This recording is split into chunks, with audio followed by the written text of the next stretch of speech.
a small town. Streets.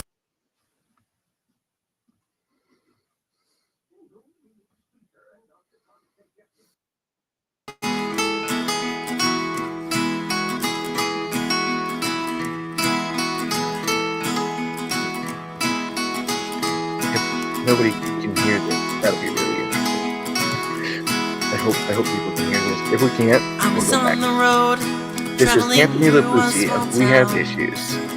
Streets were quiet. I really hope people can actually hear around. There was a scream. Let me know if you can hear it. Me not to move. We'll play it again. This is good. When I looked up, I saw it was coming from the roof.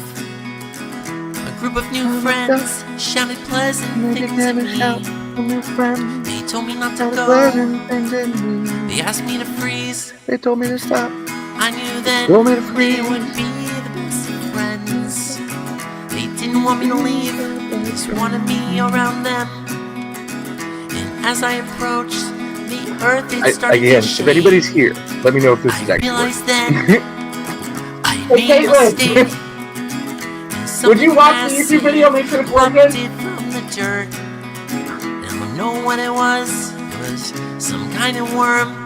if you're only on the TikTok, you gotta go to YouTube. That's where the fun stuff is. If you're on Twitter, gotta go to YouTube. That's where all the fun is. We got a great song here from Anthony LaFusi. It was distracted. We Have Issues. I decided to run. It's Arnold. Actually, it's not even Anthony. It's Arnold from Critically Speaking. Everyone, I said, hi, I'm Arnold, and I'm just passing through. This is a lovely town, it's so nice to meet you. This place is so quaint, it's nearly perfection. Yeah, is this song working? Except you know the giant worm infestation, let me know in the comments. But at least it's fun. I'll play it again. Honestly, it's so good, but I'll do it again for Anthony. Like, I edited this video. Pretty sure it works. A man named Bert said that he could help me out.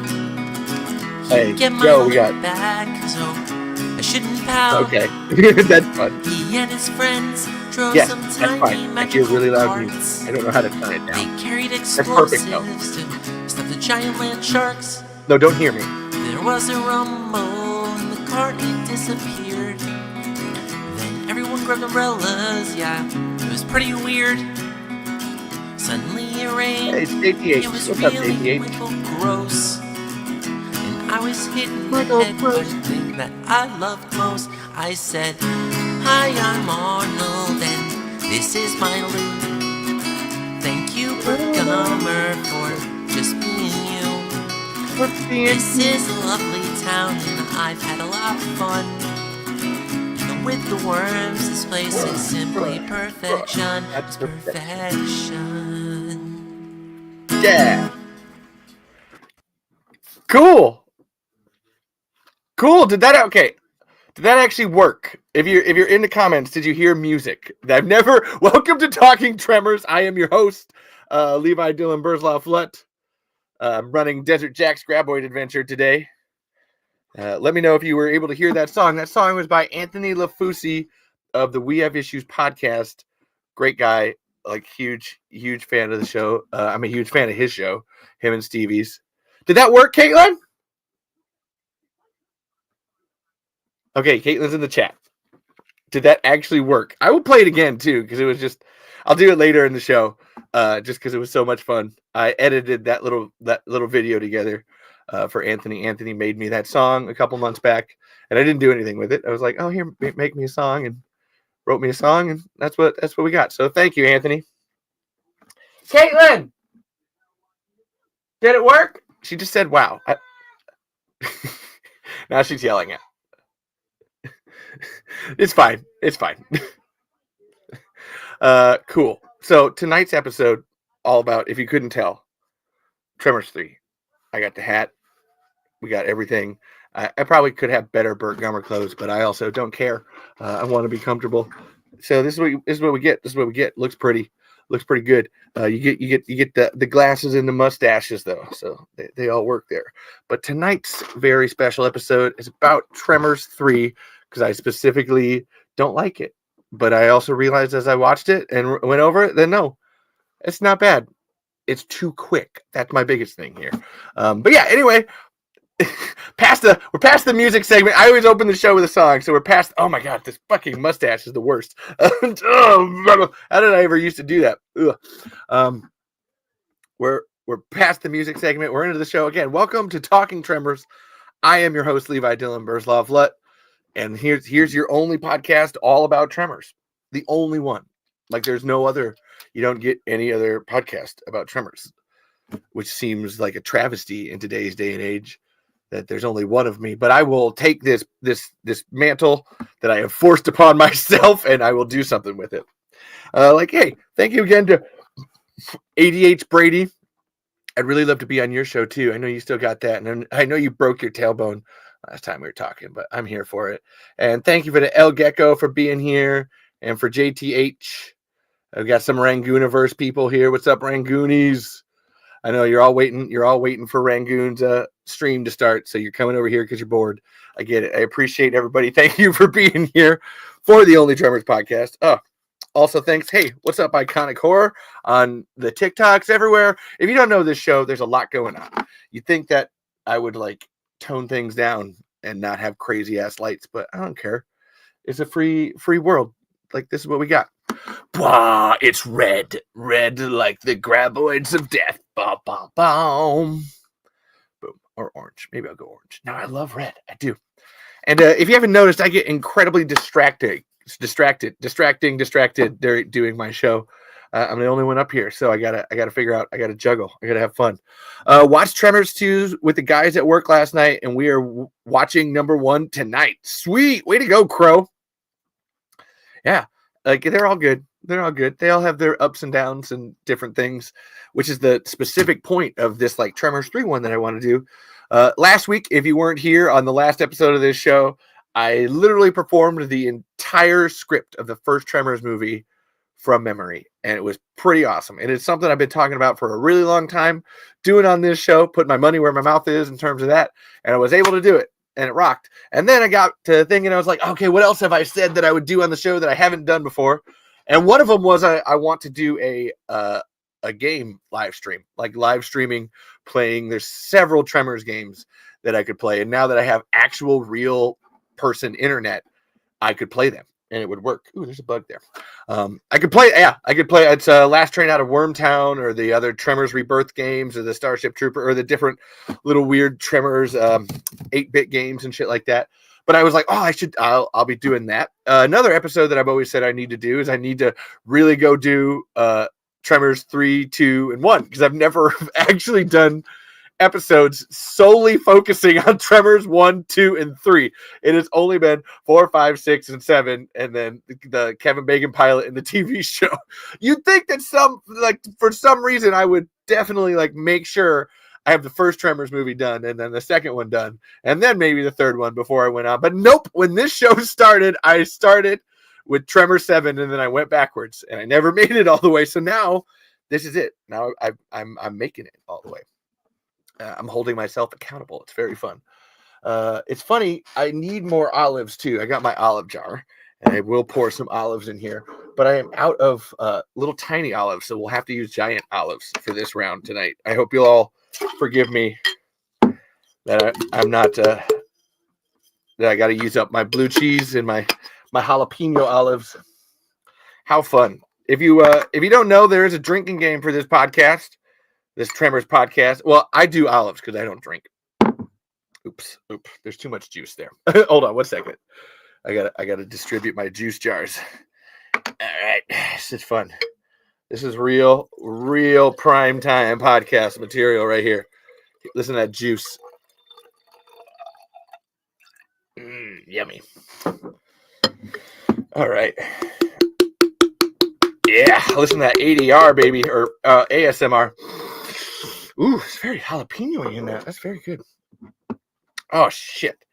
Now I just have the jalapeno ones on top. We'll deal with that later. I will have one. Ooh, I'll have one right now. So if you don't know, there's a drinking game with it. Ooh. Oh shit! There's a drinking game with this podcast. If I sing a song or if I do an impression, or if I talk about the I don't have to talk. If somebody asks about the Kevin Bacon pilot, or if I say Universal sucks, which might be a lot of olives tonight, or if I mention any of my friends like Ben or Thomas, that doesn't count. I'm telling you. Ooh, okay, here. No, well, you know what? ADH. So look, I have like pages. This is how many pages I have on Tremors 3. All right. I have 3.5 pages, and I even stopped a little bit because I was reading the book for information, and I stopped on that part. So I have notes. I am coming to this Tremors podcast with notes, baby. And I will read ADH Brady's. Do you have a better name, Brady? I'm going to just say Brady for right now. Thank you. Tremors 3 was way too campy. There was always a campy touch to all of them and cheesy punchline, but Tremors 3 was littered with them, and it sucks because it introduced new characters that I love. And I get that.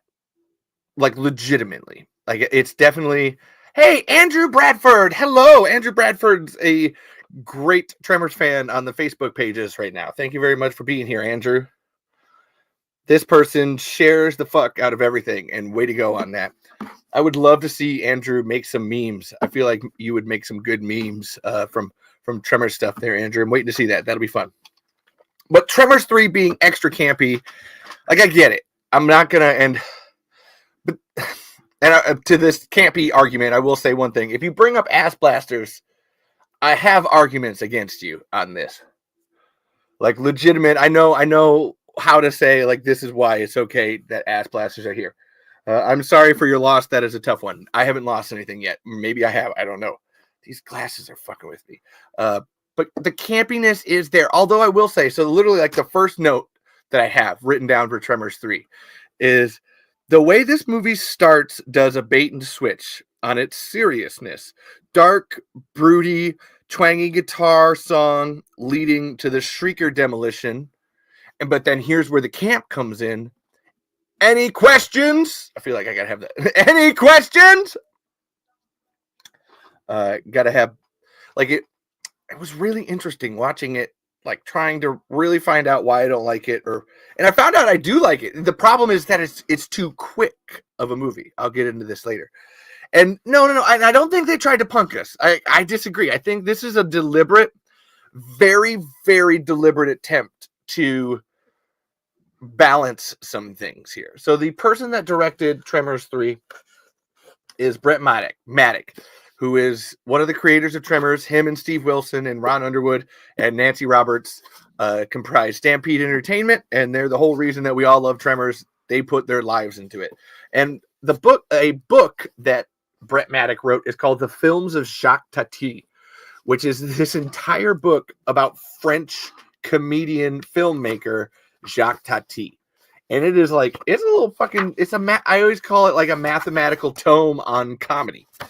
And I think the problem that people have with Tremors, I should keep this one out. I'll keep this one. I'll need it. The problem that people have with Tremors 3 is this bait and switch idea of like, oh, no. They want us to think it's serious, but it's still funny. I would argue that Tremors 2 and 1 are the exact same thing. It's just varying levels of doing it. And these things that get balanced out here, I want you to, when you're rewatching Tremors 3, I want you to notice how much Bert hates Jack. This is a very, very deliberate thing. As a character here, you're going to introduce this as your main character for this movie, and Bert Gummer hates him. I don't even think Bert really comes around on Jack in terms of the movie, because Jack is over here literally using their PTSD and their trauma, the people from Perfection, everybody that survived the first graboid attack. He's literally using their trauma to sell an experience. And then on top of that, not respecting it either. Like, that, it's already bad, but then he's very much, oh, no, this is a joke. I'm fucking with you. None of this is real. We're putting on this whole act, this sideshow and everything, and it's just a way to get people's money. And you could watch Bert just not speak to him and just like look at him and stare at him and wonder, what the hell are you doing? I hate you with every fiber of my being.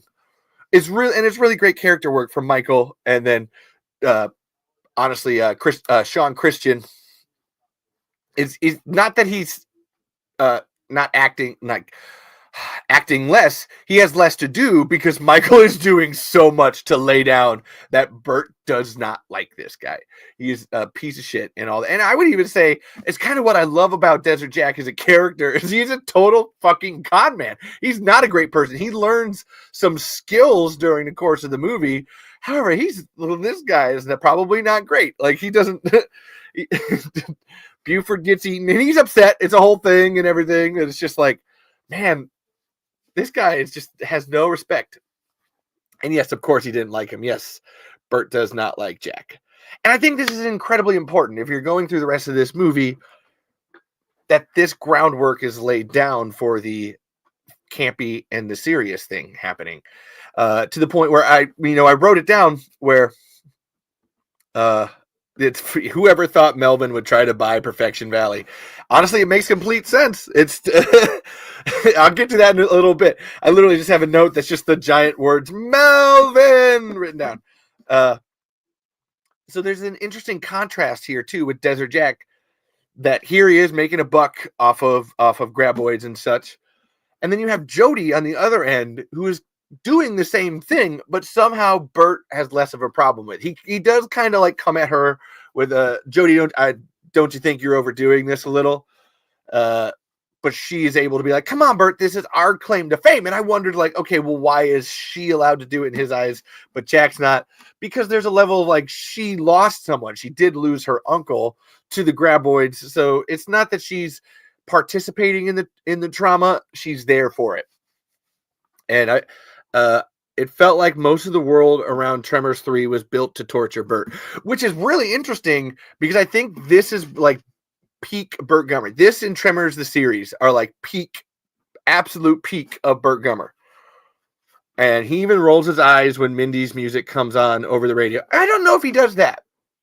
Like he's fully like, he takes a minute to look at it like, okay, that's what it is. That's fine. Let's go. Burt is incredibly practical where I don't think he would make such quick judgment calls on particular tastes and stuff. He's not a guy that's going to care whether or not you like shrimp or eggs.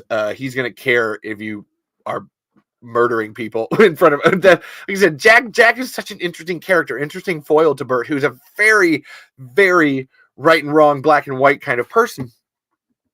That I think it makes for a good back and forth with those two, to the point where it doesn't work. Like you would not be able to continue sustaining a thematic storytelling relationship with Jack and Tyler, with Jack and Bert. That's where Tyler and Bert actually works in the TV show. There is something there that Tyler brings extra to the table. I love Tyler just being Bert's perfect complement to each other. And whew, man, wow! Usually I get on way more of a tangent at the beginning. I'm doing pretty good. Booyah! But this, like I said, this bait and switch thing at the beginning is what I would consider the thematic. What if you're coming into the movie? It's always the first 5 minutes is what tells you what the rest of the movie is. And I feel like it's that. It's them being incredibly serious and then being like, yeah, but also fucking giant worm movie. And having talked to everybody that's made it, that's always the opinion. Is that it's like, we're not here to take it seriously, but what we will take seriously is our jobs in trying to do this. And Brent Maddock actually even has a quote, and I love this one. The director of the movie, Brent Maddock. Well, let me read it. It's right in here because it was so good I had to underline it. Where's that? I think Tremors 3 is the greatest movie about giant underground monsters that turn into flying creatures I've ever seen. And I would agree with that. It is the greatest movie about giant underground monsters that turn into flying creatures that I've ever seen. Like, it's how do you balance that? The proudest piece in my downstairs gun bunker is my HK91. Bought it because of Bert. Cool. Well, you do know that if you get a divorce, you have to give that to your spouse. Like that's how. Like if you want to honor Bert, like you got to lose the HK91 in the divorce. That's how that works. Heather called me, told me to send her the HK91. Ooh, wow, Bert. These big olives are not going to do good for me. I need a blue cheeser. Uh-oh. Uh-oh. I've made a mistake. I've made a huge mistake, Michael. Mm-hmm. And of course, I kid about giving her HK91 away. Now, here's a very expensive gun. And I don't know anything about guns, but I just know that. Yeah. Mm. But this is an inherently silly movie, and Tremors is still an inherently silly premise. Tremors 2, lots of what I love about Tremors 2 is, this is such a strange thing to say, the comedy that comes through PTSD. Like, that's Earl. Earl in Tremors 2 is this, like, he is a constant source of comedic delight to me because he's going through trauma. Like, that, I know that sounds really fucked up. Like, legitimately, I understand how that sounds. However, if you watch Tremors 2 and you watch just Fred Ward specifically, that man is pulling focus in the fucking background and he's just like, that's why I have written up here on the wall, whole new ball game, whole new goddamn ball game. And I had that written before this show started. And I just love that line. One of the greatest faces in all of Tremors is when Earl goes to grab the shrieker and it moves. And it's not funny to laugh at because it's him traumatized. However, it's still fucking funny. And I think that's this movie. There's a lot of great moments. There's a lot of humor. And in particular, there's a great one where Bert has set up seismos around everywhere. And I love the idea that Bert is such a good neighbor, such a good guy, that he took his money from Tremors 2 and he spent it. And I assume Argentina at the beginning, like, gave him some money, but he takes the money that he got and he actually puts it back into the town, and he buys seismographs for everybody. He buys, like, scanners and shit and siren. He does all of this just for the town. Ooh, hold on. I'll read that in a second. Ooh, actually, hold on. A really funny story I always like to tell is that when I was 5 years old, we got stopped in the desert by the filming of Tremors, and it was the first horror movie I was allowed to watch. We sat for almost an hour in a car with no AC. Oh, so you were in Lone Pine. That's very cool, Brady. Jack saves Bert after the graboid ate him. Yeah, well, yes. And that's it. When I say that, like, Bert hates Jack, that doesn't mean that he's not a valuable character and he doesn't do things that inherently help everybody. That's a great Tremors staple of, here's someone that you don't think is a good person. Oh, and they're actually kind of a good person when it comes down to it. And that's Jack. And where was I? Oh my God, I had something. So Bert has set up, like, seismographs all throughout the town. And the joke that happens, like, this is a very serious, like, oh, they're graboid sirens. The joke that happens is then he's radioing people and they're like, oh, Bert, I'm sorry, we didn't put batteries in it. It's been like 11 years. Like, why would we worry about this? And then Miguel's, that aerial thing, man, that it got bent. I've been meaning to fix it, dude. Oh, well, Miguel, since nobody's bothered to monitor their seismo equipment, all hands on deck. Wow, I'm gonna eat a lot of olives on this one. Whew. Mm-hmm. But he's very kind to everybody while there's still, like, here's a very serious situation. There's giant underground worms that are going to eat you. And yet Bert is still somehow being a good person. And yet people are still still being people. Oh, I didn't keep it up. And it's funny. That's an interesting, the campiness. Like, that's going to be the main theme and topic of this. The campiness mixed with, oh my God, seriousness, campy and serious. And I would like to say this is actually my wife's favorite Tremors movie. This is Caitlin's. She's downstairs playing The Sims. I love you, babe, wherever you're at. This is Caitlin's favorite Tremors movie. And when it comes to the Stampede ones, I will admit this is my least favorite. And I've always thought it was me.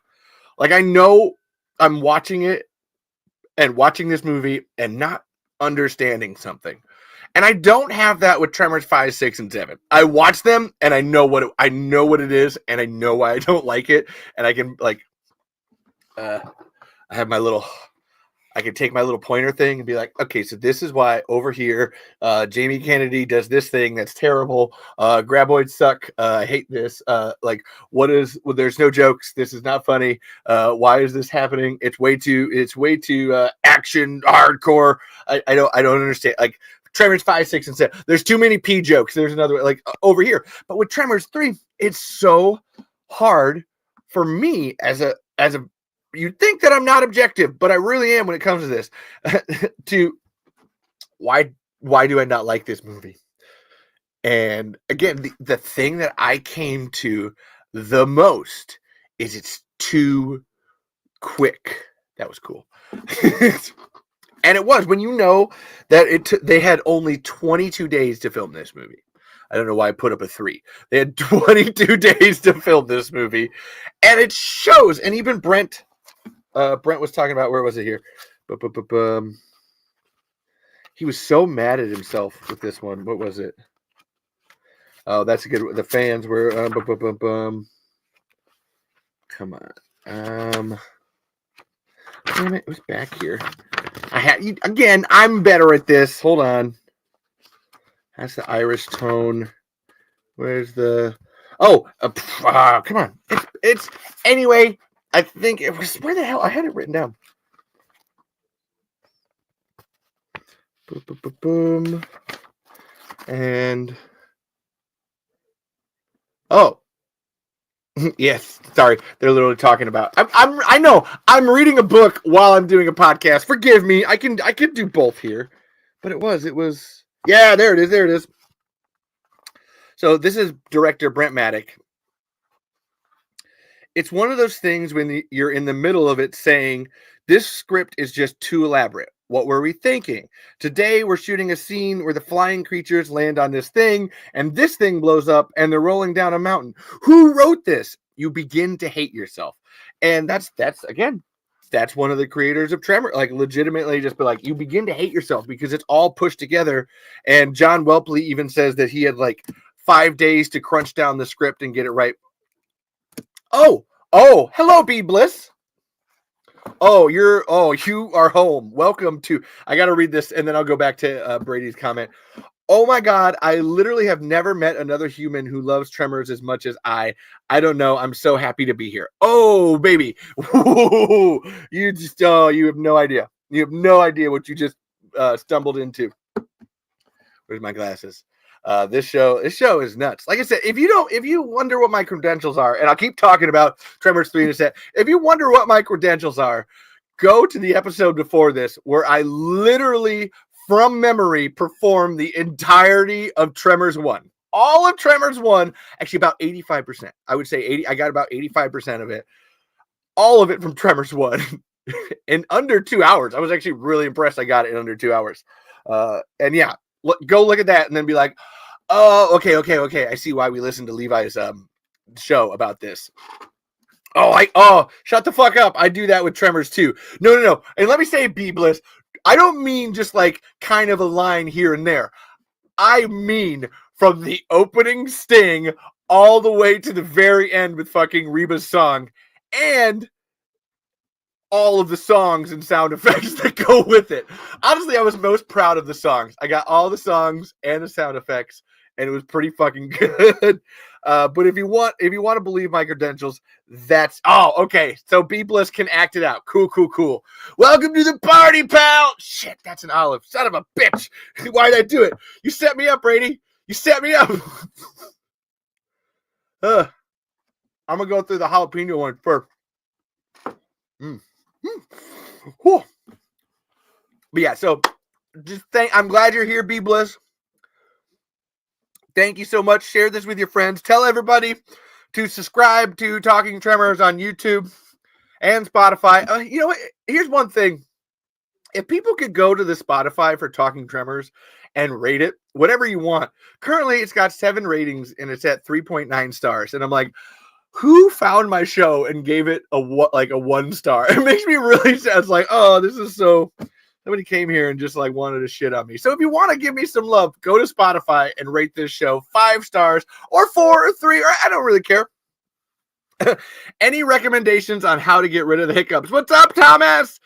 This right here. You take the olive brine from your Don't Make It Weird jar. And it has to be a Don't Make It Weird jar. Like you can't have any other jar to get rid of the hiccups. You have to take the olive brine and drink it.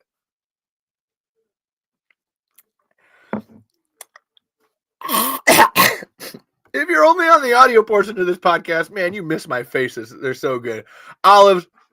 I'll count that Thomas mentioned as the olive brine. Whew. And Andrew Bradford over here. Yep, I drive my wife crazy watching the movies over and over in the show as well. I quote them all the time. Caitlin, that's why Caitlin is the executive producer for this show, and she gets last thank is because I do. Whew.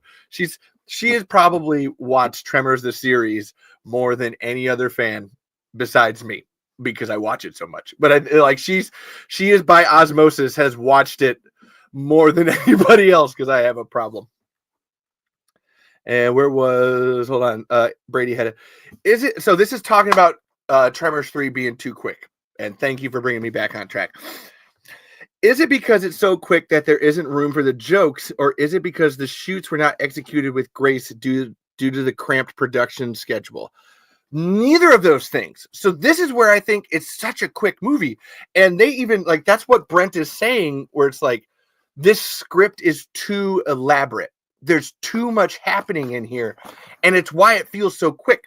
This is the longest of all the Stampede Entertainment movies at 96 minutes. This is the longest Tremors movie. And up until Tremors Shrieker Island, it was the longest Tremors movie. Yet somehow, when you get to the end of it, at least this is me personally, I'm just like, oh, that's it? Oh, I thought we had like another 45 minutes left. And I don't mean that in like, oh, there's more, like you didn't complete the story.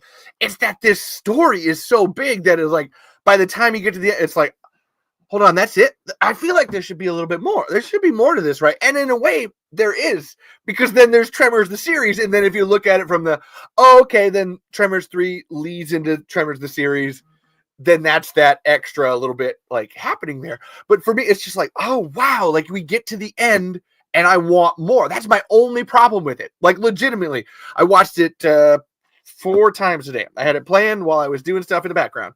And just like, every time we get to the end and El Blanco eats the ass blaster and goes down, I'm just like, there's more to this, right? We have more to watch. I thought it was cute, and yes, it was a lot, but it was good. I thought it was funny, and yes, I thought there was more. No, I think I needed more. Yes. I love Brady's. Brady's got a great suggestion here. I'm going to come in a second. I will. I'm going to answer that one. It's a really good one.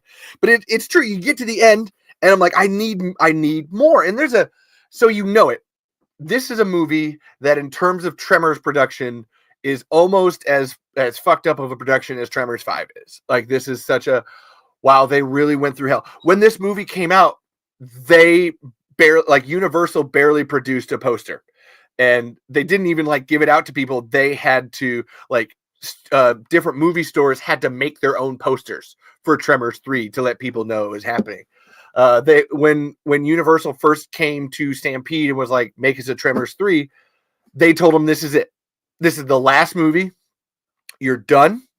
And so wrap it up and take it away. And look at where we're at now. I don't know. That's where it's like, I needed more because there was more. I feel like what we're sensing is the truth and the reality of that situation. There was more, and we missed it. And so it's too quick. There's so much, and it's to do with like, so you have the government coming in, and oh my God, there's like an Endangered Species Act, and a whole bunch of people know about graboids. There's someone from the Smithsonian. Now you have a living ass blaster going around. There's an El Blanco. There's like there's a personified graboid with a name and everything. That's like, oh, now they're out bouncing around. What we do with Melvin, how Melvin's now like the antagonist, and El Blanco's in the valley. Everybody's and Jody's merch store. Everything about Desert Jacks. Everything about Jody's inside Chang's Market. These are all things that are like, we can just keep going. No, we need more. I need more. Still need more. All right. So to that point, Brady says over here, I have 1.5 acres in Utah and the Devil's Playground nearby. Great desert views. Let's crowdsource and crew the third movie the way it should have been. Now, look, I love that. And I'll even loan out some of my gear for my downstairs bunker. Now, look, I love that. Okay. I love the first half of that idea. We don't need to redo Tremors 3. All right. Let's there's one thing on this show where there's two things. Look, we don't have graboids that go underwater. And second, we don't redo anything from Tremors. We just keep going. I need to see the story where the government guy gets eaten and the guy sprays himself. Are you talking about Tremors the series? Hold on. I will say growing up, these are my favorite movies, and I didn't realize how it shaped me. And now I have a geology and anthropology degree. Oh, that's awesome! You got it. You want to hunt graboids? You better know geology. Hey, you drive. I'm gonna keep my eye on this seismo jigger. These hills are alluvial. Oh, alluvial. Wait a minute. That's that little dingleberry in the back of your throat, right? You want to hunt graboids? You got to know geology. I had to bring it back. Fuck, that's a whole olive. Okay. Hold on one second. I'll answer that.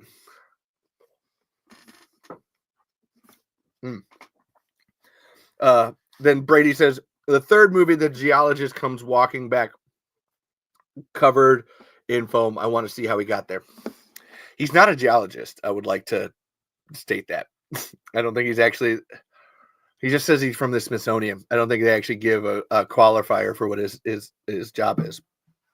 And so this Tremors movie, look, we're not going to redo any of them. We just make more. All right, Brady. Look, I have so many Tremors movies in the pipeline already. And I mean, physically making them.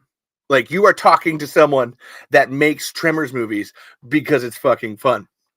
The first one I made was a conversation between Bert and Earl. Like, they had a phone call.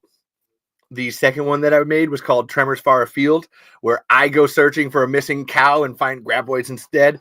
The third one is called Tremors Hunting Ground, where graboids eat my wife and people in the town think that I murdered her. And, you got to go on from there. The fourth one is Tremors Worm Woman, where this woman goes on a date, a really shitty date. And so she pulls a Lake Placid Betty White and feeds him to the graboids. The one that we're working on right now is called Tremors The Next Step, and it's about two guys that go Bigfoot hunting, but they got a little bit of a Brokeback Mountain thing going on, and they don't find Bigfoot, they find something else instead. And that one it's not done yet. But this is our shrieker. Made it out of a bucket. It's got little oops, the shrieker, and this is our graboid too. Check that out. That's a graboid. It's just a thing on a string. But this is our shrieker right now. We're working on building, and it even opens up in different directions. Fully. Look at that. It's a whole thing. We got an extra body for it with this little rug that goes around it. So actually, I have all of the actors done. I need to film my effects work, and I'll be filming that with Dusty Gummer Meyer, who was on the show last week.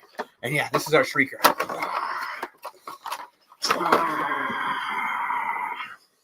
Pretty cool, huh? And to this point, so one of my all-time favorite props that we have. This is my baby dirt. This is our baby dirt dragon. This is our little baby graboid. I love this. This is one of my favorite things. I am literally the coolest person in the world right now. Well, I thank you, dude. I rock. Thank you again. I just have fun. We just have fun with it. And I actually entered this in the art contest at Tremors Fest, and it was funny because I send all of my stuff to Steve S.S. Wilson, who's the creator of Tremors, like the legit actual creator of Tremors. We're good friends. And it was funny when I sent him the movie that this one's in. There's a twist in it that, like, you're expecting graboids, but it's the little baby ones. And he was like, "Oh my god, I love the twist with the little dirt dragons." And so then at Tremors Fest, I put this into the art contest, and Steve and I were talking, and he's like, "Is that your your dirt dragon over there on the table? It's like, I know it is. You recognized it even in person. And so that's what that is. Along with, hold on, everybody, you'll all really appreciate this. Yes, there's a Tremors Fest. The next one will be in Lone Pine, California. It might be October 3rd through 5th, most likely. But yeah, all right, I'll see you when you get back. It's fine, we'll be here. But then there's, I don't know what you're, eating me. Yeah. I will when you come back, Brady, let me know so that way we can speak sequels as well. But this is our tentacle. This is so cool. I love this thing. And then hold on, we're here. Ooh. Yes, Thomas. Actually, I got a text last night. I was gonna talk about this later in the episode, but then Thomas made me this too. This is our. I haven't used this in a movie yet. I'm looking forward to it. But my friend Thomas made me this. I'll drink an olive brine to this.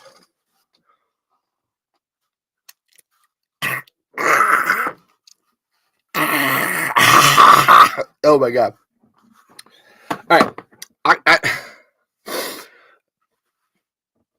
October. It's looking maybe is probably going to be Tremors Fest. I know I was really like, please, let's try to stay away from October. However, we're all hoping that this is early enough in the month that we're not going to mess with anyone in terms of the Halloween season. And it was it was such a good idea from the Lone Pine people that I was like, I kind of got to say yes to this. This is fine. Because the idea being, I was going to say like last weekend in September, and it was like, maybe. What they have is the Lone Pine Film Festival takes place the weekend after the 3rd through 5th.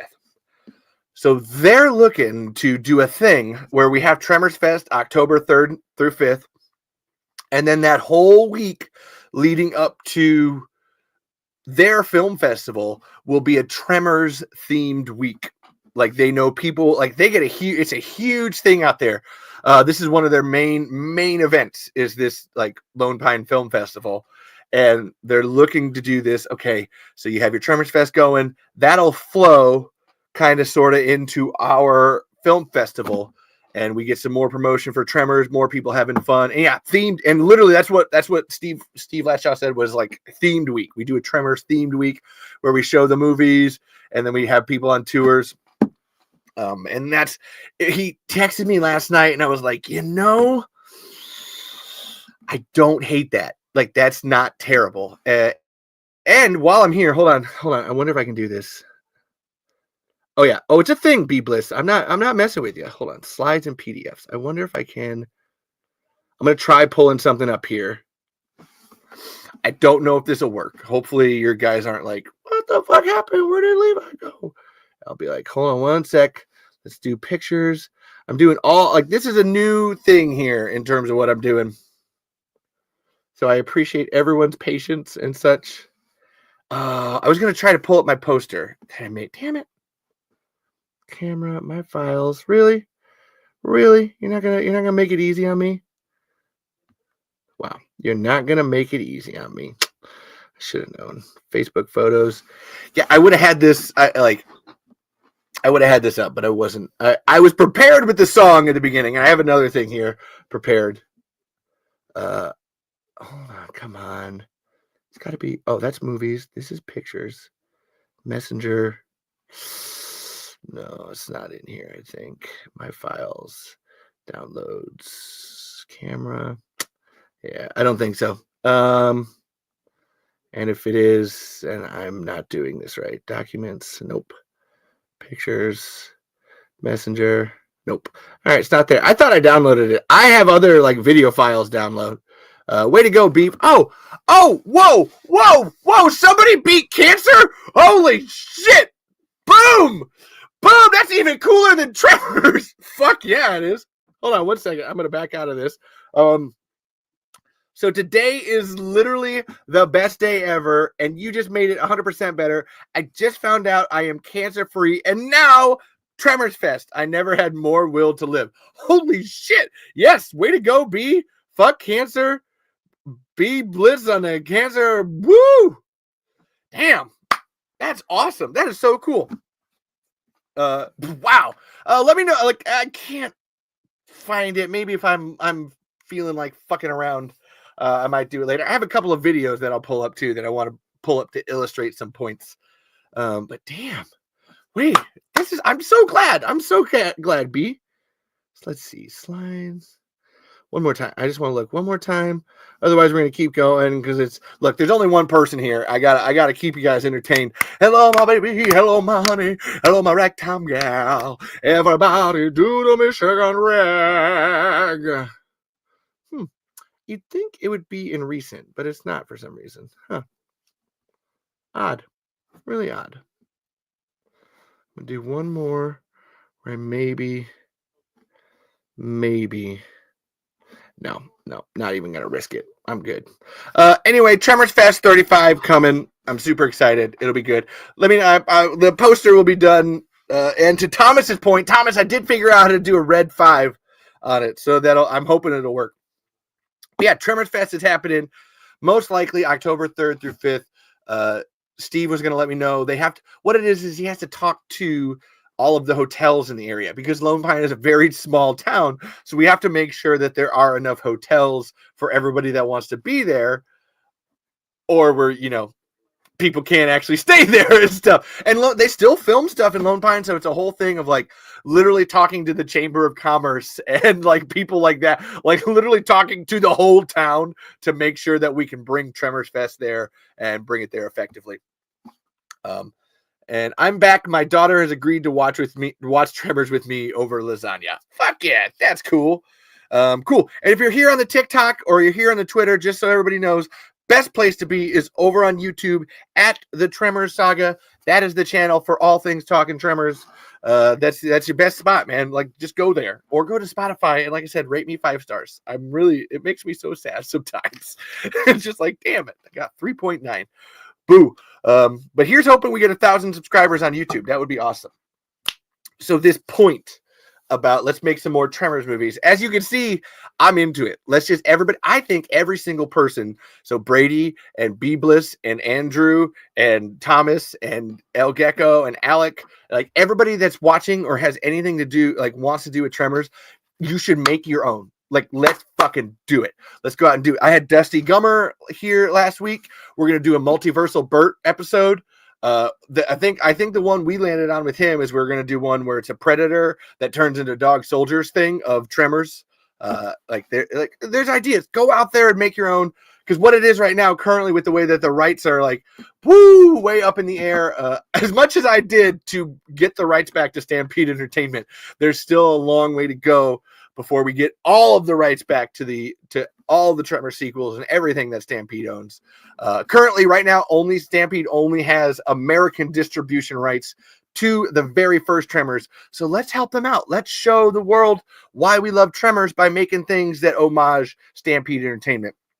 And that's all of you. Afro Pugsley, if you're out there, you're one that I always think, like, stop writing scripts that you're going to send. Just write scripts and make them. That's my biggest thing, is that I don't like writing a script that I know I can't shoot and film. Let's make it happen. I'm into it. If you send me stuff, booyah. Ooh, Kristen Rhodes, my 10-year-old is obsessed with Bert and Tremors. We would love to see another movie, especially after how Shrieker Island ended. Bert Gummer dies when Michael Gross dies. That's my chant, and I'm sticking to it. And there, like I said, that's a movie that we can ignore and go over there. And maybe that happened. Maybe that didn't. Oh, no, Thomas, I love that you're here in general. You know I always love you. Thomas right there is the greatest fan of this show that there ever is. Thomas is the only person to ever listen to all episodes of this show. And Thomas made me the first ever Tremmy for Outstanding Lead Actress in a Horror Comedy Saga for our Tremors movies that we made. I assume this one's for Tremors Hunting Ground because that's the one that came out and I actually acted in. But thank you, Thomas. Thomas actually listened to the show and made this award brought to life. So fuck yeah. Beebliss is in Texas. Brady's in Utah. Okay. I'm in Iowa. Thomas, I think I can never remember if you're in Texas or New Mexico, Thomas. I'm sorry. Kristen, we refuse to watch Shrieker Island and we'll watch 1 through 3 all day long. Look, I run an entire show called Talking Tremors, and even I get up to 7 and I go, nope, I'm out. I'm just like, hey, Kevin or Jeff, what am I doing?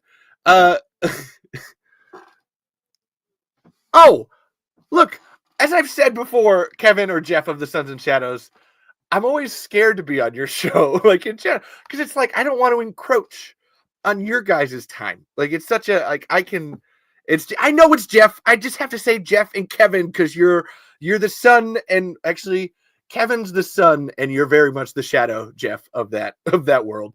West Texas. Thank you, Thomas. And it's 2 blocks from the New Mexico border. That's why I'm getting it wrong.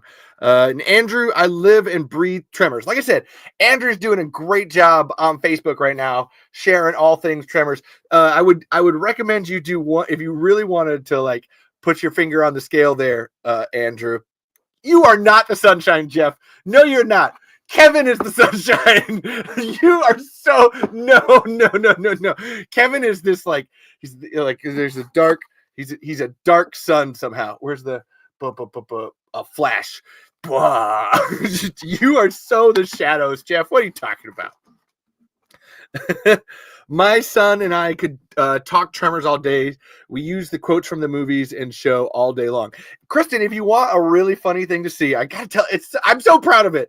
The episode I did before this one, the last episode last week on Sunday, I did the entire Tremors movie. The entire first Tremors movie, all of it from beginning to end, sound effects and music and actions and everything. It was awesome. It was so cool. If you want to see, like, that's my credentials for this show. And yeah, I love you, Jeff. Honestly, Sons and Shadows. I talk you guys up all the time. They have a live show. Oops, I want everybody to focus on this because this is important. Jeff and Kevin and Steve and Chad and Skeeter and a couple other guys all have a live show that they do on Saturday called Dead Wire Live, where they just go through all of the events of the entertainment world in that week. And I love them. The only reason this show exists is because of Sons and Shadows, with the seizure warning on my show. Look, I have to entice the TikTok people, so I put up fun lights. Okay. But yeah, go check them out. Go check out their 0 Point reviews and nostalgia watches. Nostalgia TV. That's what it is. Thank you so much. Am I monetized? Fuck no. And I never will be monetized. That's not a thing. Totally not a thing. Ooh, speaking of which, I'll lead into this. This is good. I love you all for being here. Thank you. This is great. I'm still trying to talk about Tremors 3. And in fairness, I did a thing that's really outside of my norm. And I talked about Tremors 3 for the first half an hour. I didn't get distracted until half an hour in. So right now, I want to show something. We're talking about monetization. This is a great thing for everybody to think about moving forward with this Tremors 3 bullshittery. Is how much Universal likes to fuck around with Tremors. There's a great quote here, and I say this all the time. I say things all the time on this show, but Thomas can attest that sometimes I really do, because there are points here that I need to be hammered in. And this is one, okay? Where did I get my hat? We've been searching like that one forever. Go to Etsy. BTO Surplus on Etsy. That's where I got this hat. And if you look behind me, there's a Tremors 2 hat. There's an Earl hat. There's a Tremors the series, the hat. I used to have the Tremors 1 hat, but I traded it to Conrad Bachman for his Louisville International Film Festival hat at Tremors Fest. And he got that one signed by Michael Gross. I love that. Wow. Also, now that my ass injury from goat hiking is healed, we should do that podcast we talked about. I have a schedule set with a new host. I'd love to, Brady. That's why I sent this to you. I'd love to be on your show. And yes, I definitely do what I can. Now, this repetition thing, there's this point here that I need to be hammered home. This is Kristen Karstrup, who is the unit production manager for Tremors 2. She explained that the film was a cash cow. This is Tremors 2. Tremors 2 was a cash cow. Literal words. And it's a fucking fact that I can go get numbers and prove that Tremors 2 is one of the highest, I was going to say grossing, highest selling VHS rentals of all time. It was a cash cow. I could see where Universal was really excited because you'd be able to move those videos so quickly just on the word Tremors. This goes back to a long time quote from Steve S.S. Wilson that Universal gave us a backhanded compliment that they needed Tremors, because they could sell an empty box named Tremors. Now, here that's being said again. I could see where they were excited because you could move those videos so quickly just on the word Tremors. So here's an entire series. They're like, oh, we don't need to make a good movie. We can just put one out there and people will buy it. And as much as I love everybody in the chat, I think we're proof of that. You're all coming to this show wanting more Tremors and wanting more Tremors. And it's like, well, let's make sure that we're actually discerning about such things. There's an incredibly important history here that we need to fucking respect and understand that sometimes we don't get new things until we fix the old thing first. And this thing over here with Tremors 3 is so indicative of this, of just like, we want new movies. We're not going to really pay you to make them, but we're going to make a bunch of money off of it when you're done. And that's what that's the 22 days of the production cycle. We're not going to give you any time leading up to this. No, you don't get a poster. And so this leads me to this really important clip that I have. And this is new. I don't usually do clips on this show. I've just now gotten the confidence to finally do this. So I'm going to see if I can pull this up here. Video file. I hope this is a trailer. Yep. Okay. I think I can do this. This is a trailer for Tremors 3 that I think is particularly important. First, they shook things up. Wait for it. They brought the house down. Together, they generated nearly 50 million. The first movie. What? 200%? What? Now in Perfection, Nevada. Oh my God! All right. There's a whole lot of shaking going Okay. on. Oops, stop. Oh, add to stage. Where am I at? Remove. Okay, I'm back. Shit. Hold on 1 second. Okay, and we're back. Okay. Now, did you see what was important about that video? Maybe you didn't, because I just fucked all of that up. Maybe you have no idea. But the important thing about that video was the very specific words on Tremors 1 had $50 million in revenue. If you look at it as that's a 16, actually, it cost them, this number goes back and forth, either $11 million to $6 million. So we'll say it cost them $8 million to make Tremors 1. They turned around and said, we made $50 million off of Tremors 1. This is a literal trailer made by Universal to tell you to buy Tremors 3. We made $50 million on Tremors 1. What? And then followed it up with, oh, Tremors 2 had a 200% return on investment. Whatever that, I mean, talk about wonky numbers that probably don't mean anything, but that's them bragging about, like, we made 200% of the fucking Tremors. Fuck yeah. What? Okay, you're bragging about the money you're making. And I got 2 comments here. Here's an idea. Tremors on Mars. Already done it. It's called Tremors. Welcome to the club, Brady. You look, it's not your fault. Like, I don't want anybody to think that, like, I'm gloating. I just wanted to be more like, oh, you have stepped into a world. You look, motherfuckers. You have fucking stepped into a world. You don't even understand. This is fucking Tremors.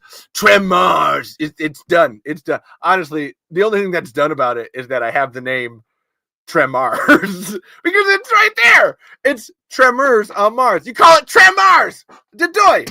Done. And yes, Andrew, of course, I'd love to have you on the live show. All I have to do is send you a link to this, And boom, you can come into the StreamYard anytime, just like I can go into the StreamYard chat for Jeff and Kevin's show, Sons and Shadows. I'm just so scared. I'm just so scared. I just don't feel like I match up to you guys. So I'm not, here I'm safe. Here it's like, Levi, you're a total fucking idiot. You fucking insane. You're talking about one goddamn movie series for the fucking whole 5 hours sometimes. And you know what? That's fine. You're over there. You're a crazy person. You can't harm anyone. So when I go on your show, I just feel like I'm breaking everything. But yeah, I'd love more people on the show. I need Thomas on the show.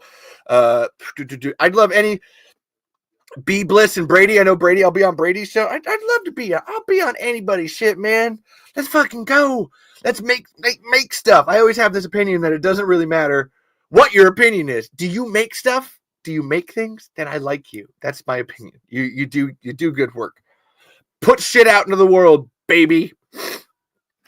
Wow, this is going good. I love you guys. This is great. Tremors 3 is not a bad movie. All right, I'm gonna say it. I'm gonna say it again. It's no Tremors 5, 6, and 7. And look, I got Don Michael's fucking phone number on speed dial. So Don, if you're watching, I'm not trying to shit. I'm just trying to illustrate. Okay. Please forgive me. I don't look at the sand for snow anymore. Like I said, like Kristen said, I go up to Tremors 7 and then I stop. That's fine. That's over there. If it didn't have that ending, I wouldn't be so bad about it. To the point where, so here's one. Again, like there are notes, and I may not be like perfectly following said notes, but this is all Tremors 3 notes right there. That's how much notes get done for this show, people. If you think that I'm somehow just improvising all of this, I mean, I am, but it starts with good notes. One of the ones that I wrote down, this one was really funny to me. I'll even show it to you. Can you see? It just says, Miguel! In really long letters. Because that's one that's like, to go to the Tremor Shrieker Island thing, that's the only thing that I don't actually like about Tremors 3. And it's not even the execution. It's a really great moment where Miguel gets hit by the ass blaster, and I love Michael Gross's acting and Charlotte Stewart's acting when it's I won't even eat an olive for this. It's so Nancy, they killed Miguel. Oh no, not Miguel. Like there's some tragedy there. It hurts. It works as a weighted death, and it does. Oh yeah, B Bliss cried. Kristen, yeah, see, we got everybody in the chat. Everybody in the chat, W's or rest in peace for Miguel. It is. It's really sad. It's a really great moment. And if this was the end of Tremors, if we had 1, 2, and 3, it would be a great moment of oh man, that sucks. That's sad. That's kind of beautiful. But it's not. So you're left oh, and when the Universal told Stampede, oh, this is it. And then it's not, it's oh, but then why couldn't we have more Miguel? And that's actually a thing that Tony Gennaro has said. So if you listen, if you don't want to listen to me, go read this wonderful book called Seeking Perfection, The Official Guide to Tremors by Jonathan Melville, or if you're Spanish, go read Cazador de Graboides, La Historia de la Saga Temblores. I actually helped with this one. This is 666 pages of me helping out. This is why this book is twice as big as this one. But Tony Gennaro talks in it that they didn't know they were going to go on. So when there's going to be a TV show, him and Steve Wilson had started talking about let's what if Miguel has a cousin or a twin that comes in and boom, now Tony Gennaro is back in Tremors, but he's just a different person. And it's I'm fine with that. That's A-okay. Bring it on, baby. Yes. Oh, please. If you're Spanish, like I said, I helped with this book. I actually helped write this book. I'm not even kidding. Octavio, wherever you're at, I love you, bro. You're the best. To the point where I get one of the last thank yous in the very end of the book. And Octavio says that you all owe me a huge debt. So however you want to pay that debt, I'm fine with, but it's written in a book. So that means you have to do it. I think that's That's how that kind of goes. But it's so sad because then Tony Gennaro ended up dying. Obviously, now we can't get any more Miguel. You need the links. So if you need the links for any of these, you can buy Seeking Perfection. You can buy this one on Amazon. That's like $15. Highly recommend. It's a great book. It is super. It's great if you go to stuff like Tremors Fest to get signed. This is one of my favorites to have people sign. I love this so much. I love Conrad Bachman. Thank you, Kevin. It's so funny because my name's not Kevin. It's a joke we have. It's an inside joke, legitimately. But seriously, buy this. But then, unfortunately, for the Cazador de Graboides, because it is a book from Spain, I am one of the only people in America that can send you a copy. I don't even it was really difficult to get the publisher to send me copies. So if you need a copy of this, feel free to reach out to me, Levi Dylan Burzloff Flut. I will work something out, and if you want to buy a copy, I'll happily send it to you. It's like I said, it's pretty cool. Buy Seeking Perfection first, and then go to Cazador de Graboides. Although I will say, so Seeking Perfection only goes up to 2015. Cazador goes up to this year, literally. Oh, to the point. Why didn't I think about this? Hold on. Yeah, even Tremors Fest last year. I'm in the book. Me and Zoran and Caitlin and Megan, we're in the book. It's cool. It's cool. It literally goes up to this year. It even includes what was going to be the original Tremors 8 with Bill Watterson. So there was a Tremors 8 in production before I fucked with everything and made this rights business happen. And Octavio got to talk to Bill. And actually, with Dave Made a Maze and everything, which is a fantastic movie. I cannot talk about Dave Made a Maze enough. But Bill Watterson for the original Tremors 8 that he was going to make. Now Stampede. Well, we're doing something different. I don't know. That's my best way to put it. Maybe I'll tell you. Maybe I won't. Maybe some secrets I can keep. Maybe I'm not. And Brady will help pay for B's book as a fuck cancer gift. Yes. And here, you don't have to personally pick it up. Again, if you would like a copy, I've got 5 or 6 of them left over there. I would happily there. So the reason I haven't said the price, they are $50 a piece. That's my one. But it's the only, like I said, I had to pay for the shipping, and this book is like fucking $40 in Spain. And then the shipping was a lot from Spain. And I'm so glad the publishers gave me a discount because it's from fucking Spain. To the point where, and I must say, if you wanted to, where's his? Yes. So actually, I'm one of probably, let's see, I know Ron Underwood, Nancy Roberts, Bill Watterson, Brent Maddox, Steve Wilson, Michael Gross, and probably Don Michael Paul, who got this book, actually delivered it to us. And so I'm one of the rare people that has a signature from the author himself, Octavio. Levi, I think the best gift of this voyage is having met you. Thank you, my friend, for all. It has been a pleasure chasing graboids with you. A big hug, Octavio. So, and yes, maybe I'm shilling this book because I'm in it, but I also don't make any money off of it. I'm just so excited. So that's that. Cool. And Brady, we got love and friends here happening in the chat. I love this. I love this show. $50 a book. I ain't even mad. I've spent more on food and I got nothing to show for it. This is gold. It really is too. And this is a thing. If you can speak and read Spanish, that's great. I can't. One of my goals is to go through this and translate it page by page for everyone in English.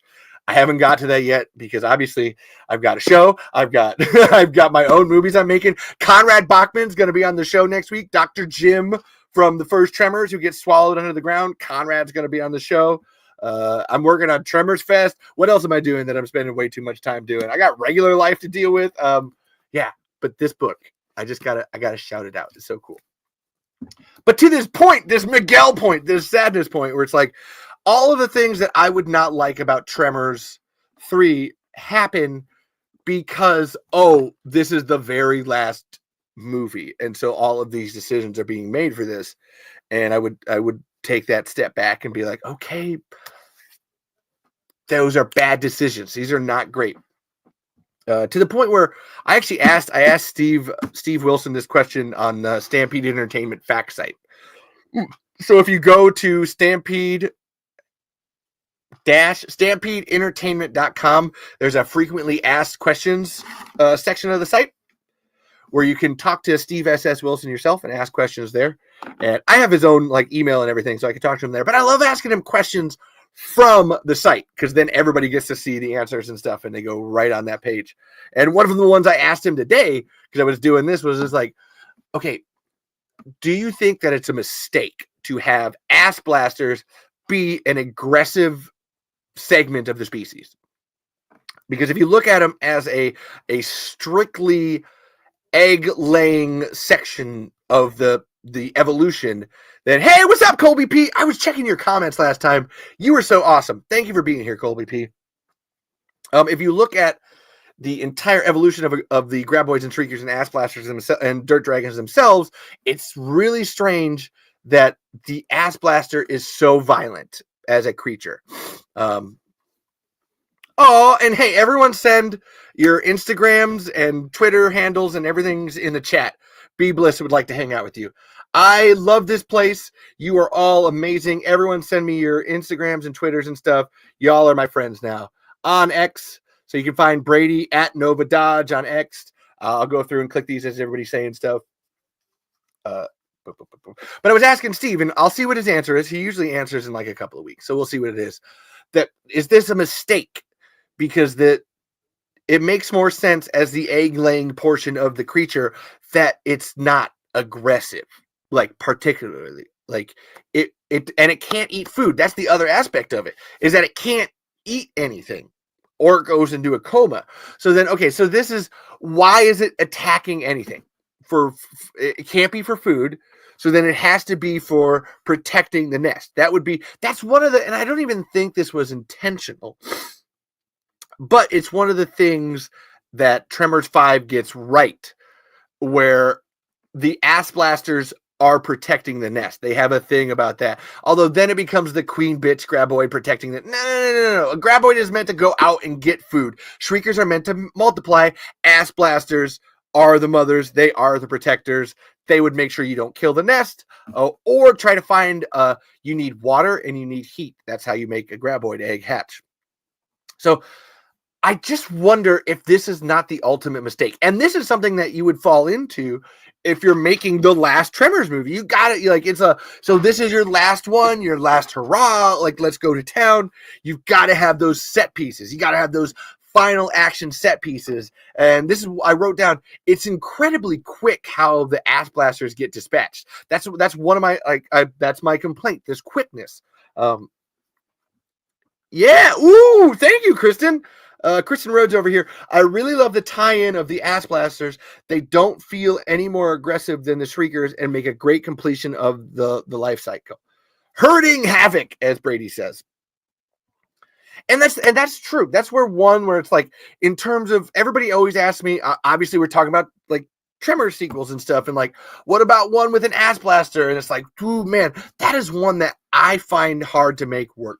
I can come up with stories for graboids, and I can come up with stories for shriekers. I can come up with stories for dirt dragons. The ass blaster is really difficult for me because it's not a threatening creature. When you look at it with its long neck and everything and its wings, tell me this. If you're in the chat, does an ass blaster seem threatening? Kind of, sort of, not really. It's not, it is and it isn't. And so I think the smartest thing to do would be to take that step back. Be okay, no. So look. Ass blasters, they're the mama bears. All right. Well, they will have a nest, they will lay an egg and all that, and then they will protect that nest. They will do things to defend that. Daniel Garner. Ooh, I think Daniel does the drawings. Daniel, do you do the drawings? I swear you make it. It might be you, or maybe that's Spartan. That makes a lot of great graboid drawings. If they fly with better CGI, he's cute. I want to put it on a leash to an extent with their ability to fly. But think about this, all right? So they can't actually fly. That's not flying. It's gliding. I gotta do the Toy Story quote. Buzz, you're flying. I'm not flying. I'm falling with style. That wasn't an impression. That was really bad. That was just a quote, so we're not going to call it. But that's all a Graboid does. A Graboid falls with style. They have the fart that makes them go up, and then they open their wings and they glide down. They fly in the same way that a flying squirrel flies. They don't actually fly. So you got to think about that. Like, they can only dive bomb you. They can only kamikaze. And I thought, like, that's if you had a bunch of ass blasters. But then again, their incentive to go like, they would really need to know that you're out to hurt them to go after that. And I just don't buy that there's any reason inside of Tremors 3 for the ass blasters to be going after Jody and Jack and Bert. But then this is actually the question that I then continued to pose to Steve was, okay, but what, maybe there's a chance that, like, they're not actually attacking them. There could totally be this thing where, like, the three of them are getting their wires crossed, where, like, these ass blasters are just kind of in the area and they're killing them, but not realizing that, oh, they're probably not actually going to try to attack us. Like, there's only a couple, one point, like the one where it comes down through the roof, like in the trailer, and it's kind of moving like this, but that's less attack and more like it's squirming around. Kristen over here, referring to the show, though, when Rosalita jumps into the water tank because of the ass blaster, that felt threatening. It had no other reason to be there other than the smoked meat. Again, yes. No, and there's no. Oh, yes, Harlow does smoke some meat in the shack. That's what she says. And it doesn't feel, like you said, there's a reason to be. It's very muddled to me. Like, and Messerschmitt is actually a good one. And then I even asked Steve too on that note about Messerschmitt in the TV show. When they got to Vegas, did they take the egg out of Messerschmitt? That's a great, like, think about it. Did they, like, Messerschmitt is an ass blaster. They would have an egg in it. So even if Siegfried and Ray or Roy, whatever, like, bought it, was there someone there that was like, let's take the egg out and experiment and shit, which would then maybe that's the reason why Messerschmitt is so aggressive, is because they're after their egg. Like, that got taken out and they can't find their egg. They didn't go to hatch it. So it broke free to go on a fucking rampage and it went back to its original home. You got to think about that like, it went, like, Vegas is pretty far away. I always assume, like, Vegas is like an hour and a half away from perfection. That's kind of where it's at on the map. And it went from Vegas and it flew the 2 hours to perfection. Like, that's it trying to find its ancestral home. That's it with a nesting behavior. It's going back to do specific things. Well,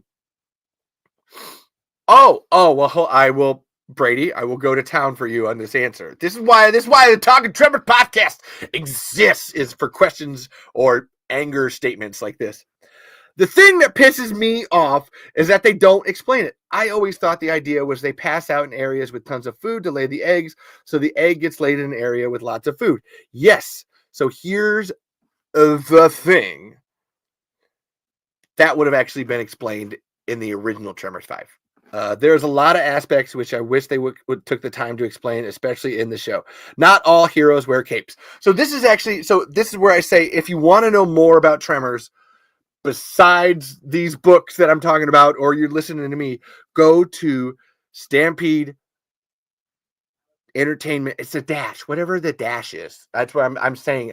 StampedeEntertainment.com, and go look at Steve's answers, because Steve has answered this question. It's a very specific one, and it's really sad because he's been answering stuff since like 2015, and before. And one that he's like always been like coy about is why ass blasters do what they do when it comes to that. And it's been a slow rollout of information on this front where, okay, so they're like salmon. Ass blasters are like salmon. They get one egg. They go, they spawn, they find a place. And then on the second aspect, they need a place that has water and heat in conjunction with each other. So an ass blaster's job after it's molted from a shrieker is to go flying, find a place with water and heat, lay its egg, and then die and start all over again. Like that is the purpose of an ass blaster. Like that's my like. It's so weird that it's such an aggressive species. I think that's just poorly thought out, especially in a movie that's about the government coming and there's endangered species and stuff. That like that aspect of the life cycle is just there's a little twist there that only happens because they think it's the last movie. If they had taken their time, maybe that wouldn't have been so prevalent as an option. And so yeah, so this show, like I said, that's my best that I can give you in terms of that. I would go ask Steve himself on StampedeEntertainment.com. Fucking type that question in and be like, Steve, I need an answer. Levi fucking sent me here, and Levi didn't have an answer. So fucking tell us the answer, Steve. Tell me the answer. Maybe less aggressive.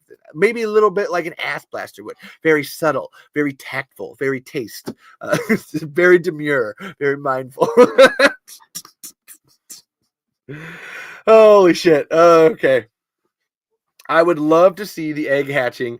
Does the ass blaster bury the egg in the ground? Is that how the graboid gets into the ground? Or does the graboid hatch and then bury itself? So many questions. Oh, I know, right? Like, I'm with you on that. The closest that we get to that is Tremors 4, where we literally see the eggs outside of the ground. But then Juan says that, like, oh, we pumped that water out of the mine like 6 months ago. So then, even like, oh, it must have cut a path here through the dirt and then caused the eggs to roll out into the water and then, hatch and stuff. I wonder how much of that do they bury it into the ground? They have enough claws, they could do that. I would assume that they do. That's usually what a creature who's nesting does, is bury things into the ground. You try to like cover it up and all that. It would make sense to do so. However, we don't fully know. We just don't know. And then this is my problem, and this is where I get so brain fried.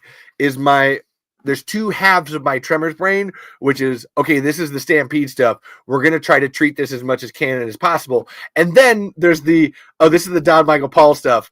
It still happened, so you still have to reconcile with that. And one of the things that Don Michael Paul's movie did is in Tremors 6 is that there's that scientist that's in like a hot spring, and she physically steps on an egg. Their eggs are in the hot spring. But like, I don't know. There's no thought to it as a set piece beyond, oh, she stepped on an egg, it made a graboid like come after her. I just no. It's really hard for me. And there's another, like, that's the graboids and ass blasters existing at the same time. It's like, man, there was a lot of effort that went into Tremors the series and Tremors 3 of like, oh, thanks for thinking it looks awesome. That's my lovely wife Caitlin, everybody. Let's turn on a green or blue. Ooh. Actually, where's the blue that I like? That's the big green. Ooh, that's the one I like. Boom. This one's for you, Caitlin. I'm glad you love it. And yes, trying to guess the life cycle of a Precambrian life form can be tough. And this is actually something I think it's really interesting, is that Steve does a really great job on the Stampede Entertainment fact site of like giving you information, but then also being like, but also we don't know all the way. There's one little bit that I love where scientists in the valley, like recording noises about like graboids and stuff, have noticed that El Blanco is like tapping on rocks and shit, like to like make noises. So what's El Blanco doing? Tippity tap on the rocks. There's a lot of things here that we can know and stuff, and even greater. So then there's a thing where Precambrian life form doesn't actually make any sense. However, if you move it a couple million years to pre-Devonian life forms, then that's actually a subsection of like a Cretaceous area that you can work with. But Precambrian is bullshit. But then you have to go like, well, Kate was in the middle of like an oil field in Mexico, so obviously she didn't know everything. Like she got close. I need Darwin to come back and explain. That's where the geologist comes in. Honestly, you need geologist, you need biologist, you need a paleobotanist. I always think of Dr. Ellie Sattler from Jurassic Park. A paleobotanist would be huge for this. Well, I guess, yeah, here it is. Well, I guess it would be a paleontologist because, I mean, do they fossilize? That's a great question. That's a legitimately, it's been around long enough. I feel like a graboid has had to have fossilized. And then sadly, there's in Tremors 5, they find one, but I don't know. That's such a fucking cop in that moment. That's like a skeleton. Levi, we're here to focus on Tremors 3, not shit on Tremors 5. Come on. Focus here. I'm trying my best here, people. I have a specialty in paleobotany. Oh, cool. See, be blissed. I'm so glad you're here. I'm so glad cancer didn't kill you and you get to be on this show now. Forever and ever. Perfection. And to this point, too, I'm talking about the Stampede site and like coming up with rules and all this jazz. So in Tremors 3, there's what appears to be a gigantic mistake. When at the very beginning of the movie, Bert says, when a graboid hatches into shriekers, the olive juice is coming back up. When a graboid hatches into shriekers, it turns into 6, which is a little bit different than Tremors 2, where we see 3 sacks in the graboid. And this is a really great one from Steve, is that back in 2016, 2015, Steve was already answering these questions that, okay, so you said it was 3 in Tremors 2, it's 6 in Tremors 3. And Steve's like, okay, well, what if there's a possibility that when the shrieker comes out, like shriekers come out of the graboid, how many there is dependent on how much of the graboid they eat as they come out. So it can be anywhere from 3 to 6, depending on like eating the placenta, like kind of a thing with shriekers instead, like how much of the graboid they eat as they leave the graboid. So now we have the discrepancy solved with a really great piece of creative writing, to the point of what Brady's saying here. B, you should be listed as creative consultant in the next set of film credits. Baby, I'd love to make it happen. There's another person on TikTok, Kate Geologist, who's a huge Tremors fan. That, man, I would love to get her in the next Tremors movie in terms of like, let's get some geology people in there. And talking about B, like having the like, oh, Tremors inspiring you. There's one. Kate had a whole like, oh, I wanted to become a geologist because of Tremors. It's so cool.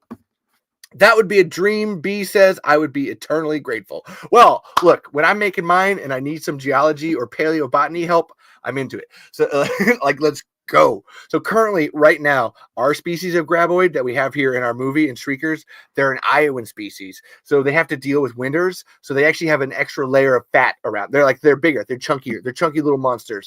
And then on that extra point, because they need more time to gestate and stuff, the Shriekers last for a longer than 48-hour period. How long? We don't know yet. That'll be, we'll explore this as we go. Boom! God, I love this show. God, I love my job. I don't get paid for this. God, I love myself.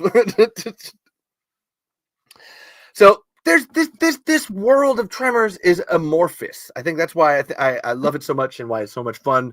Everything that we all do here together and having a good time. Some people become geologists. Others fill their underground bunkers with guns.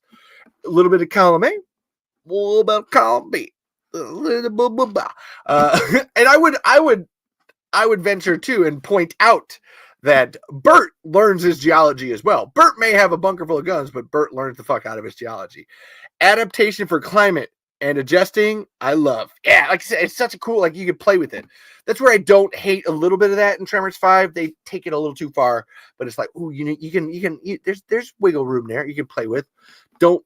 Don't break the rules, bend them. Always remember that graboid shriekers and ass blasters work best as real life creatures. To the point where I love this about ass blasters. So everybody, you're probably like, there's no... Oh, well, hold on. Well, my dad owns a gun business. I'm very good with guns, but thanks, Bert. Thanks, Bert. Hold on, I'll go into my thing about real life animals in a second. One of my this is talking about this becomes like peak Burt Gummer. and like I said, I got 4 pages of stuff here. Epic is this like Bert's paranoia becoming. This is when we begin to step into it ourselves as the audience. We are now in Bert Gummer's shoes, and like when he like first shows up, and Jody, you put in a barcode reader, they can use that to track all my purchases and build a profile on me. And Jody just like looks at him. Bert, welcome home. Like, oh my God. Like, seriously, I don't care. Holy shit. I'll drink some olive juice for that. Because I can't eat any olives because I don't have enough. That Bert is ultimate in paranoia. And then I want everyone to understand this. I say this as someone that I can't even say met Michael Gross. That's someone that knows Michael Gross personally and understands everything that I do about Tremors. And when I say this, I really mean this in the kindest way possible. That Bert is a fucking crazy person. A whole Bert spiral would be amazing. This movie is awesome for what Brady pointed it out earlier, that Tremors 3 seems like it's set up to take down Bert. And I think it is. And I think it's a great thing that like it's set up to take him down.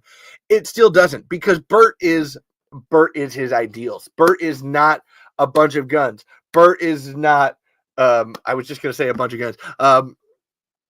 I felt my inner Bert today when the post office lost my package. Bert is a survivalist. That's the best. He's not a prepper. He's not a libertarian. He's a survival. Oh, I might have a sneeze. It is like right on the tip of my nose. That's fun. He's a survival. He survives. And that's one of the rare good lines from Tremors 7 is when Richard Brake is about to be eaten and he's like, oh yeah, you always beat him. And Bert just says, no, I survived. That's it. I haven't beat these things. All I've done is survive. And this movie is awesome. And I mean this from a strictly character sense. I'm sorry, Kristen. Please forgive me when I'm going to go on this rant. My son's whole goal in life is to be a Bert Gummer.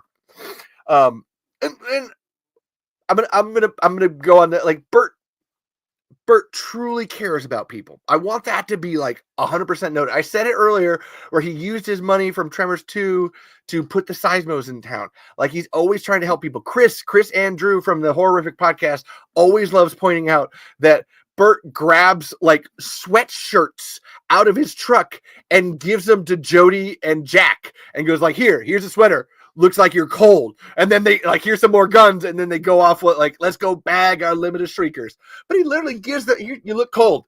Here's a sweater. And then Bert it is this pinnacle tower of a man that just gets like dismantled. And the best Bert moments in the movie. Actually, no, there's 2 that are better. The ones that lead up to this are these great lines after his entire he blew up his whole fucking house. Like, and then there's a great line in Tremors the series where Bert and Nancy are arguing and I'm never without a battle plan. Oh, really? You blew up your own house, for God's sake. And then Bert has no like, I didn't make this problem. I'm just dealing with it. It doesn't have an actual response. Just, fuck you. But these moments of like Bert blows up his whole fucking house for no reason because he's so overprepared. He is so paranoid. He is so worried that he's not actually thinking, which actually ties back into a Tremors 2 instance where that scene where he shoots the shrieker and it goes through everything.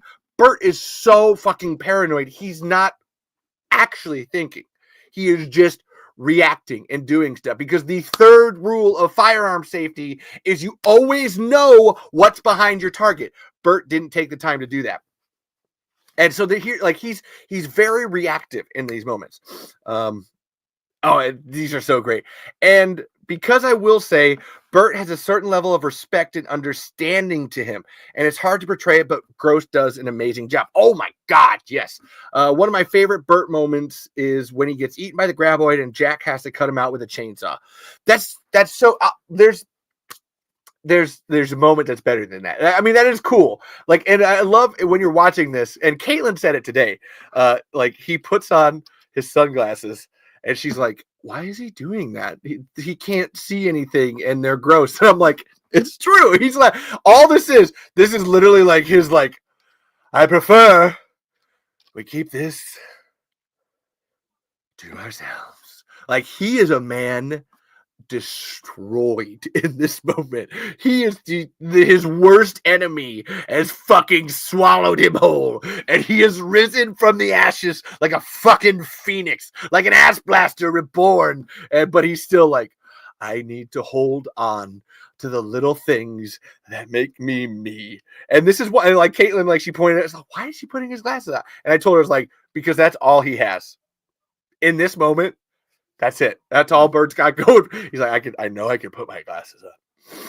I know I can do that. And then I love this. And please, when you're watching Tremors 3, one of my favorite things from Michael Gross is as Bert's, like, he puts his glasses on and he walks away, and then he's just fondling. Like, he's got this desert eagle, like, right here, and he's just walking away and he's just fondling it. Just like, he's so sad. He just chip. He's just like stroking it down because he's like, he's lost. He's a man completely destroyed. He is literally fuck.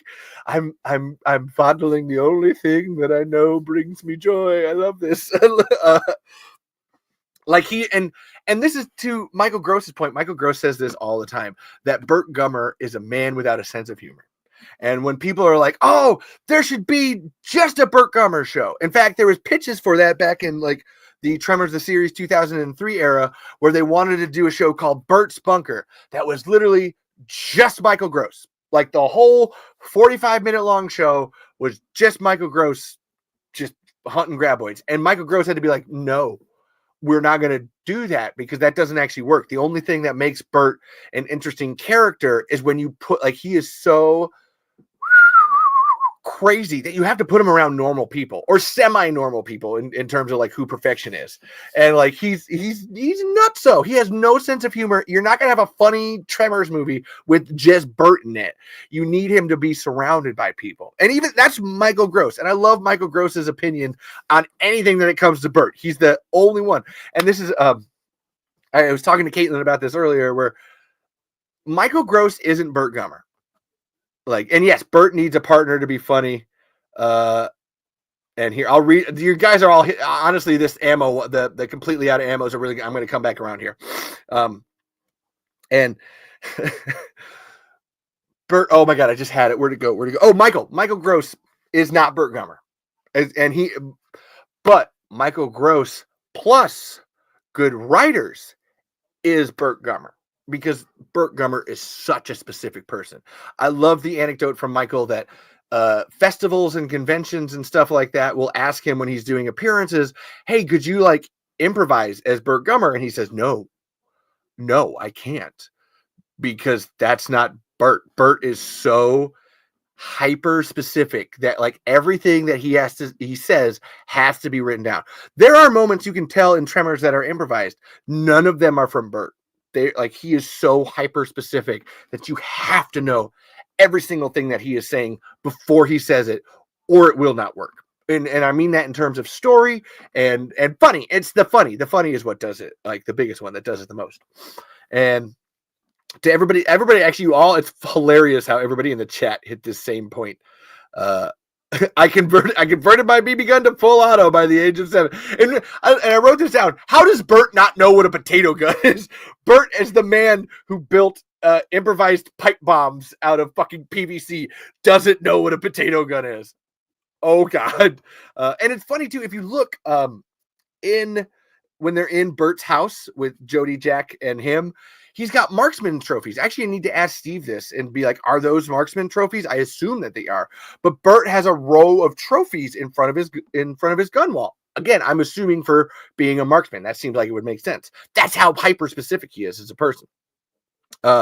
Or in Tremors 2, when he comes back after his first interaction with Shriekers and is completely out of ammo. Love that scene. He's defeated, but he's not at that point. Yes, that's never happened to me before.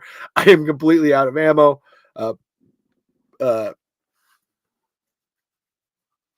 That's the most unrealistic part of that movie. At some point, we've all tried it. Actually, there's a more unrealistic part of Tremors 3 that I will say, just as a momentary aside here, the microwave. Look, I buy a lot of things in this movie. The idea that this microwave that fucking Mindy puts the ham in and lets the ham cook for 5 seconds somehow made that ham hot is the most unbelievable part of this whole movie. There are giant worms that turn into fucking velociraptors that turn into pterodactyls that fart fire, and somehow the microwave is the part that I have a problem with. What is this world?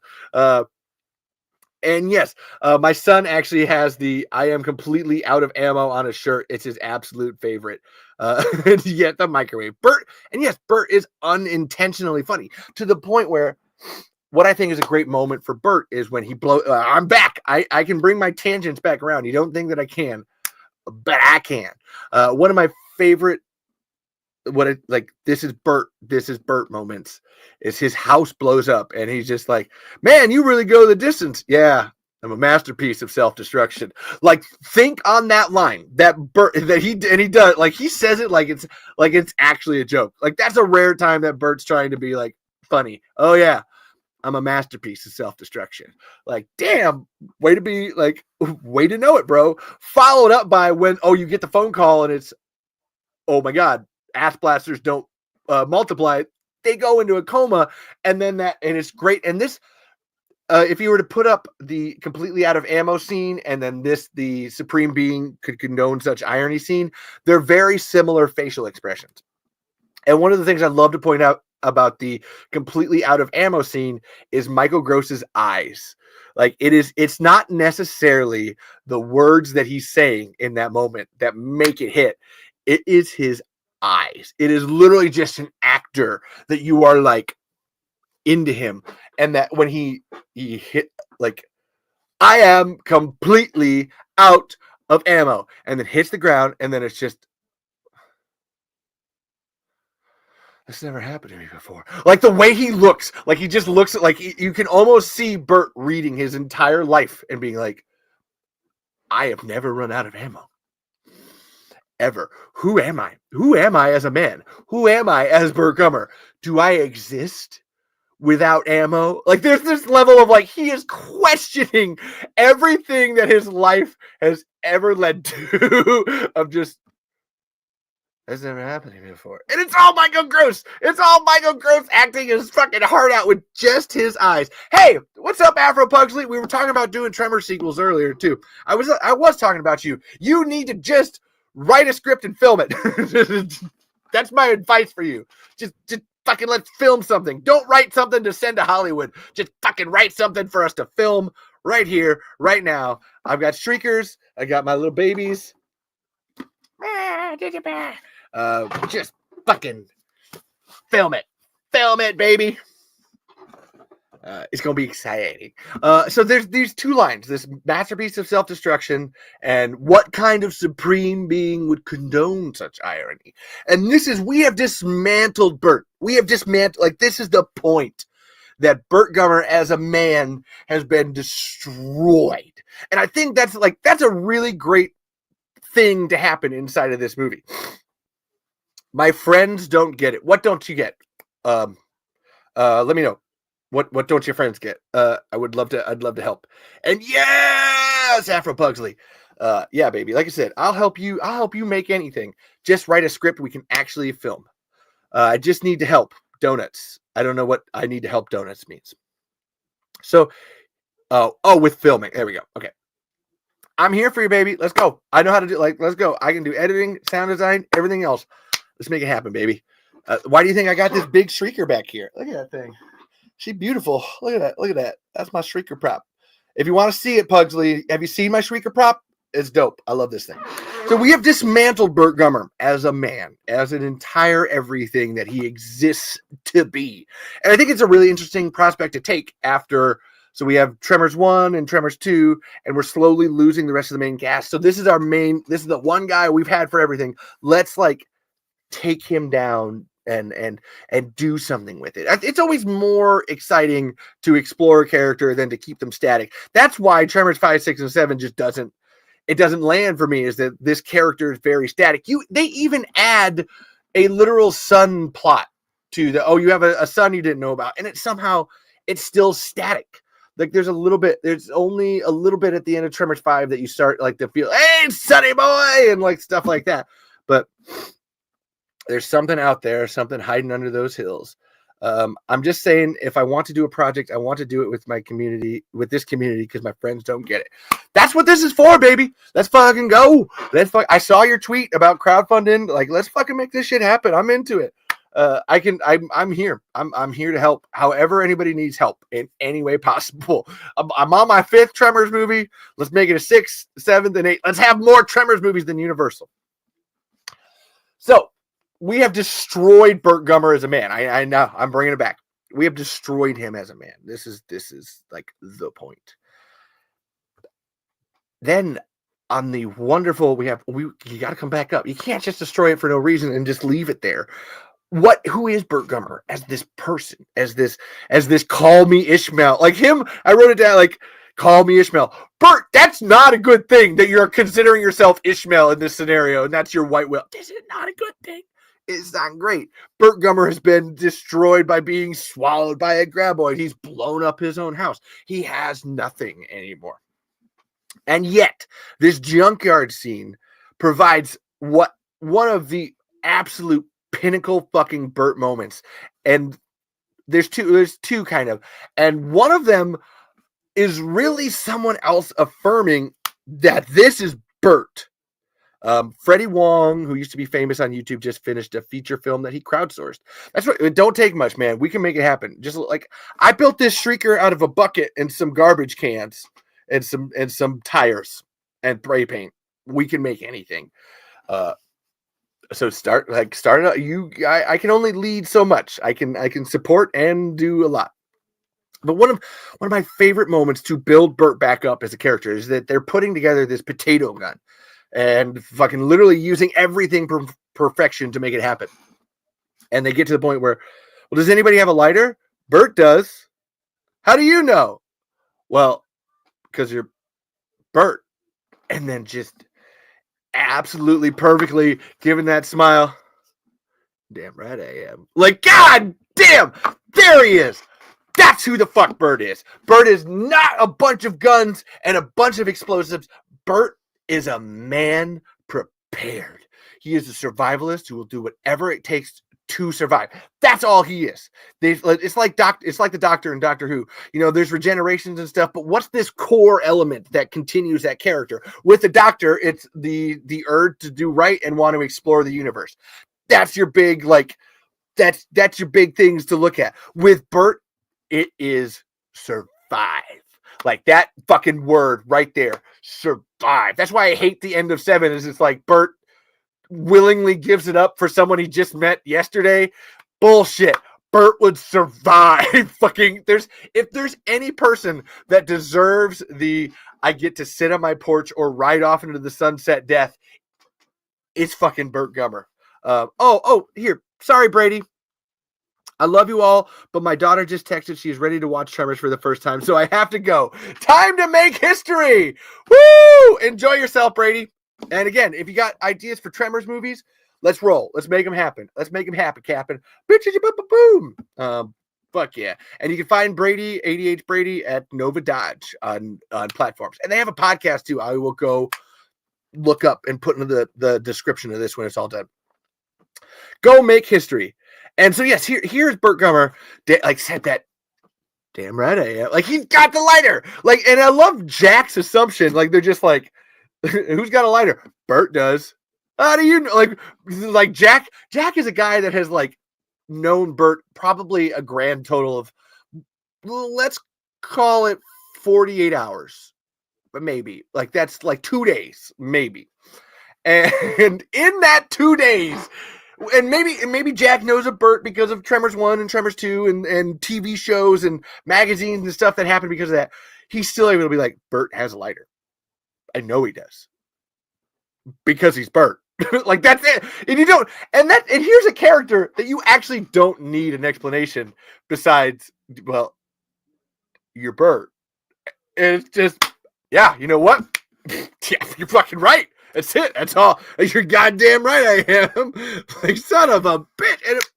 And it works. There's no cheese to it. It's just straight like, yeah, the fuck he is. And then Bert has this great follow-up line later where after they blow up the ass, like the first ass blaster for the first time. And I love this line. I'm going to back up when I do. And I'll wear a mustache for it. Damn, blew him away. Yeah. And that's why we're at the top of the food chain. Yeah. Boom. God damn. That right the fuck there is a dude that knows who the fuck he is and is not afraid to be it. And it's admirable. I fucking love it. I have, like, Bert's not my favorite character. I've said this before. He's not. And sometimes he doesn't even reach top 5. Yet I can still sit back here and be like, that motherfucker over there. Yes, I'm into it. Ugh. You feel that tingling in your balls? I think you have testicular cancer. It's so good. That was definitely, I haven't eaten an olive in a while. Mm-hmm. Boom. But these things, like I said, there's great character work being done here that I can't say that this is necessarily a bad Tremors movie. Like, this is what it's different in such a way. And Brady said earlier, is it the jokes being too fat? No. I think everything is done very deliberately, very slowly, back and forth. It's just so much crammed in here that we want more as people. Oh. Wow. God. Yeah. Oh, this is so good. Hey, what's up, Juan? Over here on TikTok. I'm not even paying attention to TikTok. There's 82 people on Twitter for some fucking reason. Hello, Twitter people. This is super weird to me. That's insane. Wow, I went on a really big rant about Bert. If you're here and you love Bert Gummer, and I have now just offended one of your idols, Kristen, please don't. Honestly, you could show your son this. There's a bit of swearing. I hope you're fine with that. It's my bad. So on this note, okay, this is just a total. I'm going to keep rolling here. There's one thing that I've realized. So Tremors 1 has one of the greatest F-bombs in cinema history with fuck you. And then none of the other Tremors movies have F-bombs. And I was like, I kind of wish that they did. Just one. I don't need a bunch, but just one moment in each one. So I want you all to think right now in Tremors 2, 3, 4, 5, 6, 7, and the TV show, where you would place an F-bomb in any of these. Because there was one that I heard in Tremors 3 that I was like, oh, that should have been an F-bomb right there, just because.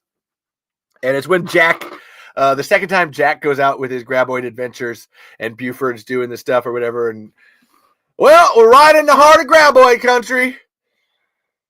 Yeah, I tell you, right in the heart of it. Right in the freaking heart of it. Like, just like that. I was like, oh, man, that would have been a great, like, right in the fucking heart of it. Just, like, dropped all of a sudden. Like, he's just super, yeah, right in the fucking heart of it. It would have worked. It would have worked just fine. And you get one for PG-13. Although this is hilariously the movie that coins the term ass blasters and is the only Tremors movie to be rated PG. Like, what the fuck is that? Whew, I gotta take off my sweater. Hey, Juan, if you're on TikTok, you should go to YouTube. I know you love it over there. You got great comments. We're talking Tremors 3, Juan. Am I sweating yet? Probably. You get all the nasty, gory details of my life and my big old boobies. And like I said, just if you could think of a place you'd like an F-bomb to be in Tremors 2, 3, 4, 5, 6, 7, and the TV show. Like, and drop them in the comments. That was one of my questions for you guys. Hey, Juan's here. What's up, bro? We're here making history. Go make history, Juan. Juan's got some great Tremors movies on the up in here. We're talking about making some sequels here too. Just as I always say, don't write it to give it to Hollywood. Write it to make it yourself. Let's see. Bert's paranoia is supreme. This is the movie where he becomes defiant. Ooh, here's one that I think is really interesting. I love the repeated refrain from Jody that you need to read the comics. And I have. It's funny because I actually have Tremors comics. Like, legitimately. Tremors comics. Like, I have the comics. Look, you should really read the comics. It's all there. They explain it all. I have all of Rhonda LeBeck's books. The comics were better. Fuck yeah.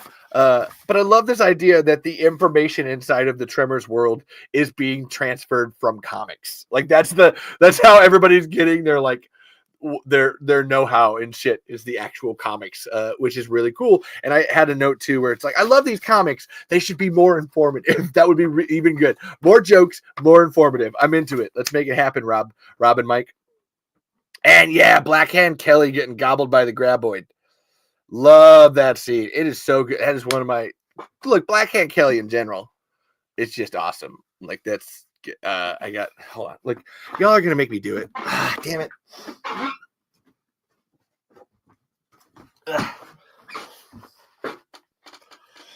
I recommend you keep that hog leg skin, unless you got a desire to be jumping over hot coals now.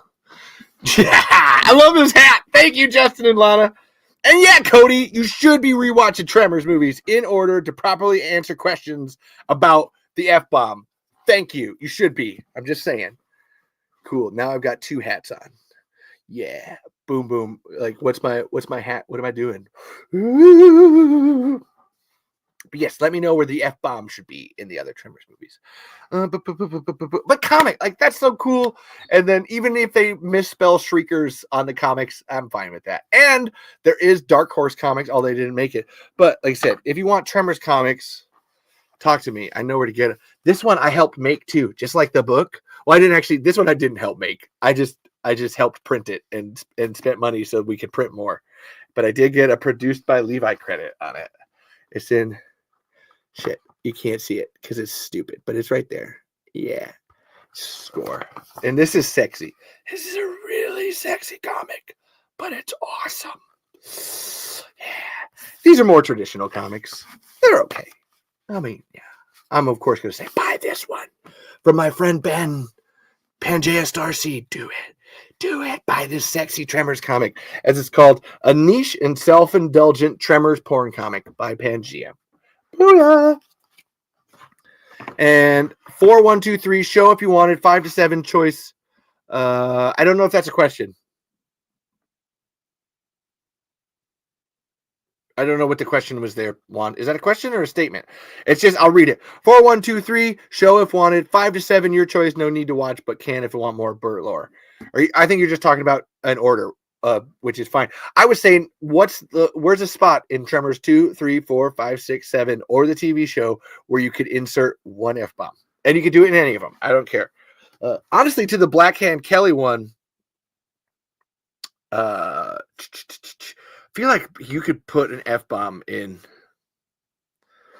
even maybe when he's getting taken down, like, hey, this fucker, or something. There's something there. I don't know what it is. But just think. Just think. And here's another fun fact. So if you didn't know, Matt fucking Wilson, the son of Steve S.S. Wilson, the creator of Tremors, is here in Tremors 3. Like, he's got a role. He's that touristy kid who's like, man, all we saw was dust. He's in this, and he's in Tremors 4. I'd love to. Juan, I'm going to tell you right here, you're wrong. There does not need to be a fully R-rated Tremors movie. That is just leaning on an R rating for no purpose other than shock value. Not worth it. You can make a Tremors movie in the PG-13. And I say the F-bomb because that's just like, okay, keep the tradition from Tremors 1. You don't really need swearing. Like, there's a lot of, little plug uglies, shifty bastards. There's stuff to work with here. And then going an R-rated Tremors movie is not It's not the tone. There's a reason that Tremors works as a family-friendly action-adventure horror rom-com. And oh my God, it's the male Brittany Broski. I don't know what that means. Amber DeFilippo. I don't know what that means. But to go full R on it is, we wouldn't be, if we had fully R-rated Tremors, we wouldn't be able to have people like Kristen come in, who's got her 10-year-old son that loves Burt Gummer, being able to watch these movies. If it was all R, I wouldn't be able to show my nephews any of these movies. It's not worth it for the R rating when Tremors is done just fine in the PG-13. This is, I will go to bat on this one. This is, you could, and this is where, like, I'll give you this. You could do an R-rated movie once. You get one chance really to make that happen. Other than that, that's it. It has to be a detour and come back. To go full R for the entire series and the rest of the franchise, not worth it. Don't do it. You're not gonna like it. You won't. It won't. Let's see. Ooh, here's talking about things that I love. Okay, I realize now I am probably not going to get through all of these notes, but I'm going to try. Talking about some of the things that I love about this movie. Gotta put my Burt hat back on. Is that Jody? Thank you, Juan. See, yeah, or you know what? Save R for something like else, like an R version of Five Nights at Freddy, but not for Tremors. You make a good point. Yeah, no R-rated Tremor. It's, look, and I'm not saying this like you, like, this is a specific no against you and your idea. This is an idea that I've seen lots of other people like, oh, let's make a fully serious R-rated Tremors, and it's like, you look, I'm going to tell you right now, you missed the point of Tremors. You missed the fucking point. And I don't mean like of the sequels. You missed the point of the first Tremors movie. That the reason it works is this balance of horror and comedy. This thing that I was talking about, Brady coming in here earlier about like Tremors 3 goes to camp. And I'm like, I don't think it does. I think it's kind of like making you think that, and then does a little like, whoop, oh, you're looking at this. But then we pull this other one right to your front and make you look at that. So the R-rated Tremors, it's an idea much like underwater graboids that I just go like, ooh. So it's underwater graboids. We don't remake Tremors, and an R-rated Tremors probably isn't going to work. There's some lore for this show that I just, and I love yes and just not stuff like that. One of the things I love that sells this world, and I need to get screenshots of this as I'm going through it, is how much Jodie Chang is incredibly realistic for a person in that she's very much Walter Chang's niece. There's some familial legacy being passed down here, and her being so single-minded on like, oh no, hey, it worked for your friends Earl and Grady. We're going to make, Tremors here at Chang. And this is where I do get to say we're going to make Tremors here at Chang's, because that's the joke too in the, hey, Mom, take a picture of me next to the Tremor. They're called graboids. Like, they know that. Like, Steve and Brent and Ron and Nancy knew that while writing this, like, that everybody calls them Tremors. And they're like, we're going to make a joke about that because it's bullshit. And even extra, if you watch Tremors, the series, there is a Tremors VHS behind Jodie at one point. I just sent you a link to a picture of Brittany. I don't know where you sent it to me. Are you coming from Discord? Who are you? What are you doing? I don't understand this. I don't understand what's happening. Oh my God, Sons and Shadows is yelling at me. I need to get back on Deadwire. Oh my God, I got a bunch of messages over here. Whew. I don't use Twitch much, but thank you nonetheless, Amber DeFilippo. I will look that up. But Jodie sells the fuck out of this concept over here. And I love this, her exchange between her and Jack about marketing and stuff like that. And the way I love his, I think my business brings an association to your business of around about approximately maybe 50%. And then just straight up she follows it up with actually 22% with questionable sustainability. I try not to plan too much. I believe in the ebb and flow of the universe. And then I love Jody. So I'm in stage 3 of establishing my product identity. You know, Land's End, Canoe, Outdoorsy, yes, Land's End, Canoe, Outdoorsy, LL Bean, Golfy, Sailboaty. I get it. So Chang's Market is sort of that deserty, underground, monstery feeling. Yeah, exactly. And well, I sure hope nothing stops you from becoming a viable entity. God damn, I'm just doing quotes now. I'm not even talking. I'm just doing quotes from the movie. All right, Twitter. Bye bye. I don't know what happened there. I'll pull it back up.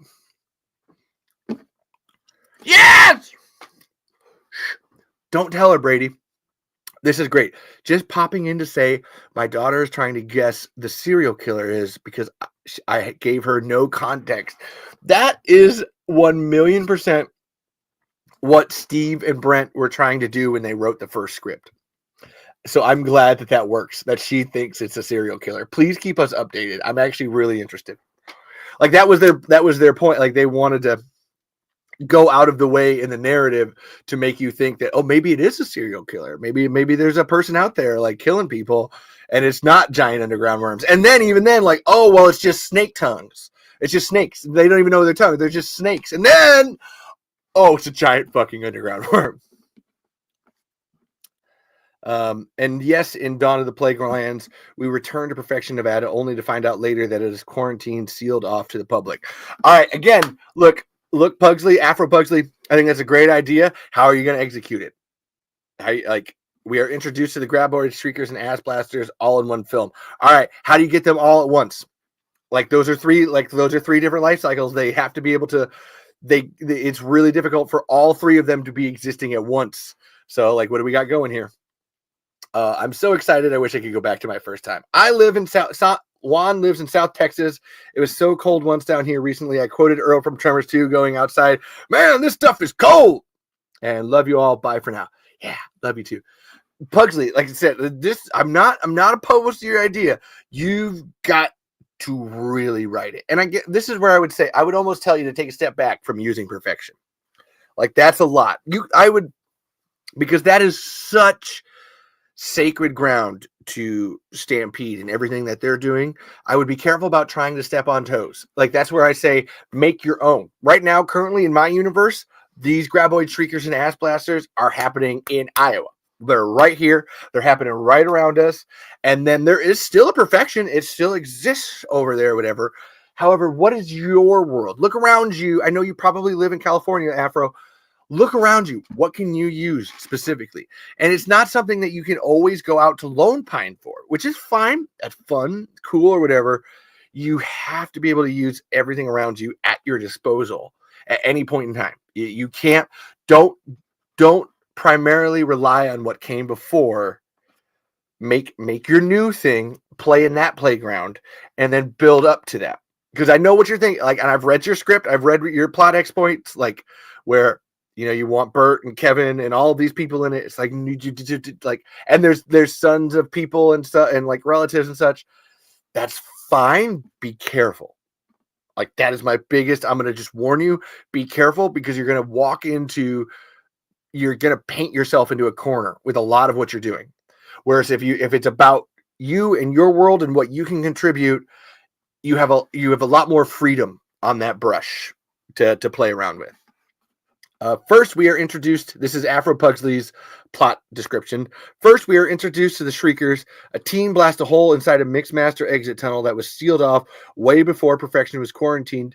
Their goal is to try to find a way into the valley without getting caught inside the tunnels where we were first introduced to the Shriekers, but too dark to see. Okay, so now Shriekers are fine. And again, you have about 48 hours on their life cycle to actually use them, unless, of course, there is some aspect of their DNA that has been changed and such. Like I was saying with our Shriekers have to last a little bit longer because there's less food in the wintertime and in this area. So they have to store more energy. And then Juan. Okay, so I guess we're not talking about Tremors 3 anymore. We're talking about everybody's ideas for Tremors movies. And Juan's over here. My graboids exist in my own existing fictional town, Solace, Texas, Chihuahuan Desert, eco-region. The town is the setting of Tremors Generations on my Wattpad. Now that's exactly what I mean. Booyah. Take it out of perfection. I know what you're thinking, where it's like, I get to do more with it. It's only going to chain you down. Like, there's less possibilities. And this is where even inside of Tremors, when they did Tremors the series, and then, like, you can't just stay in perfection. It doesn't completely make sense. Even if you're introducing Mixmaster into the plot, you have to be able to stretch your wings and go farther than that. That's why they go to different towns and such. You cannot, it won't work. And yes, this is why I need help writing the script. I mean, I got my story, but it just doesn't sound right to the other party. And it's not that it doesn't sound right. I hear conceptually what you're going for. I'm just saying that putting it in perfection is gonna chain you more than you think it will. It's not as helpful. That's where something, even for my own, literally, I'm working with Stampede and helping them, and even I would still be like, man, I still wouldn't try to set one in perfection. That is something that Steve and Brent and Ron and Nancy need to do for themselves. And I say that in a greater world sense of, like, if they're going to come back, that's what they need. That's theirs. If you want to help Tremors, make your own worlds, make your own stuff, and do and that aspect of it, leave it there for them to do exactly what they need to with it. If they don't get a chance to, if time happens and 5 years from now, no rights, everybody's fucked, and no movies are getting made, now that conversation, we can start to have that a little bit. Currently, man, no, there's so many possibilities. Branch out, baby. You can go anywhere. You can go anywhere you want to. Don't just limit yourself to what came before. Woo! To this point, this is actually a great thing about Tremors 3, is that it actually loves bringing things full circle. There is a very deliberate energy to this movie about, you can sense they are trying to end. Stampede may be trying to end it. Universal, whatever, who knows what the fuck they do. But Stampede themselves, they are trying to end it. They are trying to bring it back around. One aspect that I love is from Tremors 2 to Tremors 3 is that we're talking about the fire extinguisher. And I should have had something up for this or whatever, but I didn't. Maybe I might have another video to show you here. That in Tremors 2, Earl gets foamed or whatever, and goes throughout that. Logically, that's not something that would work. Like, that stuff sloughs off. You wouldn't have much heat. It's very much an in-movie universe read. Okay, that works for that little moment. It's pretty cool. I love in Tremors 3 that they go, oh yeah, I sprayed myself. Not entirely effective, I'm afraid. Like, that's them literally being like, that movie, that didn't work. Desert Jack as a character is actually an analog to Kevin Bacon's character in the first movie, who's so against plans. Jack is so zen and chill in the moment, and he's who Kevin Bacon's character would be if he didn't learn the planning from Earl. Actually, I will pull this up. There's a great, wonder if I can do this. I'm very new at this, but I think so. In Tremors 2, Bert gets fucked because he doesn't know Spanish. By Tremors 3, he has learned Spanish. I hope this works. Yeah.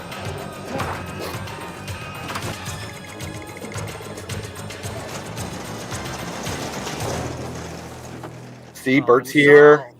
He's doing this. It's awesome. He's kicking ass. Followed up with, what's in there, Kate? I have fucked up. And this is Bert as Iron Man. Bert as Batman needs his prep time. Sweet. Go upstairs. I know this one's snack food. Sweet snack food? Rice flour. Rice flour. I didn't know. How could I have known? Señor Gumer, ¿seguro que estamos a salvo acá? ¿Completamente seguro? This is so good. If you're on TikTok or Twitter, I'm sorry, you're missing. This works. I'm glad. I did a video. Good, you've kept your engines running. I want maximum heat emissions from these coordinates. Mucho caliente. Comprende? Flying blade. Patience, mi amigo. Yeah, see? Cool. Wow, that actually worked. Wow! I'm surprised. But there's Bert, doesn't know Spanish, by the third movie, has now learned Spanish, so that problem doesn't happen again. He's always prepared for the thing that came before. 10 out of 10. Boom. I'm glad that actually worked. So there's more. Oh, so Desert Jack actually at the end of the movie says I'm more like Car Wash Jack now. I got a job working that new place out in Bixby. Oh, I'll say that in a second one. Which is funny. The car wash conversation is actually exactly a conversation that Val and Earl have in the original Tremors 1 script, where they wanted to go to Bixby because they wanted to get a job at the car wash. They thought that they could get a job managing it out there. That's so. Here's a moment from the script that's bringing back around for this character to use again. Desert Jack's cloud talk scene is by far my favorite out of the third movie with him. It's true. A lot of people like a dramatic cumulonimbus cloud, but I'm always a sucker for a Cirrus. Wispy way up there. He's a snappy motherfucker. He's hitting on Jody, and I love this in this moment with Jody that he is forever the commiserate con man, like trying to screw people over and do all this. And he seems like he's not smart. He's not a business savvy guy. There's this great moment where Jody sees the food mall. You said you were buying all your stuff from me. And then just the straight up I don't recall signing any purchasing agreement. You fucking bastard. You shifty son of a bitch. He literally uses what would be a Jody argument. I don't recall signing any purchasing agreement. And throws it back in her face. Look. I thought we were just kind of using each other, huh? I thought that was a thing, sweetie. Complimentary ice and all that. I need my cowboy hat. Oh shit. Olives. And yeah, Beebless, he's sick. He's smooth. Ooh. He's slick. He's smooth. He's funny. It really is. I honestly, I've always liked Desert Jack as a character. This guy, and I want you to do this. I mean, you can drink a Coke too. That's not what I was saying I want you to do, but you can if you want to. Oh, I'm hot and a little fuzzy. And contrary to popular opinion, I'm not on as many drugs as you think. I have started smoking again after the election, but that's about it. No, Jack is fucking funny and he is smooth. He's goddamn hold on, where was God, okay, look. In my spare time, I love making GIFs. One of my favorite, and particularly, obviously, I don't do it for anything else. I make Tremors GIFs. I love making GIFs of Tremors. It's fantastic. It's a great way, if you're a filmmaker of some kind, to understand the art a little better. Jack, who's funnier, Jack or Grady? I actually have to pick Jack, and I like Grady as a character. That's not me shitting on Grady. I think Jack is legitimately funnier. That's a good question. That's for everyone in the chat, or if you're listening later in podcast land, who is funnier, Jack or Grady? And to this point, I'm actually gonna write that down. Who is funnier, Jack or Grady? Fuck yeah. Jack would okay, Grady's funnier. I'm agreeing with this. So Jack is just, like I said, this just a fascinating character to me. One of my favorite things as a GIF and as a moment is Jack's I need my hat. That's why I'm having a problem. This is bugging me. I need my hat. Shit. It's somewhere. Oh god. You'd think that I'd be better about this, but it's goddamn it. There it is. Yes, this show has a lot of props, and one could say that maybe I rely on props a lot, but I don't care. It's my fucking show.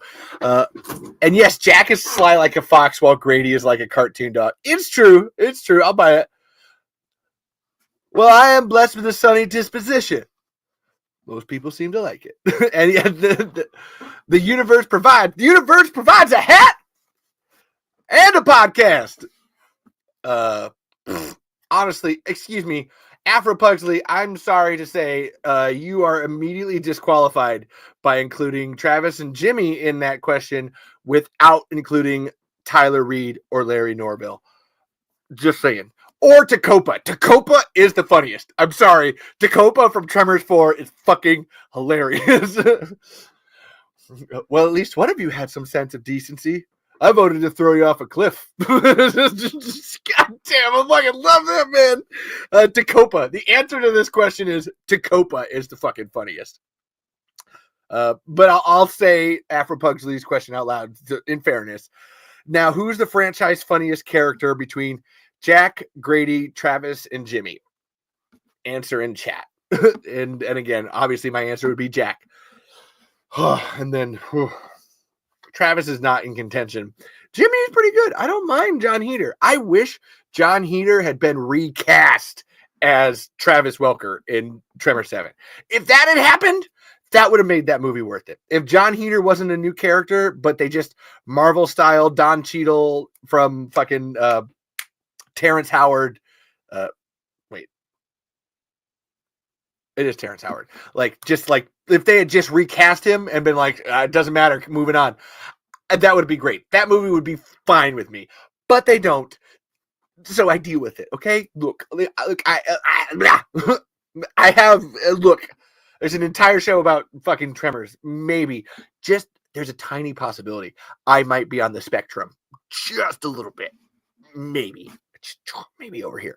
But no, funniest character in all of Tremors is still Tacopa. Just you missed with a cannon. Or Larry. I love Larry too. But Jack has this line that is such a con man, such a character. Where I gotta do the whole thing. Well, ma'am, time is the eternal river.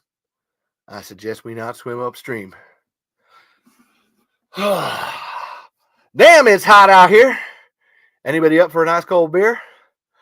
I got $4.50 imports and 5 bottle domestics.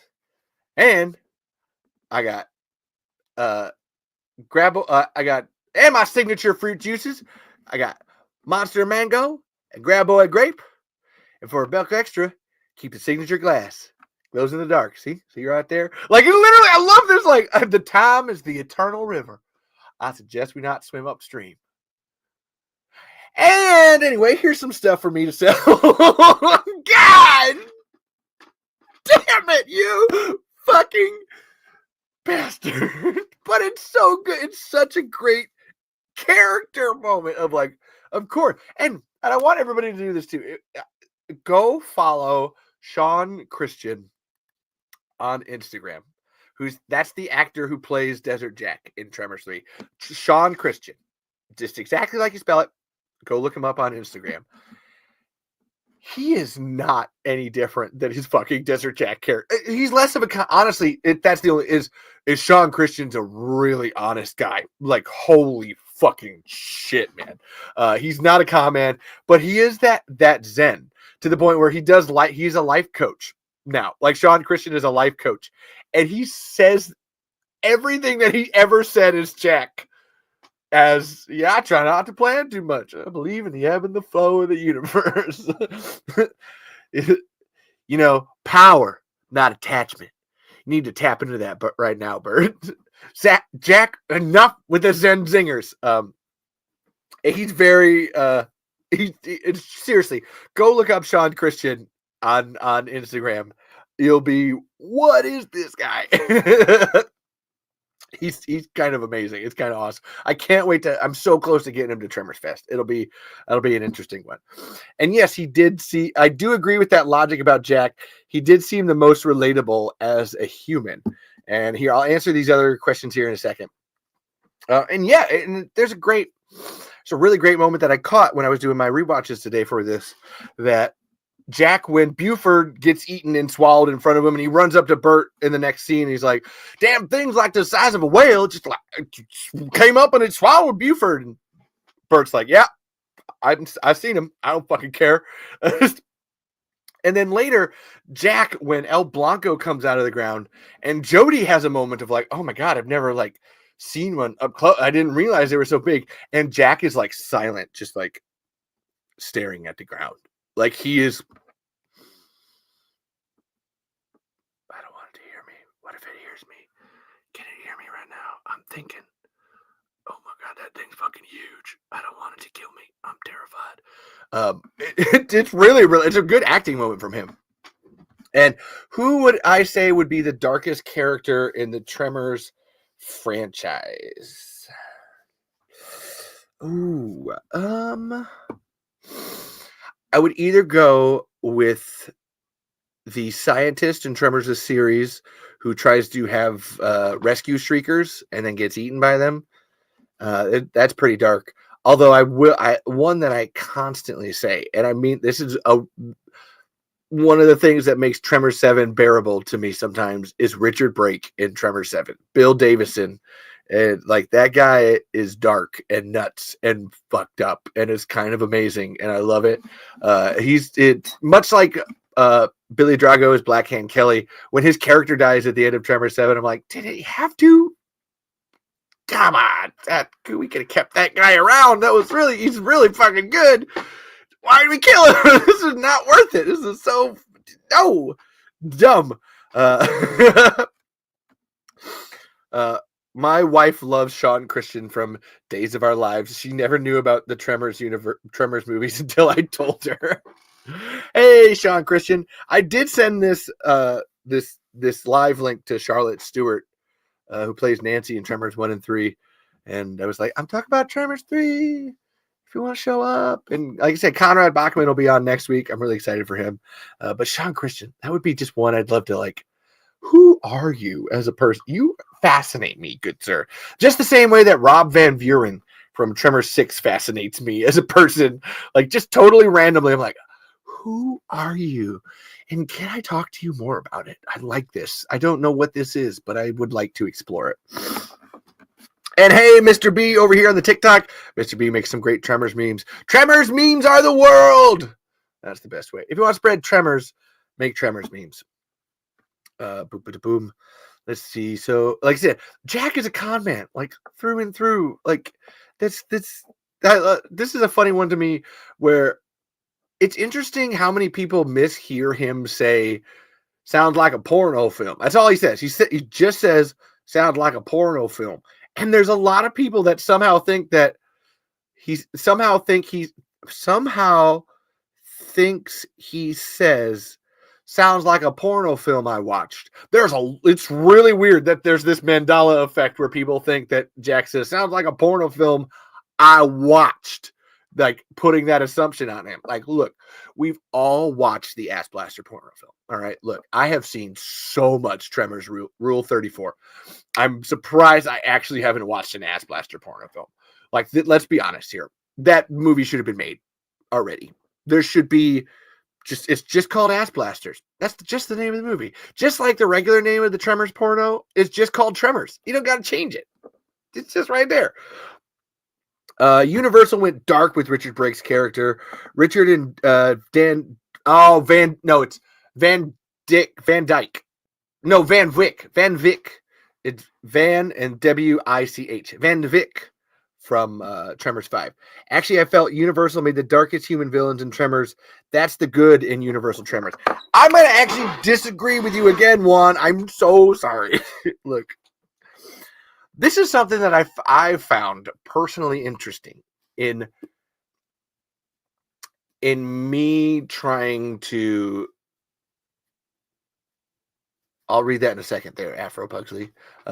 In me trying to script more Tremors, it's really difficult because of the world that's been set up to have straight villains.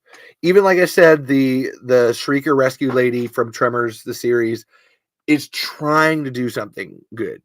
The one decision she makes in that I'm like, is when she like blows up Bert's ammo.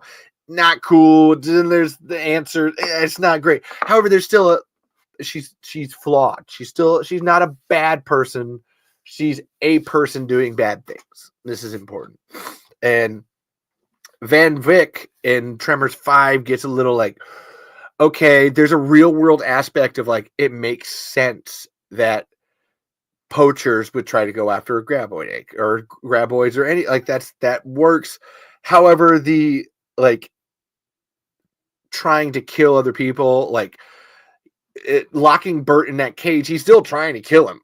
Like you're leaving a guy out in the middle of the desert with no food or water, he's probably going to die. He tries to kill Bert.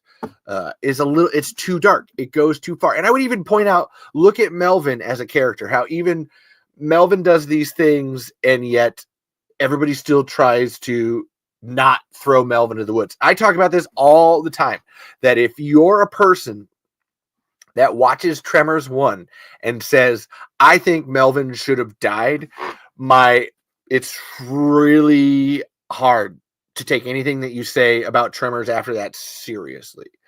Because you want a kid to die because he's annoying. That's your reason. All right.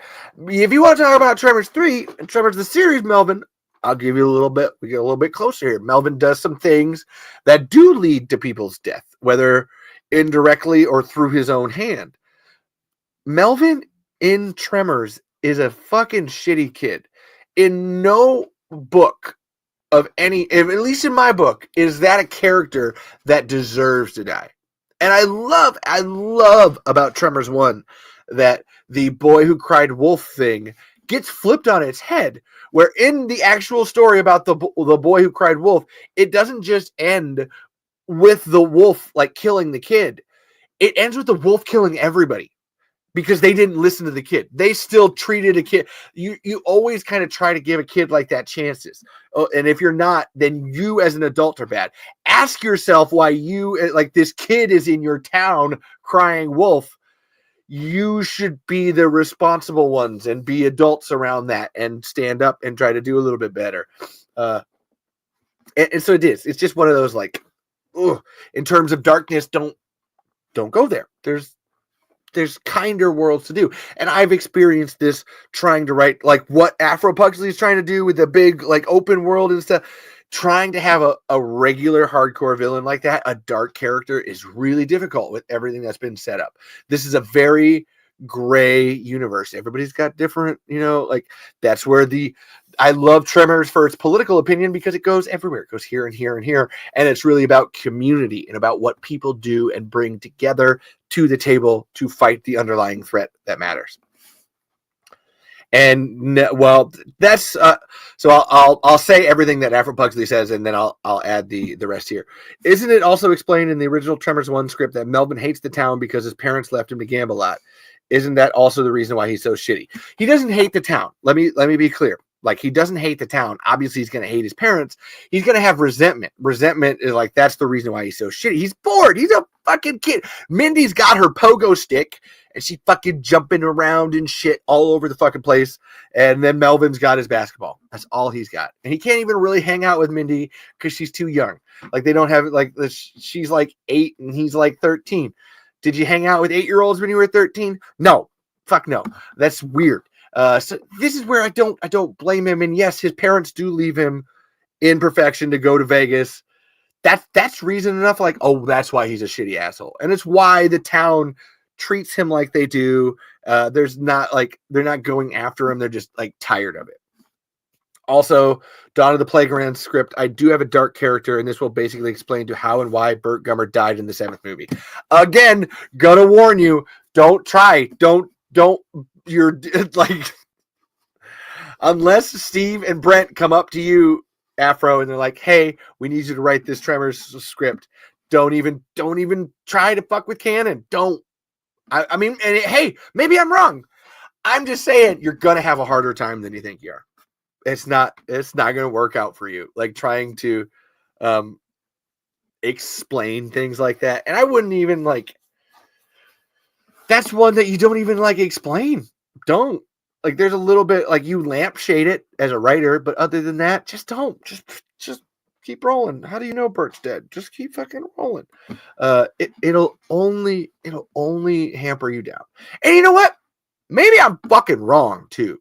Like Afro Pugsley, maybe if you've got it and you're fucking ready and you're ready to fucking throw that shit down and be like, no, this is why it works. I'll be like, you know what?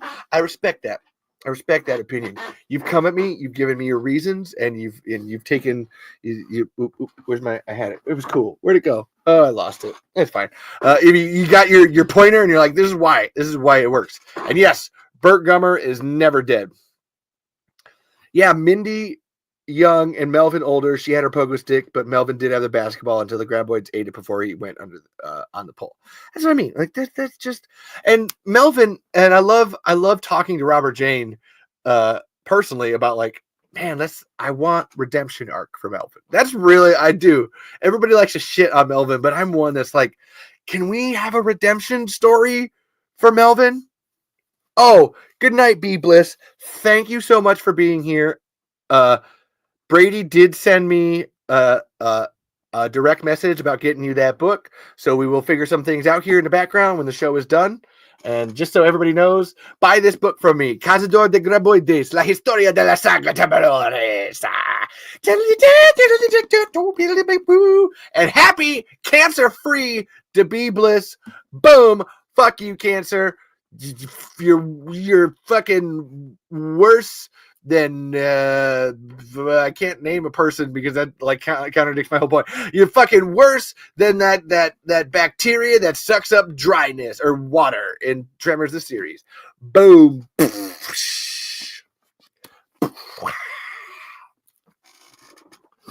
And Afro Pugsley, I'll rewrite the script. I just need a second opinion. I mean, I'll give it another location as a respect to Brent Maddock and SS Wilson. And look, I'm coming at you with experience. I'm not saying this as a like, oh, this is hypothetical and all that. I'm telling you from my own personal experience of trying to write stuff when it comes to Tremors that just fucking make it your own. That's the best. Y'all are amazing. So grateful for y'all. Thank you, B Bliss, for being here. Love you, love you, love you. Fuck yeah. Fuck cancer. But yeah, no, like I said, experience. And like I gotta bring it out because it's so cool. Like, I mean, Pugsley, you think I make something like this just because it's like fun? I mean, it is fun, but like, no, you got like have fun with yourself, baby. Like, look at that motherfucker. And this is just a bucket. It's just a bucket. That's all it was. And then the little thing on top. Fuck yeah, man. So this whole concept of oopsie. Come on, baby. Here we go. I'm trying. I really like. Oh, it's very cool. It's very cool. And then honestly, this is why I do the recommendation is that just make it your own because it's so much fun doing this.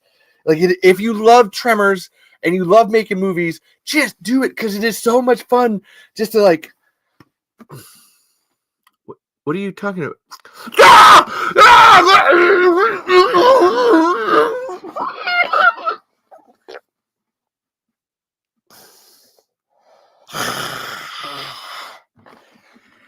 It's the best. I don't know. I have a fucking blast doing it. That's why I have fun with Fred and Dusty. And oh man, Dusty's super excited to get going. And like, that's. You're gonna. I guess what I'm trying to say with that is you're gonna have more. You're gonna get more out of it. Just making it. What's Afro Pugsley's Tremors? You take your, and this is where for me, what your baseline is that horror comedy, those two things, graboids, shriekers, ass blasters, dirt dragons. All right, that's what you got. You got the tone of Tremors, and then you got the monsters. And you could include Mixmaster in there because that's fine. That's what you need. The rest, what's your flavor? What's your world you're bringing to? What do you got? Like, what do you like? You know, obviously I casted myself in it because I don't got many people, but like the other person that my other co-star in the one that we did the hunting ground, you know, he's not Burt Gummer. I just took some qualities that like, oh, okay, that kind of works for that. And then, okay, well, what's this new person? Chase Maddock. Who is Chase Maddock as a person? Like, and kind of grow from there. You have to, like I said, baseline, strip it down, and then make something new. And I'm promising you're gonna have way more fun than trying to like fit it into this. And then this is where I'm begging everybody. And honestly, Brady, Brady over here, like fucking has it right where it's like, no, crowdfund filmed and like go to town, because what we can make in this moment is very much us as people. What do we bring into the day? You're never going to win with the Hollywood system. Never. Look, I literally have a road in with Steve and Brent and Ron and Nance. I have Ron Underwood's fucking phone number. And even I would sit here and not say that like, oh yeah, look, this is what we're going to do. This is what we're throwing down. No. Look, what do I have? How can I build that? Here's my version of that. And then, well, do you want to take some of that? That's cool. If not, moving on. The rest is difficult. That's what I have is they only go to perfection to find a cure for the graboids, the play that graboids evolved to have, the plague. I have Wally Chang, who's the grandson of Walter Chang and one of Burt Gummer's survivalist students. See, a Burt Gummer survivalist student, Wally Chang is a little difficult. That's a little bit treading on that territory. But a Burt Gummer survivalist school student actually works, because that's not necessarily tied to just Burt Gummer. That's a person who took a class underneath Burt Gummer and then learned how to do that sort of thing. One thing that I haven't written into one yet, but I have this really great idea, is that in this world of graboid streakers and ass blasters, that everybody would probably know about Burt Gummer. Burt Gummer would be a legendary figure. He's a legendary figure inside of the movies as he is, to the point where the Burt Gummer Day thing, even though it's from our world first, Burt Gummer Day was started in 2017 by Baby Fark McGeezax. It came into the Tremors world in 2020 with the, he's like a superhero in some circles. There's actually a Burt Gummer Day. And there's this idea that I have that I think it's really fun, is an opening to a Tremor, like to one of the Tremors movies that I want to do, is that somebody like goes and looks up online, like, oh, we have graboids, like let's find this Burt Gummer person, and they call a number and they call this Burt Gummer person, and it's not actually Burt Gummer. It's a Burt Gummer lookalike that's trying to, in a way that Desert Jack's Graboid Adventures is, of like, yeah, there's graboids and I'm gonna like take them out, like the Grimm fairy tale story, the brothers Grimm that Terry Gilliam did with Heath Ledger and Matt Damon, where they're like, we're coming in to defeat the graboids, and that's bad. But then that, like, the twist to that is that like this Burt Gummer imposter goes to like face graboids and then actually gets eaten, because you can't be Burt Gummer. Only Burt Gummer can be Burt Gummer. You can't just pretend to be Burt Gummer and kind of hope that it works out. All right. There's only one person that can do that.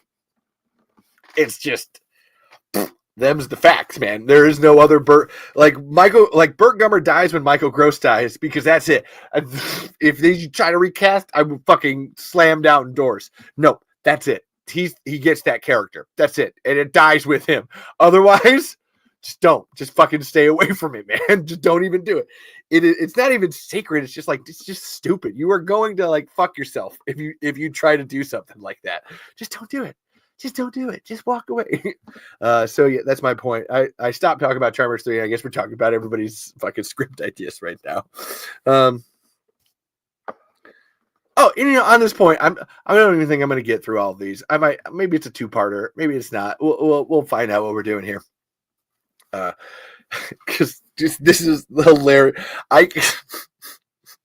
I have so many notes for this, and guys, we're not even like past half of the first page. Here's a question for the chat: Melvin or El Blanco? That's like, oh my god, holy shit! I cannot believe this has been great. I really appreciate everybody. This has been fantastic and awesome. That we did not talk about Tremors 3 like at all. No, honestly, we did. I did for a while. Here's a random thing that I just have to. This goes back to bringing it full circle. I love this concept that when in Tremors 3, they're in the junkyard and Burt finds Nestor's like old moonshine bottle for their potato gun. That is a great little moment of like, oh, So Nestor was drunk during the first Tremors movie, which makes a lot of sense. If you watch after they come back from the truck in the pole vaulting, Val and Earl are fucking slamming beers down. Like they're slamming beers on the table and they're chugging.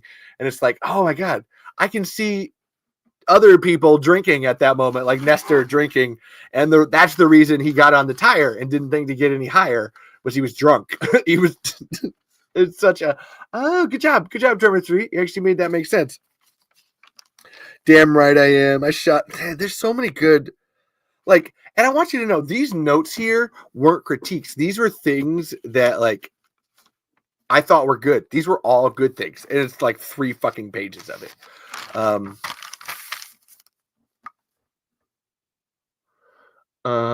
Okay, hold on. I just went to Reba McEntire's chosen Universal Studios. I was told that she was interested in doing another Tremors movie.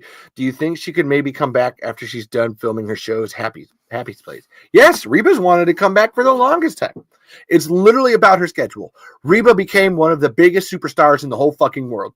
Like, that's where, like, it's such a, oh my God thing. Ooh, honestly, Afro Pugsley, I would like to address this one with you specifically. I'm calling you out, Mike Griffin. I want to talk to you about something that you messaged me, and this is actually really good because I have you here right now. I'm looking at you.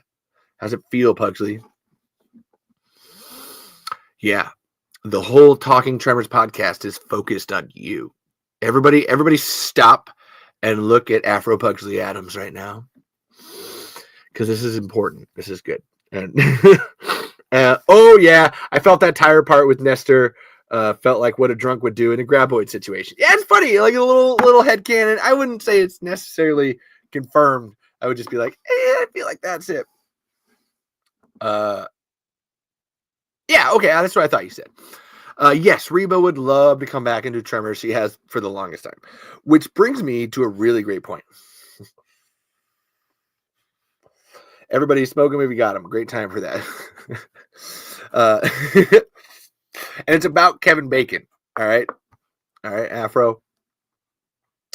So Afro Pugsley Adams here sent me a message the other day lamenting about Kevin Bacon. And admittedly, I understood the sentiment of where it was coming from. Like, I get it. I get what you were talking about. I didn't have. I wasn't going to say energy. It would have made me feel bad in the moment to tell you how wrong you were. Hey, Chris is here. What's up, Chris? Maybe I'll go a little longer just because Chris showed up. I know you're. I'm gonna. This is interesting. This is a good one to talk about. I'm just a fan. Reba wants to come back as much as Kevin Bacon, and we know Michael Gross is always waiting to return. So whoever is alive and not wanting to quit Tremors is coming back. It's true. Hell, Conrad Bachman wants to come back. I think the name of his new character will be Mr. Tim. There's Dr. Jim and Mr. Tim. It's going to be a thing. I'm going to make it happen. Also, Conrad said I was hired today after I sent him the video of me doing his scene from Tremors. So Pugsley, you're coming at this idea that, like, why is Kevin Bacon, Kevin Bacon's never watched the sequels, and Kevin Bacon didn't know about the sequels, and yet people are coming up to him and talking to him about the monsters. And why is it that he never wants to do anything with Tremors, and he's so angry about Tremors? And man, look, this isn't your fault at all, Afro Pugsley, but goddamn, is this just a sentiment that I wish would die as much as Finn Carter as a drug addict needs to die. Because Kevin Bacon had the choice to do Apollo 13 or Tremors 2. And I want you, everybody in the chat, everybody that's ever listening, I want you to ask yourself, in 1996, if you had the choice to do a fucking Ron Howard movie or this movie about underground worms, I don't believe you if you say you're going to pick the worm movie. It doesn't make sense. It wouldn't. Like, and even the worm movie was a flop. The one that you did originally was a flop. This isn't even going to be. This might be theatrical, most likely direct to video. Why would Kevin Bacon pick that? No brainer. And to the whole point of oh, he didn't like doing it. No, he was going through a hard time when he filmed Tremors. His wife was having his first baby. His mom was like going through shit. Like he had a life. He had a life he was living. He felt that whole movie was riding on him. And when it failed, he blamed himself. And if you've ever seen Kevin Bacon or like watched Kevin Bacon talk about anything, he's a very sensitive person. He's an actor, and he's very.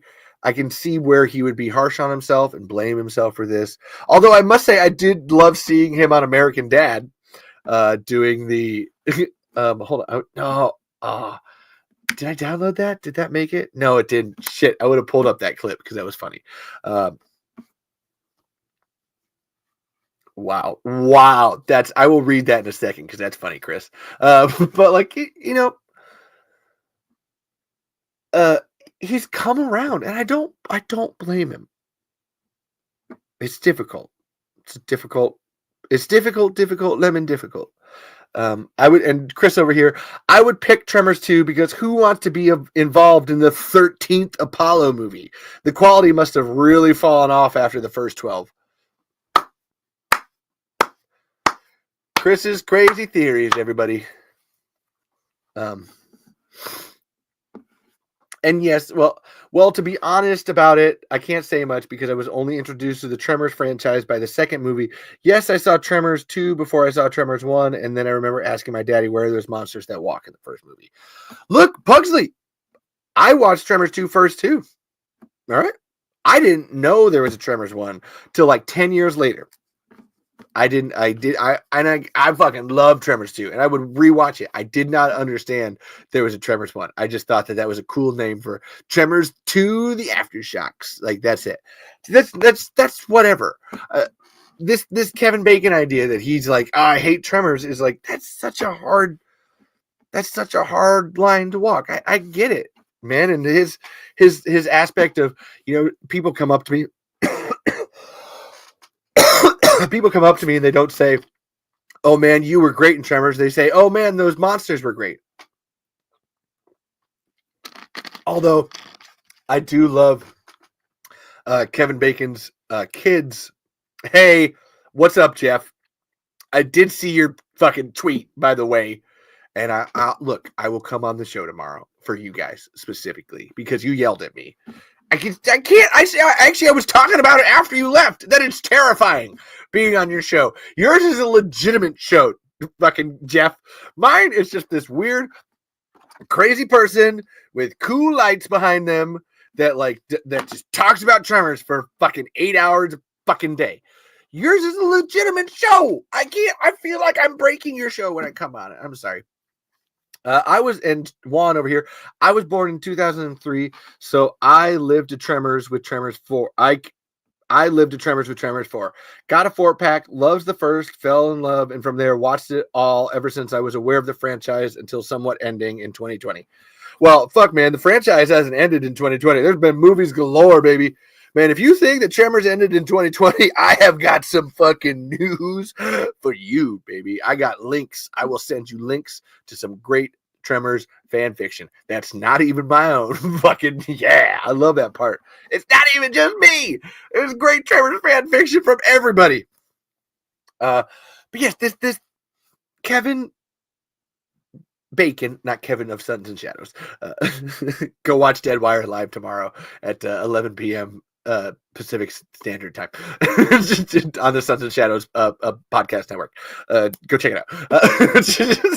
But Kevin Bacon deserves every right to say no.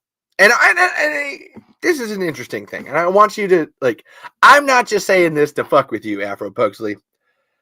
Go back to my very first episode of this show. There's no video. The first 2 episodes of the show I did without video because I didn't realize people wanted to actually see me. Ooh, we got a new person here. I will read your comment in a second, Alec. Cool. Fuck yeah. I have been saying this thing about Kevin Bacon since the beginning. In my very first episode, I talk about this, where it's like, man, people need to lay off him because as much as I wanted Tremors 2 with Kevin Bacon, my favorite piece of art is back there by Ben Sword, Pangea Starseed, that did this wonderful Tremors comic. My favorite piece of art is the color print up there of Come on. It's right here. Of this, which is Val and Earl in the original Tremors 2. Like I said, I got this as a color print back there. It's one of my favorite pieces. That's why it's right in the center, right behind me. And even I say, hey, it's okay that he wasn't. And I feel bad. The thing, I feel really bad for Kevin, where like what he wanted most was to do it with Fred Ward, and now we've lost Fred Ward. And it's like, that hurts. And I know, I can just tell he's wanting. And I know this because of my interactions with Finn. Having done everything that I've done with Finn and become her friend and confidant and family, Finn Carter's family to me now, like legitimately. Like if I could probably call her up right now. She'd probably answer too. And I know how much they all miss that. And I don't blame Kevin. He tried what he could with the pilot, and I know everyone's going to say, well, they weren't going to have Michael Gross in it. That's the studio. The writers, the directors, and Kevin Bacon himself wanted everyone to come back. That's Universal. They can eat a giant bag of dicks. Fuck off. I could have an episode title that. But leave Kevin Bacon alone. Leave Kevin Bacon alone. But I've been saying this since my first episode, so it's not. I've just gotten more eloquent about it. Hold on, I'm going to read a couple comments here. Hey, Alec. Tremors was the comfort show when I was a kid. I still wish the TV show was on streaming services, but sadly it's not. Hilariously, Tremors the series is on Tubi, and if there is anyone out there who lives in the UK that can watch Tremors the series on Amazon Prime, apparently it's in widescreen. And it might be 1080p. It just got released like a couple of days ago in the UK. If you are out there, if you are a British person who watches this show and knows anything about technology and downloading episodes, I would do anything for you if you could somehow get the widescreen 1080p copy of Tremors the series to me. I would die. I only have the widescreen, and it's in like 480. Like I got a 480p copy. It's still widescreen because the standard definition in the full screen is shit, and I refuse to watch it. But the widescreen in 1080, it's out there and it exists. And please, I fucking beg you, somebody send that to me. Kevin Bacon literally said about Tremors in 2023, I'm just waiting for the call. Does that sound like someone who hates the franchise? Hilariously, he said that because of shit I was doing too. It's funny. And if you want to know how much Kevin Bacon likes Tremors, go to either his Twitter or his Instagram page, and even actually his Facebook too. And I want you to see what it says in his bio.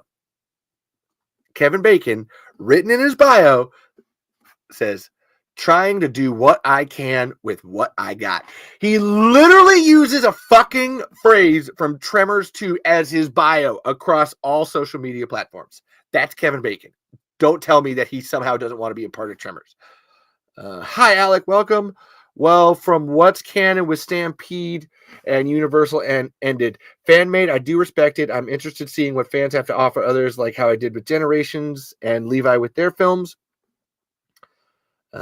Jamie Kennedy years ago wanted a Tremors and Jurassic Park crossover. To me, I think that'd be the funnest crossover ever. Think about it. Alan Grant and Tremors, Burt Gummer and Jurassic Park, Graboids and Dinosaurs. That'd be awesome. I'm going to do it. I was talking about it last show. I'm totally fine with that. Oh, damn. Tubi got me nostalgic. Goosebumps right now. It'd be fascinating how Tremors would take the anthology route like Goosebumps. Have you all seen the new Goosebumps? No, I have not. As far as I'm concerned, I thought it feels like Tremors already was taking the anthology route with Tremors the series. They hadn't fully gone there. That's actually a pitch that I've given to Ron Underwood himself, directly. Like Tremors anthology series, look, you have episodes in the past dealing with Val McKee's ancestors, and then there's an episode with Grady and Earl's Monster World. Oh, now there's an episode over here in fucking Japan and some shit. And Ron was actually into it. Ron loves my idea about don't recast John Bernthal as Earl. Just have John Bernthal be Earl's son. Ron Underwood likes that idea. So let's do it. Let's fucking do it, baby. All right. Man, we really got off topic. I'm trying to talk about Tremors 3 here. It's awesome. It's good. I think I'm gonna have to commit here to coming and doing a 2-part of this because it's just so dense, and it's about exploring my own feelings and trying to figure out why I don't specifically like this like sort of thing.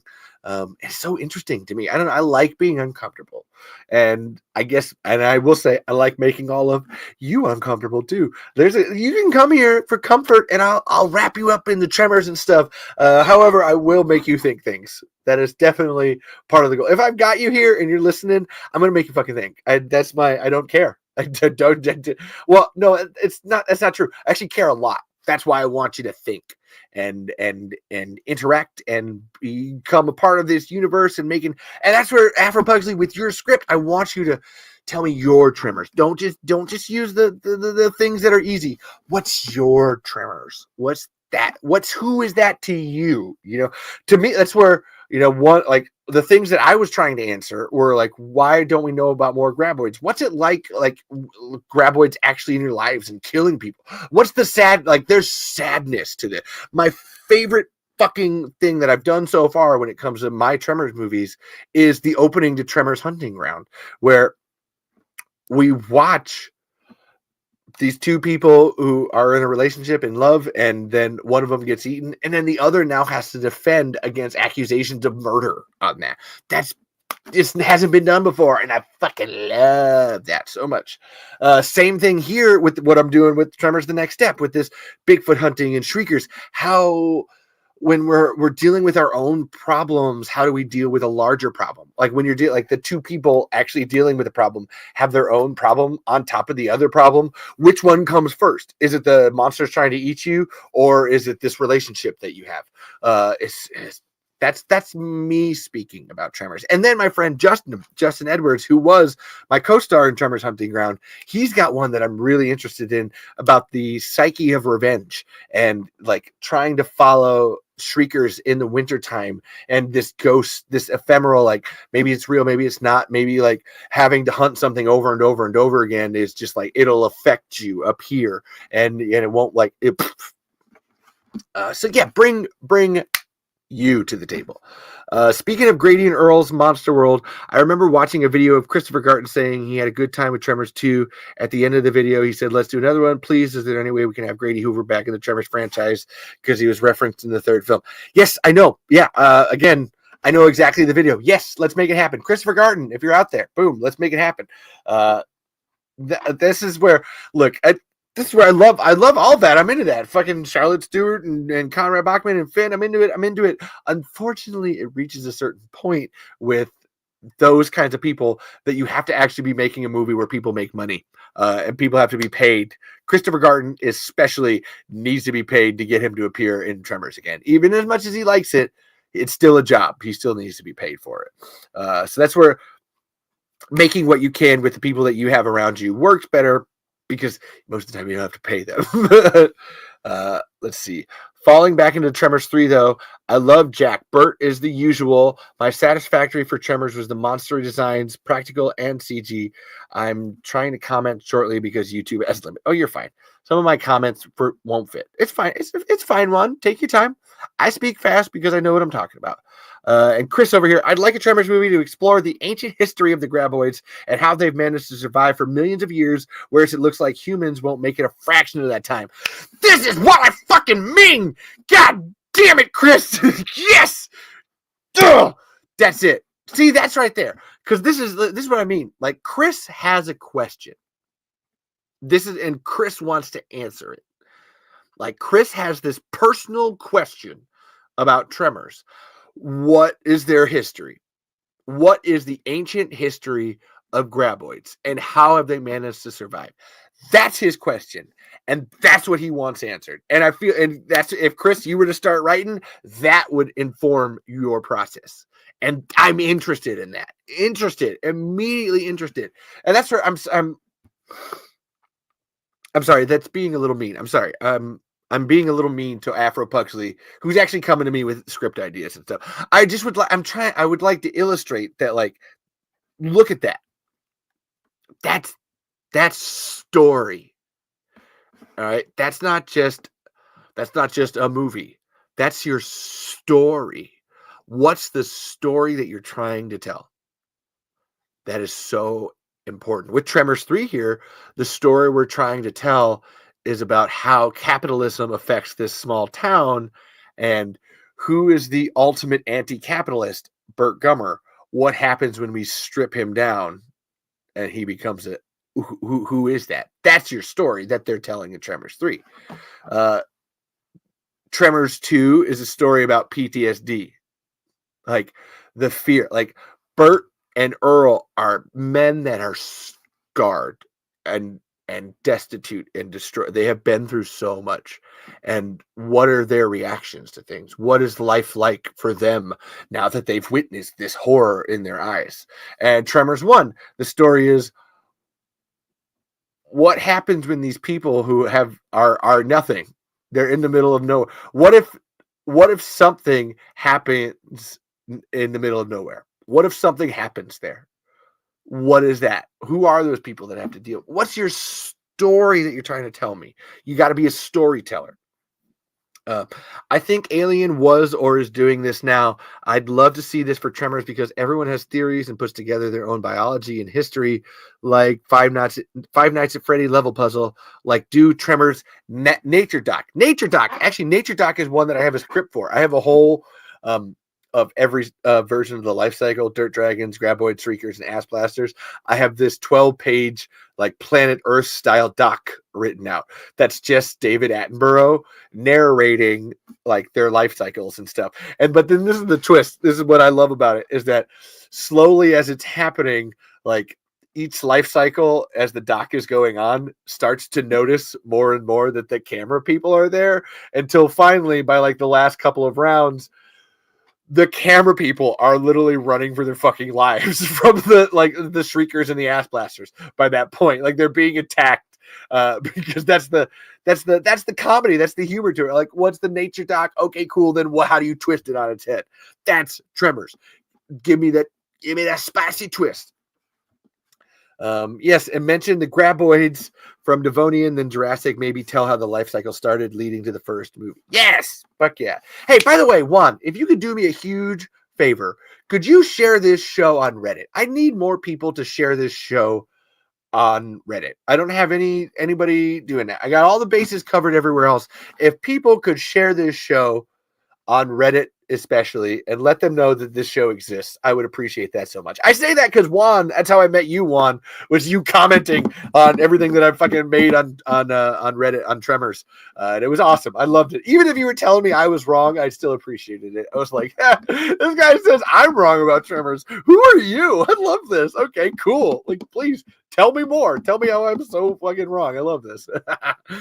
Probably teasing a primal story like Prey 2. That was actually when I talked to Steve Wilson at Tremors Fest, and we were sitting down, and him and I were talking and just like trying to spitball what him and everybody else was doing. That was what one of the ideas that got tossed around was trying to do the Prey thing. That's what the lawyer who's getting the rights back, Mark Toberoff, is suggesting to Stampede to do a bit of a Prey sequel. So that way, because you can still use the Graboids and yet reinvent it and still keep the story moving without remaking the original movie, which is something Stampede wants nothing to do. There will never be a remake of Tremors. Thank God. Fuck yes. But yes, I'm into it. That's where it's everywhere. And I guess it's why I'm trying to, Afro Pugsley, I believe in you. You can do this. Everywhere. Go everywhere. Fucking, who gives a shit about perfection? Perfection's old news. Fucking go. You can go there. You can go there. You can go up and fucking everywhere. Just make it happen. Just go. Just don't. You don't gotta tie yourself down, baby. Yeah, I'm a peacock. You gotta let me fly. Just do it. That was definitely an olive worth. Wow.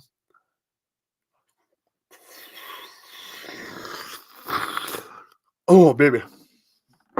Oh, man. I am surprised there are 6 or 5 people here. Thank you, everybody, for being here and enjoying this show. I would like to point out one more or a couple other things before I feel like I should wrap it up, because I'm not. I'm not. There's so many notes. There's so many notes for this one, especially. I made a mistake. Milk was a bad choice. And yeah, Juan over here. Yeah, I definitely would. I don't have much crowd, but I would definitely share. Nature Doc can tease the Prey sequel, prequel. Yeah, man, like fucking try it. Loosey goosey, baby. And Chris, I just hope that they can get something done while Michael Gross is still healthy and on his game. That's what's going to be on me. I've talked to Michael, and I'm trying to talk to Kevin about this, that I would really love a little short, like the Burt Gummer in his bunker thing, but it's Burt Gummer and Val calling each other, like I did with my Burt and Earl thing. But I want Burt and Val to call each other, and Val drops the news to Burt that Earl's dead. Like, that's it. Like, that's the story. And it's them. It's just 5 minutes, and it's those two just exploring their relationship with each other and with Earl, and then grieving in a moment. I think it would be really cool as a way to bring those back. Here's my question to all the Tremors fans, and this is just an idea thrown around the bush. What if Rob Zombie is to make his own Tremors movie? Look, if Rob Zombie could keep it in the PG-13, why not? This is where I say TV show. I'm such a huge proponent of, like, look, if you're going to bring Tremors back, bring it back as Tremors the series. And this is a big reason why, is there are a lot of great directors out there, like legitimately, that would do well with Tremors, that were inspired by Tremors. And there's all these names that get thrown around and stuff. And I think the best way to utilize all of those names is in a TV show where each director gets to direct an episode. Like, imagine an episode of the TV show directed by Jordan Peele. Imagine an episode of the TV show written and directed by James Gunn. Imagine an episode of the TV show. Why is it that those were the only two names I could think of? Shit. Imagine an episode of the TV show written and directed by Rob Zombie. I think that's way cooler. And you have a little more fun with it, a little more freedom. They're not so constrained to the, like, oh, we have to have a full, 90-minute movie and all this. They get to come in, kick ass, put their stamp on Tremors, their own little style and everything. And then we get to keep going and bringing the next guy and, like, going around and stuff. Hollywood tried doing YouTube shorts like that, Into the Spider-Verse, Battle at Big Rock for Jurassic World, and Dominion Prologue. Why not Stampede do that for Tremors? Yeah, and let it be known that personally for me, I think that what I've tried to do for Tremors is that has been my goal the whole time, of just like, I can't. I'm going to pause that one over there. I'm not going to be able to make a Tremors level movie with all the production snaz and effects or whatever, but I can make a Tremors level short that does that, or at least as far as I can take that. And then it doesn't have to completely bump the canon that is there, or might get established later on. It can work with it. That's where I say all Tremors fan fiction is canon to me, because it takes a good writer just to, like, let's twist this around. Let's, like, oh, look, a little thing over there, boom, magic happens. And that's my best advice to everybody making Tremor stuff. Just rub that fourth wall of that canon a little bit. Well, with the Rob Zombie movie, specifically the Halloween, he takes it all the way back to how it literally all began, especially with his latest movie, The Munsters. Yes and no. I'm not gonna, like, speak on Rob Zombie movies because I don't know them well enough. I just don't think. Let me be proven wrong. I could, again, man, a lot of the time I would love to be proven wrong. If there's Ivel in Australia that can prove me wrong on this, I would love that. I just don't think Rob Zombie. I think Rob Zombie would do great with a nighttime Shrieker episode. I think that would be the best one for Rob Zombie. Like House of a Thousand Corpses, but with Shriekers. That's your biggest bet. Let's leave the exploration of taking it back to the beginning to Stampede Entertainment. I literally have a script. My script for Tremors 8 is called Tremors Ouroboros because it's 8. It's the snake. It's the worm that eats itself. It's a whole thing, and it's all about bringing it back. As I said, the tagline is always, the worm goes round. It's pretty good. And even that one, which is about how graboids were around in 10,000 BC perfection, is still like, I just don't, taking it all the way back, that's not mine to touch all the way. That's not like Universal set the groundwork to me. I'm like, well, you can keep using the monsters a little bit. We can keep using the monsters and still call it Tremors. Trying to go straight to perfection and messing with that world is just, Steve and Brent, if you're out there, I can't touch it. If you ask me, I'm there. Let's make it go. And even then, I'd be like, I'm going to help you. Actually, I already sent Bill Watterson to Steve and Brent. Like, I think this guy can help you better than I can. Take him. And hey, Juan over here, I'd help with storyboard and writing. I'm a web writer. I make Wattpad, Undead, Bermuda, New Hushball. I'd love to help make more Tremors content with you and others in any way they can. Hell yeah, send it to me. I will help adjust. I will help rewrite or not rewrite, or I'll help you put it out there however you can. I'm into it. Make it happen. Send it to me. Of course, the talk and sharing would be in calls and texts and social media, private chats, but anything to help right now. Oh no. And Juan, trust me, nobody's going to steal your ideas on this show. And if they are, like, I will write down when I know I have someone else's idea, like specifically. I have actually written some of yours down, I believe. That's in my other notebook, from my old notebook that I tore the pages out of. So we're not going to steal your ideas. I've also literally been talking about all of my own ideas on this channel. So like it's quid pro quo, baby. Not going to happen. One thing that I did want to talk about, I looked down. I've got this. This is a super important point because I've been reading Charlotte Stewart's book, Little House on the Hollywood Hills, A Bad Girl's Guide to Becoming Miss Beadle, Mary X, and Me. This is fast. This woman is fascinating. Stop listening to my podcast. I'm going to tell you, like, this is the weirdest fucking thing. Stop listening to my podcast. Go out right now to audible.com and buy this book and listen to Charlotte Stewart tell you about her life. Charlotte Stewart literally narrates her entire life fucking story, and it is so beautiful and happy and tragic and sad, and I love it so much. The thing that's interesting and why I bring this up is that in Tremors 3, Nancy calls the government on Bert. And it's really funny to me, having listened to this book, because Charlotte Stewart would never do that. Like, it's clearly her character. Charlotte Stewart would never call the feds ever for anything, for any fucking reason.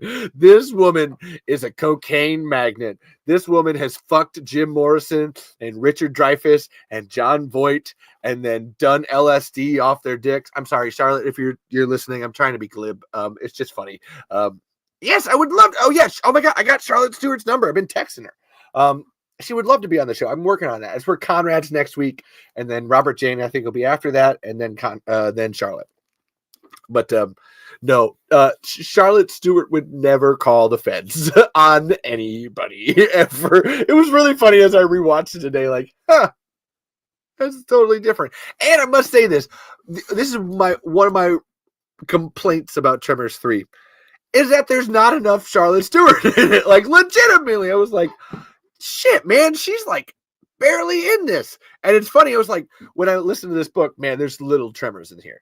Very little Tremors. There's like 5 pages. I was like, man, she doesn't talk about Tremors 3 at all. And I was watching, I was like, oh, because she didn't do anything. It looked like she was there a day or 2, maybe. But I was like, damn, but I want some more Charlotte Stewart. I would love Charlotte Stewart to pick up Marsha Strassman's baton from Tremors the series and keep that Nancy going. That would be great. Her and Ariana Richards. But again, this, I cannot. Little House in the Hollywood Hills, A Bad Girl's Guide to Becoming Miss Beadle, Mary X, and Me. And especially if you're a David Lynch fan. David Lynch just died last week. If you're a David Lynch fan, this woman was like one of his best friends. Like, I know she was so sad last week. Like, between her and Mike and Lori, I know she was. And it's so, because she was like, Mary X is the lead in Eraserhead, David Lynch's first movie. That's her. That's who Mary X is. Like, it's fascinating. But yeah, like I said, Charlotte Stewart's not in Tremors 3 enough, and she would never call the feds. As long as and this is Chris Andrew. As long as any potential Tremor story keeps the heart and sense of community, it can take almost any form, though the right blend of comedy is also important. And this is why I fucking love you, Chris. That's it. Thank you. You said it more succinctly than I could earlier. I was having this argument earlier. It can't even be qualified as an argument. It's me yelling at myself. Yeah. It can, as long as you keep that blend, that horror comedy, well, hold on, it was very important. The heart and sense of community, that right there, that's Tremors, and that's where the R rating is a little hard to pull that thing off. But like I said, if you can do that, if you can have heart, humor, and humanity in your Tremors movie, man, maybe you can pull off an R. I would love to be proven wrong. And then Juan over here. Chris Andrew, my Tremors generation takes the action into a horror adventure escapade on needs emotional lengths with few Easter eggs of older franchise such as the iconic emu in Tremors 2. That's an ostrich. That's not an emu. But it has to balance. It's incredibly important. Heart, humor, and humanity. That's always the ones I use for this. Actually, it should be heart, humor, humanity, and horror, because I love my alliterations. It's incredibly important. Otherwise, just fuck off. Just don't. It's the problem with Don Michael Paul's movies. The heart isn't there. Like, it just doesn't. There's some humor, even if it's toilet humor, even if it's potty humor. There's plenty of piss and shit jokes in other Tremors movies. Ass blasters, Val peeing off the cliff, Earl's pornography he jerks off to. There's plenty of that. It's just the heart, I think, is missing. It's super important. I know it's when I make my Tremors movies, that is the thing that I super hold on to the most: heart and humor and humanity and horror. That usually follows. It's so important. Here's good. I was going to ask, does anybody hate Nancy for calling the cops? But it's like, no, I don't. I see why she did it. I disagree with her. But in that moment, I love her comeuppance for this. Mindy, again, Ariana Richards doesn't get enough to do in this. And it's those two get so wasted. Although, no, I take that back. Ariana Richards actually has a great moment in the beginning of this where she is on Game Go when the graboid comes up and like, throw your gum, throw your fucking keys. Like, everybody, we're going to drop this here and throw there. Like, Mindy is on it, and it kind of sucks that she's not in the rest of the movie. Comedy, I'm really trying to get it right. I'm trying not to do pee jokes, but it's just getting tricky, balancing the increasing gore and scares, but not too much and bring more emotion. Like I said, be careful with that. There's a reason the first Tremor script, like, they spent 6 years trying to get it right, trying to have that balance. It's incredibly important. It's why Tremors 3, we're having this conversation where it's very tricky to get this right as it goes back and forth. We'll kind of see how it does. I don't know. I just realized, oh my God, I cannot believe I've gone this whole time. Dan Harmon might be watching this fucking stream, and I kind of forgot that. Dan Harmon, legendary writer and showrunner for Community and Rick and Morty, reached out to me today, said hi. I was like, hey, I missed you, buddy. How you doing? And I was telling him about Tremors and letting him know the show was happening. And he's like, oh, I'm going to probably be passed out in 30 minutes. But I love what you're doing, and I am now a Tremors ally. And I was like, hey, what's up, Daddy Harmon? I miss you so much. So maybe Dan, if you're watching, I hope you've enjoyed all this. I kind of forgot you were going to. That's super weird. This is my life, people. I got fucking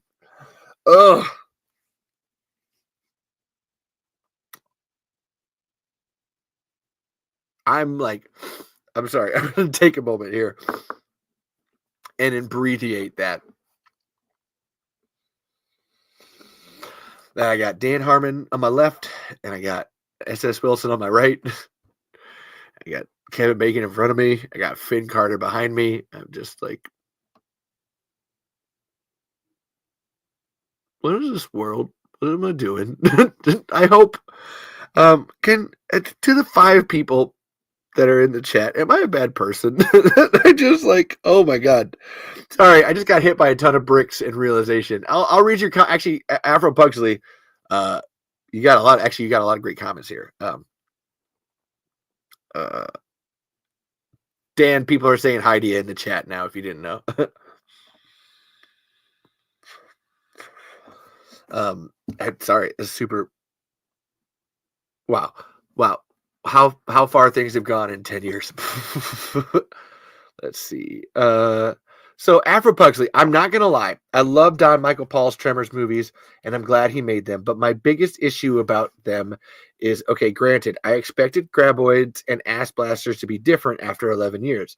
If you're going to introduce a graboid species, a graboid apocalypse all over the globe, then make them all different, like what Maddock and Wilson did to the original Tremors 5 script.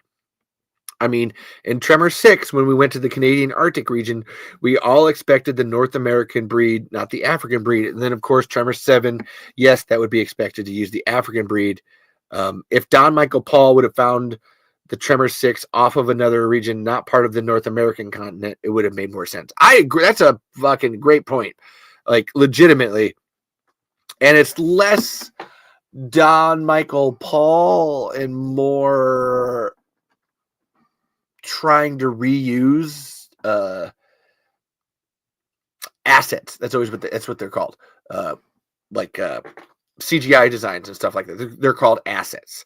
And once you've made one in a computer, it's a lot easier to just keep using it over and over again.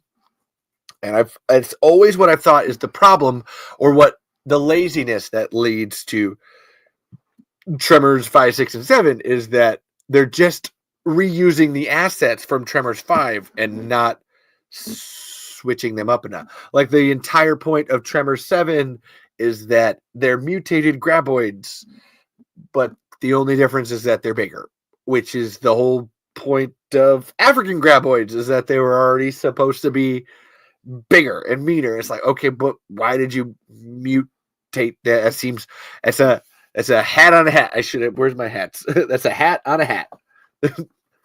And it's just why? What are you doing? I mean, lore-wise, of Tremors and geological history of Earth, it makes sense, but it leads to mistakes. No, I'm gonna put my hand up and be like, no, it actually doesn't make sense, because they literally say the point is that the graboids in 6 are the older version, which is the ones that they mutated into the graboids that we know in the North American region in Tremors 1 through 4. Okay. Righty. This is getting a little, and then to go off of, well, they look like the African ones, but also the African. Well, I guess my problem with it is like that in that time. So if the graboids were frozen in the permafrost in Tremor 6 and then thawed, so that means they're fucking frozen from a long ass time ago. Why is it that the graboids in Tremors 5 look exactly the same then? Those ones should have evolved in that time. Think about it.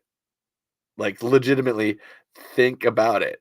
So if they're saying that the graboids in 1 through 4 are the evolved form of the Tremor 6 ones, then by that logic, the ones in Tremors 5 should have evolved too. There's the same level of timeline. They should have evolved, and they didn't. Don, if you're listening, I'm sorry. This isn't your fault. You needed someone that had been making these movies for 25 years before you came in. I don't blame him. I can't. I won't anymore. Okay, if we're using the assets, that's fine. But what I'm saying is, if you're going to reuse the assets to make a storyline out of it, the North American continent, where we all expect different breed. That's, yes, exactly. Literally what I said. Make sure you're caught all the way up to the life. So that way we're talking here on Ring Time. That's what, yeah. The math ain't math. And that's why I hate the phrase, if you've got ass blasters, you've got graboids. No. Look, graboids turn into shriekers, which turn into ass blasters. So by the logic of the math, if you have an ass blaster, most likely the graboid is no longer around because it is metamorphosed. However, if you have a graboid around, there's most likely a chance you're going to get ass blasters later because it's going to metamorphose. If you have ass blasters, you have graboids. No. If you have graboids, you have ass blasters. And then even that's not even getting into how, like, excuse me, you should be saying if you have graboids, you have shriekers, or if you have ass blasters, you have shriekers. There's so many being missed here. There's so many things that are done in Tremors 5 that are done because they're cool. Which I must say for Tremors 3 doesn't do much in terms of like, oh, let's do this because it's cool. It's doing it because it worked for the story. Yes, Tremors 6 explains that the graboids were the first of their kind, and we all expected them to be different, but they look like the African breed. Yes, that's exactly what I said. Lore-wise, and yes, Rick and Morty, Alex Hirsch of Gravity Falls, tell him he says hi. Will. Let's see. That's really cool. Comedy is hard to get right. Comedy is so hard to get right.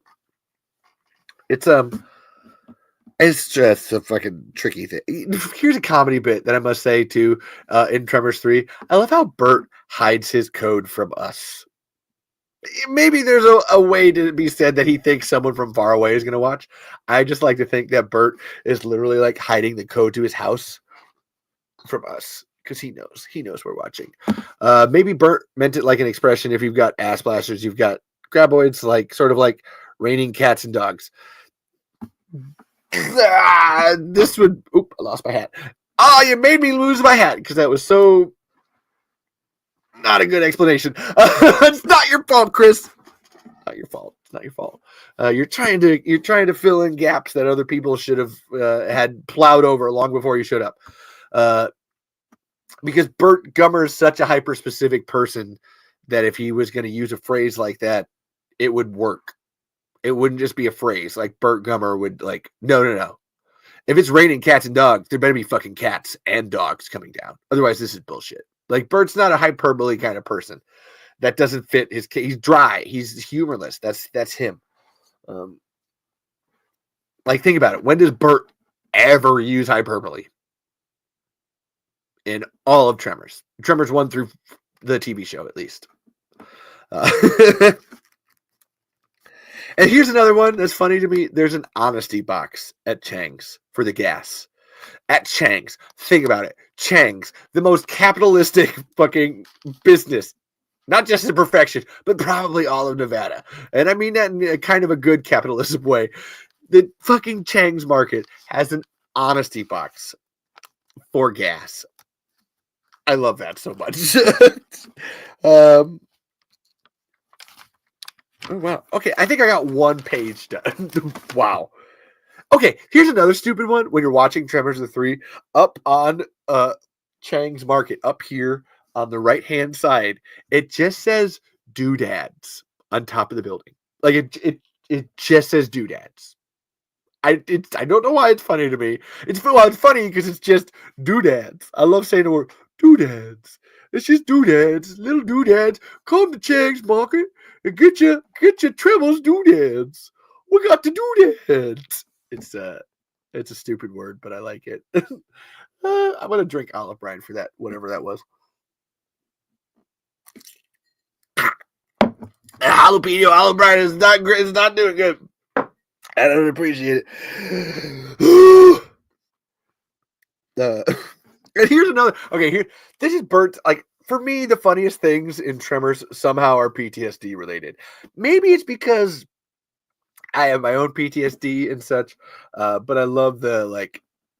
These people have clearly seen some shit, and one of my favorite ones is Jody just saying, "Oh wow, so this is really serious. I keep trying to tell you people." Like just straight up like what the fuck, man? It's funny to me to no end. I can't get enough of it. Doodads is a funny word. Everybody say it with me now. Doodads. Doodads. You got a little doodad? I got a doodad. We got a doodad on the top of the thing? On a thingamabob? What's it? And a who? I got a doodad. Damn. Doodad. It's funny to me. I don't know why. It's doodads. In my script, Afro Pugsley talking here. In my script, I have 3 variations of different graboid species in Dawn of the Plaguelands. I have graboids that shoot acid, but they all resemble the North American breed. There's a super predator that my team in the script is struggling to kill, Fuzangalong, which means dragon of the underworld. Ooh, I like that. Okay. See, that's different. Everything else you said, this Fuzangalong, dragon of the underworld, I like that. Zero in on that. This graboid is bigger than what Burt Gummer faced in Shrieker Island. In my script, the graboid actually swallowed a car. One of the characters is in it. You're selling me a little bit more here. One of my scripts for Tremors, actually the beginning of Tremors Ouroboros starts with a graboid pulling a tree into the earth. It's so big. This graboid from hundreds of thousands of years ago is so fucking big. It literally pulls a tree into the earth. And then the concept is that over time, slowly they got smaller. Like everything, alligators got smaller, sharks got smaller, graboids got smaller, but that first one, thousands of years ago, is a big fucker. It pulls a full tree down. One of my favorite things I've scripted, and I'm going to need a lot of money. That is one that I will like. Hey, Steve, this is, if I may, this is how you open your movie, because it's really cool. It's a really great 5 minutes. Doodad. Wait, what? It's just a funny word. It's just a funny word. Let's see. Bert's a Bamf. I literally just have that as a note. Bert's a Bamf, because he is. The government totally sucks, you motherfucker. The government totally sucks. The government totally sucks. In the land of love and freedom, it's just a baby's breath away. And if we hold hands together, we ought to bring back the USA. The USA.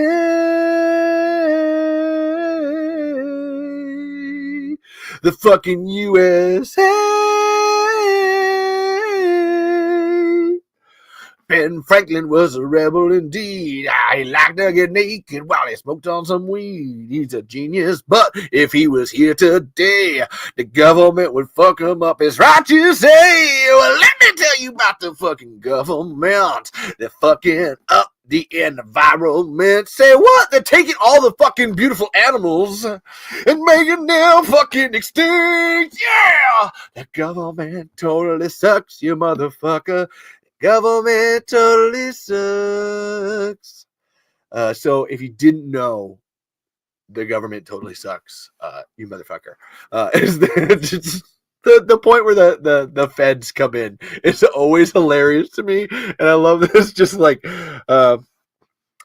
Agent Frank Statler, U.S. Department of Interior. Oh, hey, my cousin. Hey, look, my business is all signed up. The right of the people to keep and bear arms. Hey, look, I'm not here for that. I love this. Just like, look, the cops show up to your place. We're all doing it. Look, hey, I had nothing to do with that. But the Tremors podcast, that was another person. That was Ivel from Australia. That's not me. I don't know what look at that. Look at chalk. I just love it. The government totally sucks. And then followed it up with that. Now, here's another one that brings it full circle. Eminent domain. Literally, Bert talked about it in the first movie. And here it is, eminent domain. And people call me paranoid. I don't think you're paranoid. I do, but not no more. Like, I love Miguel straight up like, oh, I did. Not no more. It's so real. Like, this is such a like, oh, this is funny. It's so good. This isn't a Spider-Man parody. Bertman, can he shoot a graboid the dirt? He can. He's the Bert. Watching out, he's the Gummer. Look out, here comes a Bert Gummer. I hope you enjoyed that. That was for you, Juan. It's yours. You take that. Go take that and spread it on Reddit. Again, I need everyone to take this show and put it all over Reddit. I would really appreciate it. Just tell people from Reddit to watch this because that's the last bastion that we have. That's our final wall we have to take down in terms of social media is Tremors on Reddit. If we can get Tremors on Reddit and talking Tremors, this podcast especially, oh, baby. Fuck you, Universal.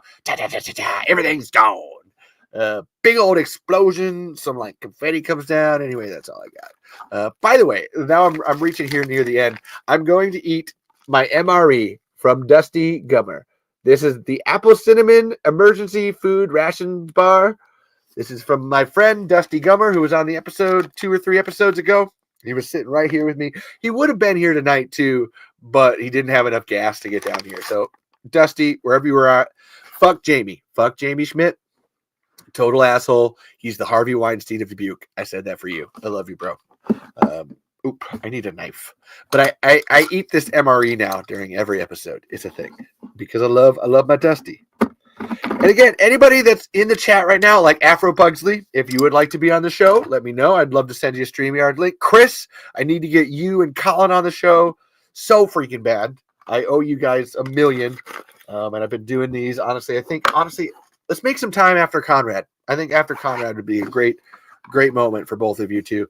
To show up and let's do this. And yes, like I said, if anybody's free to come on the show, even if I disagree with you, I'm still looking for someone who hates Tremors to come on the show.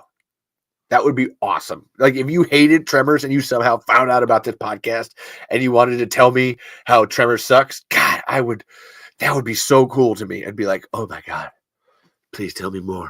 Why is Tremors the worst? Take it, give it to me. Give it to me.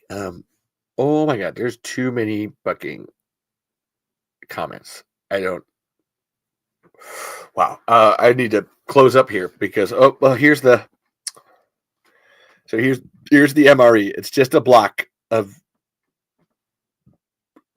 it's just a block. I can't even describe it as food.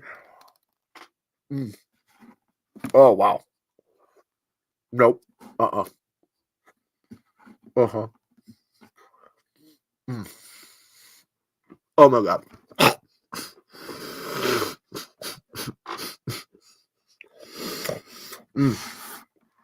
Oh, this is terrible. This is terrible podcast. Why do I do this to myself? I love you, Dusty. Ugh.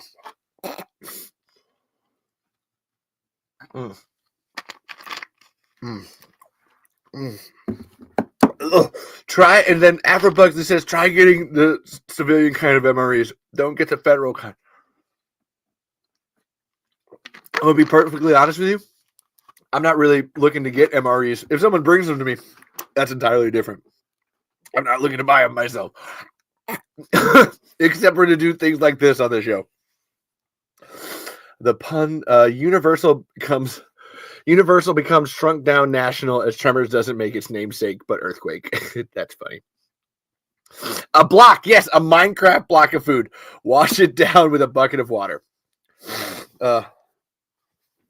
My friend went to jail because he was caught with a federal MRE. So look for a civilian MRE if you can. Look, I'm gonna be honest with you. That sounds like bullshit. I need to Google that as a possibility. Okay. And it might just make me go buy an MRE, a federal one, just because. Stop me, baby. And to your point about doing a show in Lone Pine, I'm going to be completely honest with you. With everything that I'm doing for Tremors Fest already, I really wanted to do a show down at Tremors Fest in Santa Fe. I had no time for it at all. I would be surprised putting together this year's Tremors Fest and everything that we have doing if I have any time to do a show. It would have to be at like 1 o'clock in the morning. Like legitimately. If you want to do a show at 1 o'clock in the morning in Lone Pine in my hotel room or your hotel room, because I can't be in mine because Caitlin will be sleeping. Like, just that's about the only way. Otherwise, shit, man, there's not enough hours in the day for me to get that done. Well, the macaroni and cheese and the potatoes, they're decent, but the bean burrito and pizza is yucky. That just sounds like a bad combo.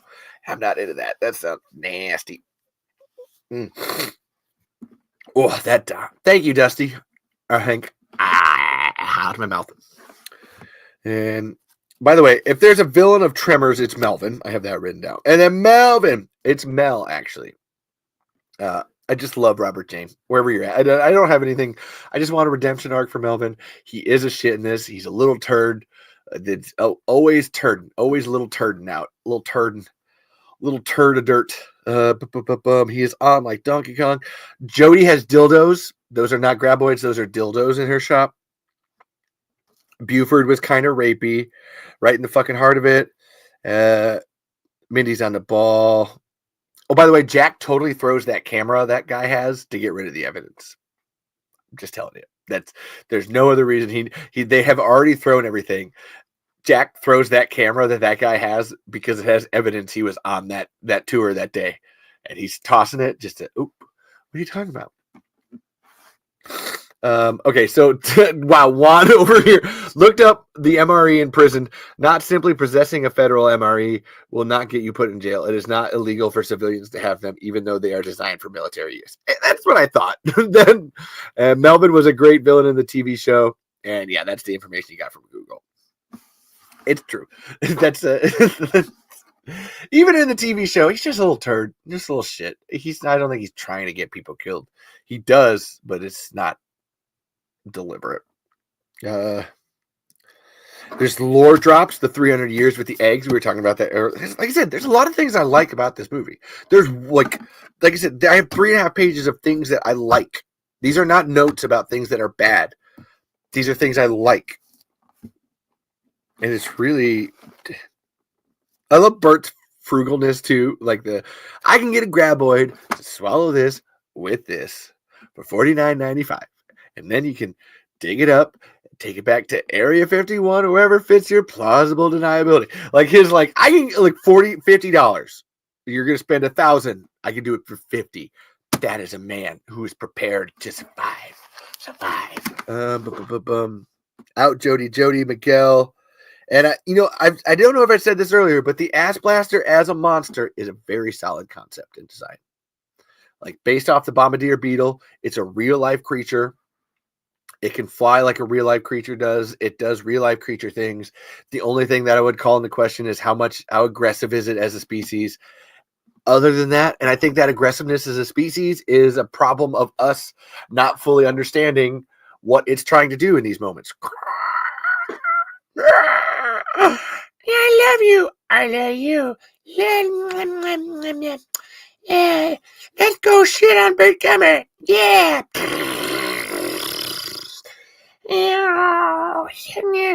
Bert Gummer.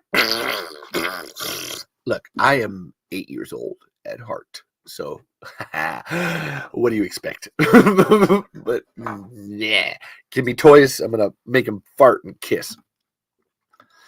Okay. Now, is there anything in real life close to this Shrieker? I would consider a lot of swarm creatures. Like, what's a locust? Locust is one that I think of a lot. That if you were to upscale a locust, take a couple of legs out, there's your great 1-to-1 on a Shrieker. Because it's about the swarm, how many of them that there are. Upscale chicken. It said Velociraptor. We already have Deinonychus, or the Utah Raptor, not the original Velociraptor, but the Utah Raptor, which is what that one's based off of, works for that kind of thing. There's stuff there. Kangaroo with a fucking mean streak on it. Oh, fucking Afro. Okay, look, Afro Bugs. You think? Oh man. Oof, look, I'm gonna let you know. You're gonna have to try harder if you want to answer questions. If you want questions that you think can't get answered. And again, I guess you weren't listening earlier when and you know what? I know you haven't watched any of my movies, Afro Pugsley. You need to. I'm gonna fucking lay down the law right now on this. Juan and Chris have. I know they both have because they both commented on it. You need to watch my movies because this is a very specific question that I love answering because it's one that I have and it's one I ask myself all the time. So I'll say this one out loud and then I'm going to tell everybody that you need to go watch Tremors Hunting Ground. This is good.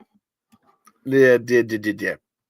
All right. So here's a question for the entire Tremors universe. How does the graboid life cycle happen without one person witnessing it? I don't think you understand how stupid and gullible people are, or how easily we are swayed by peer pressure and the concept of a hoax. What does this mean? Hey, Johnny Harmonix here. Everybody go check out Sexy Sunday Service on Reverend Johnny Harmonix stream. Fantastic guy. They're actually a Lord Cameron. I appreciate them very much. But this idea that, oh my God, how does nobody know about graboids? Look, man, do you really know people? Because it's super duper easy that you would experience something like that and then try to tell anybody about it and watch them believe you. I mean that, like, legitimately.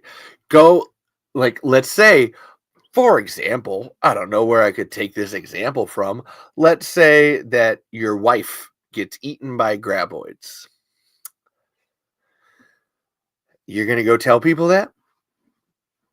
How do you think that's going to work out for you? I'm smiling very, I'm being very pretentious right now with this question and this thought. I'll even lean back extra and just be like, go ahead. Giant worms eat people that you love. Go tell the police that. Do it. And you tell me, in what world is it possible that anybody's gonna fucking believe you? The only reason that in the first Tremors movie they are able to get away with this is because it's the whole town. The whole town sees it all. They all go through a collective experience of these are giant worms. They ate Walter, they ate Nestor, they did all this stuff. And if you watch in the back of Tremors 1, when Rhonda comes up and she's taking pictures, is that there's police in the background. Hilariously played by Steve S.S. Wilson and Brent Maddock. They're actually the police in the background. So these are literal cops showing up to the scene of the crime, and there's 8 people from the ages of 10 to 40, 50 that are being like, yeah, no, there was giant worms. So you'd have to be like, okay, either this whole town is in on this like worm thing so they could cover up the death of the shopkeeper and this drunk guy, or maybe there's giant worms. Other than that, I'm telling you, nobody's gonna fucking believe you every time. None. That's why. That's where I say, go watch Tremors Hunting Ground. Afro Pugsley Adams. Go watch it. I know you haven't. I know, because you're just like, and I want it to be clear here too, that it's hard in a universe to take your ideas and want to run with them and run with your script and do everything that you want to do with your script if you're not willing to sit down and watch somebody else's version of that. If you can't do that, if you can't take 50 minutes to watch somebody else's Tremors, that's not big and huge and budget all over the place, why are you expecting anybody else to sit down and watch yours? I love watching all of the weird ass Tremors fandom that there is, and it's fascinating to me.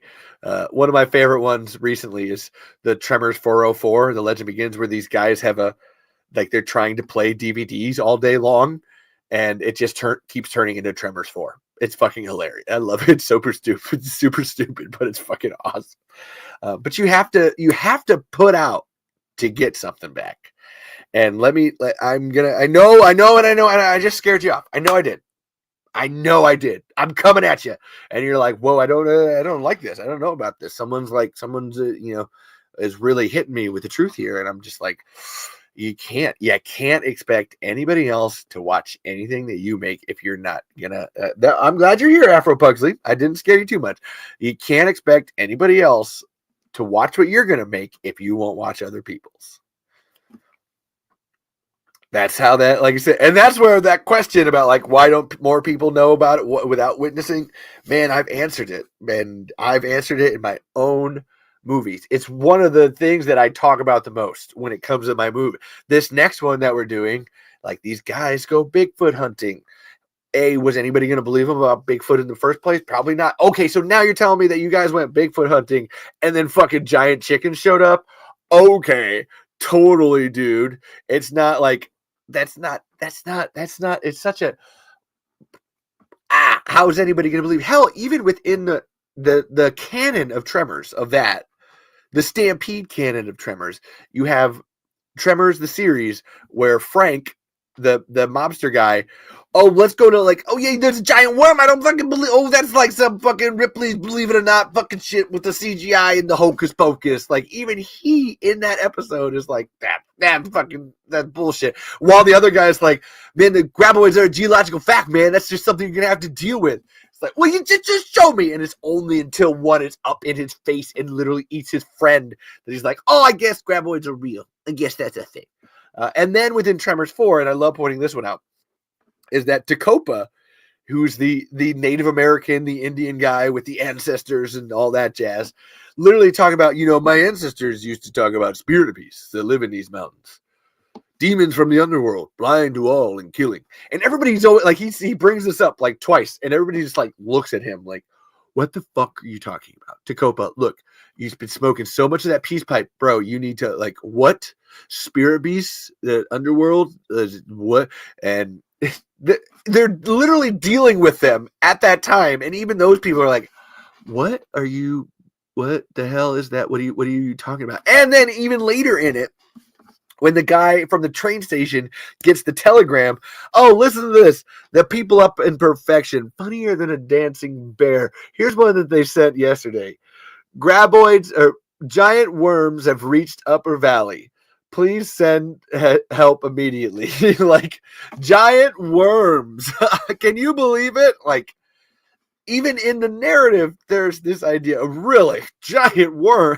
That's ridiculous. You have to literally see it in fucking front of you. And that's unbelievable. Man, that is people to a T. We are dealing with this right now as a society, and I'm not trying to get too political about it. However, there's a point here to be made about, man, sometimes you don't believe that those monsters are real until they're fucking knocking on your doorstep. And boom, there it is right there. So how is it that they can have all this happen and nobody witnessed it? How do you know nobody witnessed it? How do you know it? People don't always have to tell you everything that happens to them. It's kind of how that works. Time is the eternal river. I suggest we not swim upstream. I missed a lot of comments here. Hold on. I'm sorry, everybody. Now, graboids are tricky. I mean, there isn't no 20-foot carnivorous prehistoric Devonian worm still alive today or in our fossil records paleontologically, but there is the bobbit worm alive and well. Yes, that's a good point. It'd be real if someone in real life could be consumed. There'd be a colossal bobbit worm for such a thing, like a loved one getting eaten by a giant worm. Yes. Oh yeah. Like that's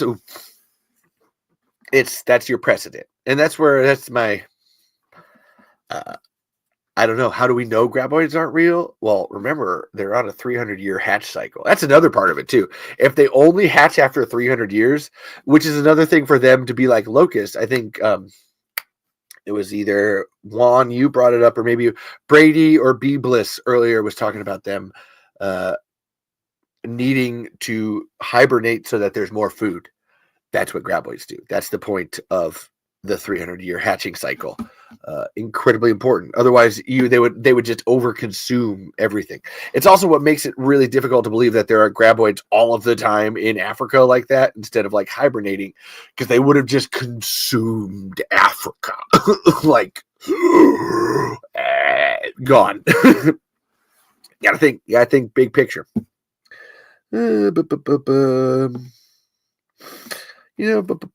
Charlotte. By the way, here's one towards the ass blaster isn't as bad as everybody thinks it is. I love the way Charlotte Stewart says it at the end of this. That is an actress.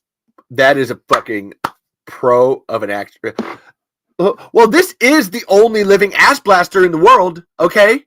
Like, she just, like, it's not even a fucking thing for her. She just, like, rattles that baby off. Like, boom. Only living ass blaster in the world.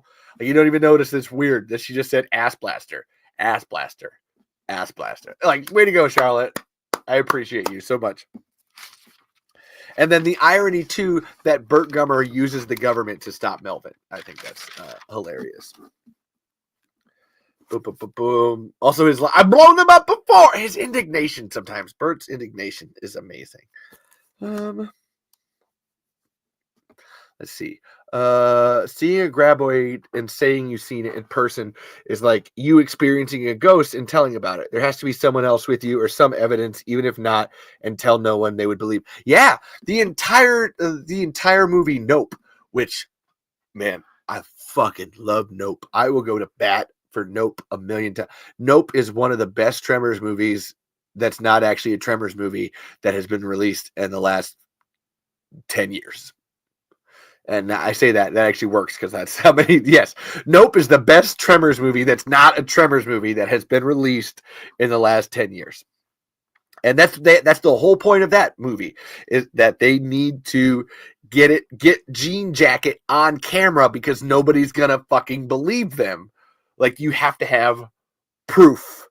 It's right there. Otherwise, like, why? How is anybody gonna? And even those people inside of that movie aren't believing it. Like, it's amazing. What would actually make a good script to Tremors 5 is that Don Michael Paul should have done is have the graboids attack the African wildlife. That's honestly what I expected to see in the 5th movie. And I mean, no, yeah, I need more there. I don't know. That's not your fault. I just need more of that idea there. That's not. Give me some meat. Give me some meat to those bones. Because again, I will always go to bat for the original Tremors 5, which had dirt dragons, had hundreds and hundreds of dirt dragons swarming all over the place. God, that would have been cool. And then you can't see them on the seismo because they're so tiny. It's like, oh, that would have been, oh, that's sneaky and fun. And I love that twist. So I'm biased and I can't ever think of any other fucking way to do that movie than that. Ugh, those stupid graboid tentacles. Damn right I am. I shot him. And here's one too. This is a random one. I always see this as people that know about the Tremors pilot. They make this complaint that Mindy was hitting on Val in it and they don't like it. However, in Tremors 3, it seems to be fine that Mindy is into Desert Jack. That's fine, but her being into Val is not fine. I don't know. That just seems like not letting women be them sexy selves. Yeah. Let's see. I'm gonna wrap it up. We hit 4 hours here, and I'm kind of close to all of this. John Pappas Jr. So many recurring things here. It worked for your friends Earl and Grady. By the way, I think Miguel is stoned all the time. When you rewatch Tremors 3 and Tremors 1, Miguel has a lot. Hey, so like we don't vibrate, right? Maybe they'll leave us alone. Hey, Bert, dang that aerial. It's all like messed up, man. Oh man. I like that truck too, dude. Like, he sounds really stoned for the majority of both movies, which works. You know, they're getting drunk. Miguel's just smoking a bowl somewhere or something. He's got a couple of spliffs and reefer joints. But I just have to, wow. You stick with Jack, you're going to make it back. Boom, boom, boom. Car wash Jack. And you guys definitely need to be supervised. God, there's so many. There's not. It's not bad. Look, this has been 4 hours. I hope you realize now that there is no problem with Tremors 3. That there's not anything that needs to be fixed or reset or done on it. Just examine it a little more. Give it some love. And maybe, you know what, maybe in time we'll look at Tremors 5, 6, and 7 the way that I'm looking at Tremors 3 right now. And I've done an episode too on talking about the good things I like in Tremors 5, 6, and 7. So those are there. And please throw the last of your comments and your thoughts here while I start to wrap things up. Okay, when Bert was still in the cage and greeted by the lion, we could have saw that lion later get eaten. Or the elephants, we could have saw one literally running from the distance after getting attacked by ass blasters. Again, cool. You still need to. Maybe you don't. Man, I was gonna say you still need to like characterize those lions and elephants. It's the Lion King thing. You don't want to be too realistic. You need some personification in terms of if you're gonna have animals doing that. But maybe I'm wrong. I don't know. Sell it to me. Like I said, sell it to me. I don't have to know everything. I gotta be perfect. I'm not fucking perfect. This show is proof that I'm not perfect. It's fun. We love Tremors, but it is definitely not perfect. Wait, what's that? There it is.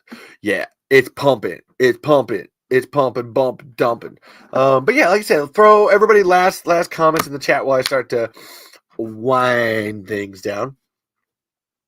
Make sure again that you go out and buy your Tremors comics wherever you can. I've got No Breakfast from Ben Sword / Pangea Starseed, and then the Tremors comics from Akitas Comics by Rob Diatierle, Austin Eckert, Tone Rodriguez, Michael O'Haver, Derek Day, Jake Goodman, all these guys. Hold on, what's in the front?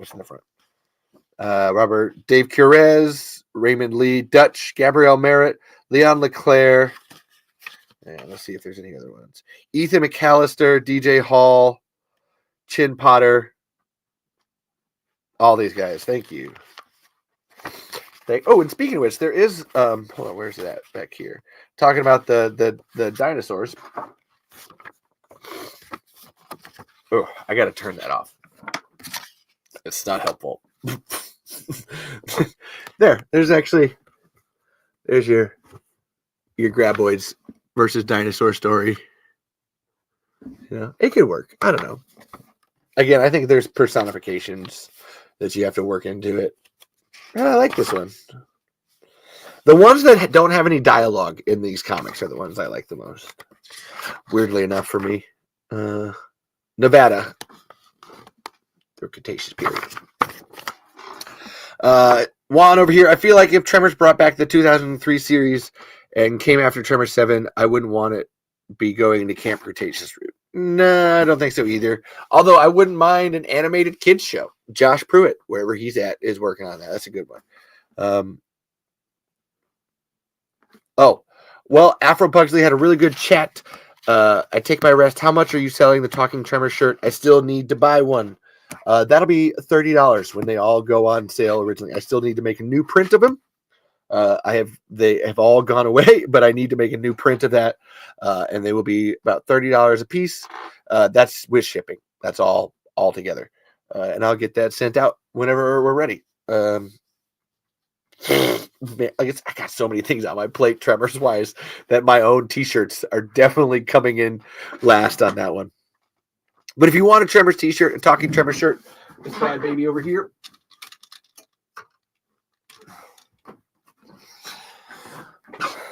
Look at that. Look at that. I designed that. I did that. Yeah. Look at that. Look at that. Yeah. And I got everybody to sign it too. I'm Finn Carter's love of my life. Thank you for resurrecting me. Thanks, Kevin. Oh, Ron, I never read Ron Underwood's Beast Wishes. That's funny. Do what you can with what you got. Oh, that's Dan. I love you, Dan. Thanks for making this fest awesome. Freaking awesome. Eat an olive. Oh, thank you, Thomas. I never did. Another great festival for all things Tremors. Mark Davidson. Levi, thank you. JD Walsh. Melvin, thank you for everything. Michael Gross. Wow.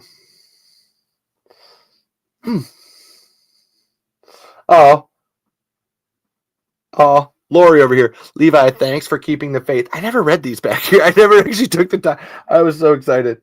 Oh, shit. And then Steve just wrote SS Wilson at the bottom. He didn't need any more. Oh, my God. Fucking love you guys so much. Wow. But yeah, Talking Tremor shirts. But yeah. Let me know. Yes, let me know your size. Send me some money, and we'll figure it all out. Thank you so much, and thank you all so much for having me a part of this. I will see everyone in another video later. Until then, this is Afro Pugsley, your Tremors Explorer.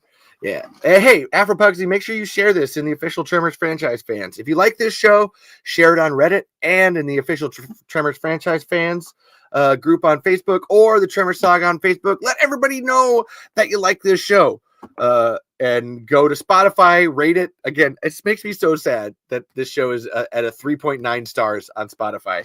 It should be at a 5-star. I make a 5-star or whatever you want. This is a 3.9 is really sad to me. We need 1,000 subscribers on YouTube. Everybody just keep loving this show. Send it to everyone you know. It can't get better. without more of you guys here, like Juan and Afro Pugsley and Chris and Brady and B Bliss and oh my god, there's and Kristen and shit, there was Colby P, who else, or Johnny Harmonic, or Thomas, or it's going through my head. Fuck. I'll look. But thank you all. Tremors Adult Swim animated series or indie animated series on YouTube. Have it like Into the Spider-Verse, I'd watch it. But yes, please, everybody share the hell out of this show. It really means a lot to me. The show and you. This is like, I don't want anybody to think I'm shitting on ideas. I want to work with ideas, and I need to lay down. This is my thoughts. So if you're gonna ask me, go into it knowing these thoughts, and then we're fine, and we'll roll from there, baby. Let's make something together. I'm into it. This show is about making stuff. We're having fun, baby. But thank you to everybody for being here. Everybody that just said, Juan and Afro Pugsley and Chris and Alec and Colby P, Johnny Harmonic, Thomas, Brady,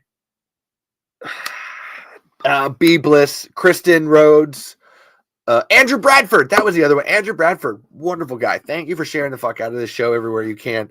Thank you for sharing everything Tremors everywhere that you can, Andrew. Andrew's like pumping up those numbers. Like, fuck yeah, man. I love seeing it. Thank you to everyone. Make sure to like, comment, subscribe. There will be a show next week with Conrad Bachman. He's going to be live right here with all of you, answering all of your questions along with the questions I have for him. That'll be at 5 p.m. Central Standard Time, 6 o'clock Eastern Standard Time on his time. I'm really excited. It was his idea too, so I'm like, I love Conrad. I love my man so much. I love you, Connie. Love you, Bubba. Let's see, Charlotte Stewart, Robert Jane coming up soon. Go buy Little House in the Hollywood Hills by Charlotte Stewart. Fantastic book. The audio book is even better. Boom. Go check out. I did say like Ben Sward's comic, but then go check out their art and stuff. Like I said, my favorite thing that I have is this print in color of Val and Earl and Tremors 2. All-time favorite. Love those guys so much. And as always, if you're gonna buy, don't listen to fucking me on this stupid fucking show. Go buy smarter people's books. Go buy Seeking Perfection by Jonathan Melville, the official guide to Tremors, and then go by Cazador de Graboides, La Historia de la Saga Temblores by Octavio Lopez en Buena. And yes, this is, like I said, I may have helped with this book, and maybe I'm biased, but I don't care. Fucking stacked. But both of these, this book started it all. This is the book that will end it all. No, actually, we're going to keep going. There's going to be another book. I need to write a book at a certain point here. But go buy these books.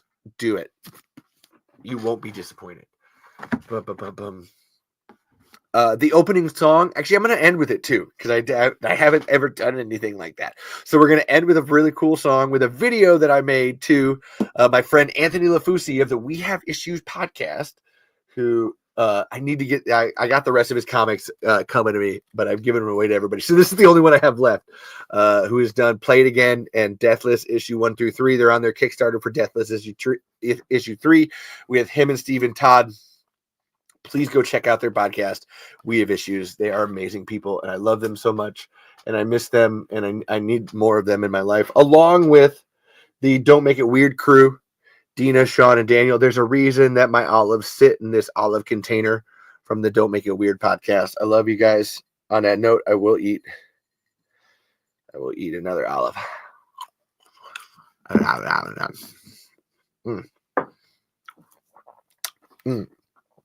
Go check out Reverend Johnny Harmonic's stream, Sexy Sunday Service.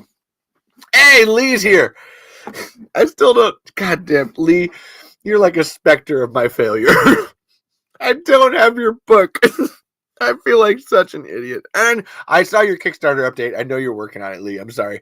This is more of my like, I hate myself. That was so dumb. I hate myself so much for that. But yeah, go support We Have Issues and the Don't Make It Weird podcast. I love those guys so much. Buy KT Carlisle's books. I have Forget Me Not, Reasonable, and then I Know What I Saw.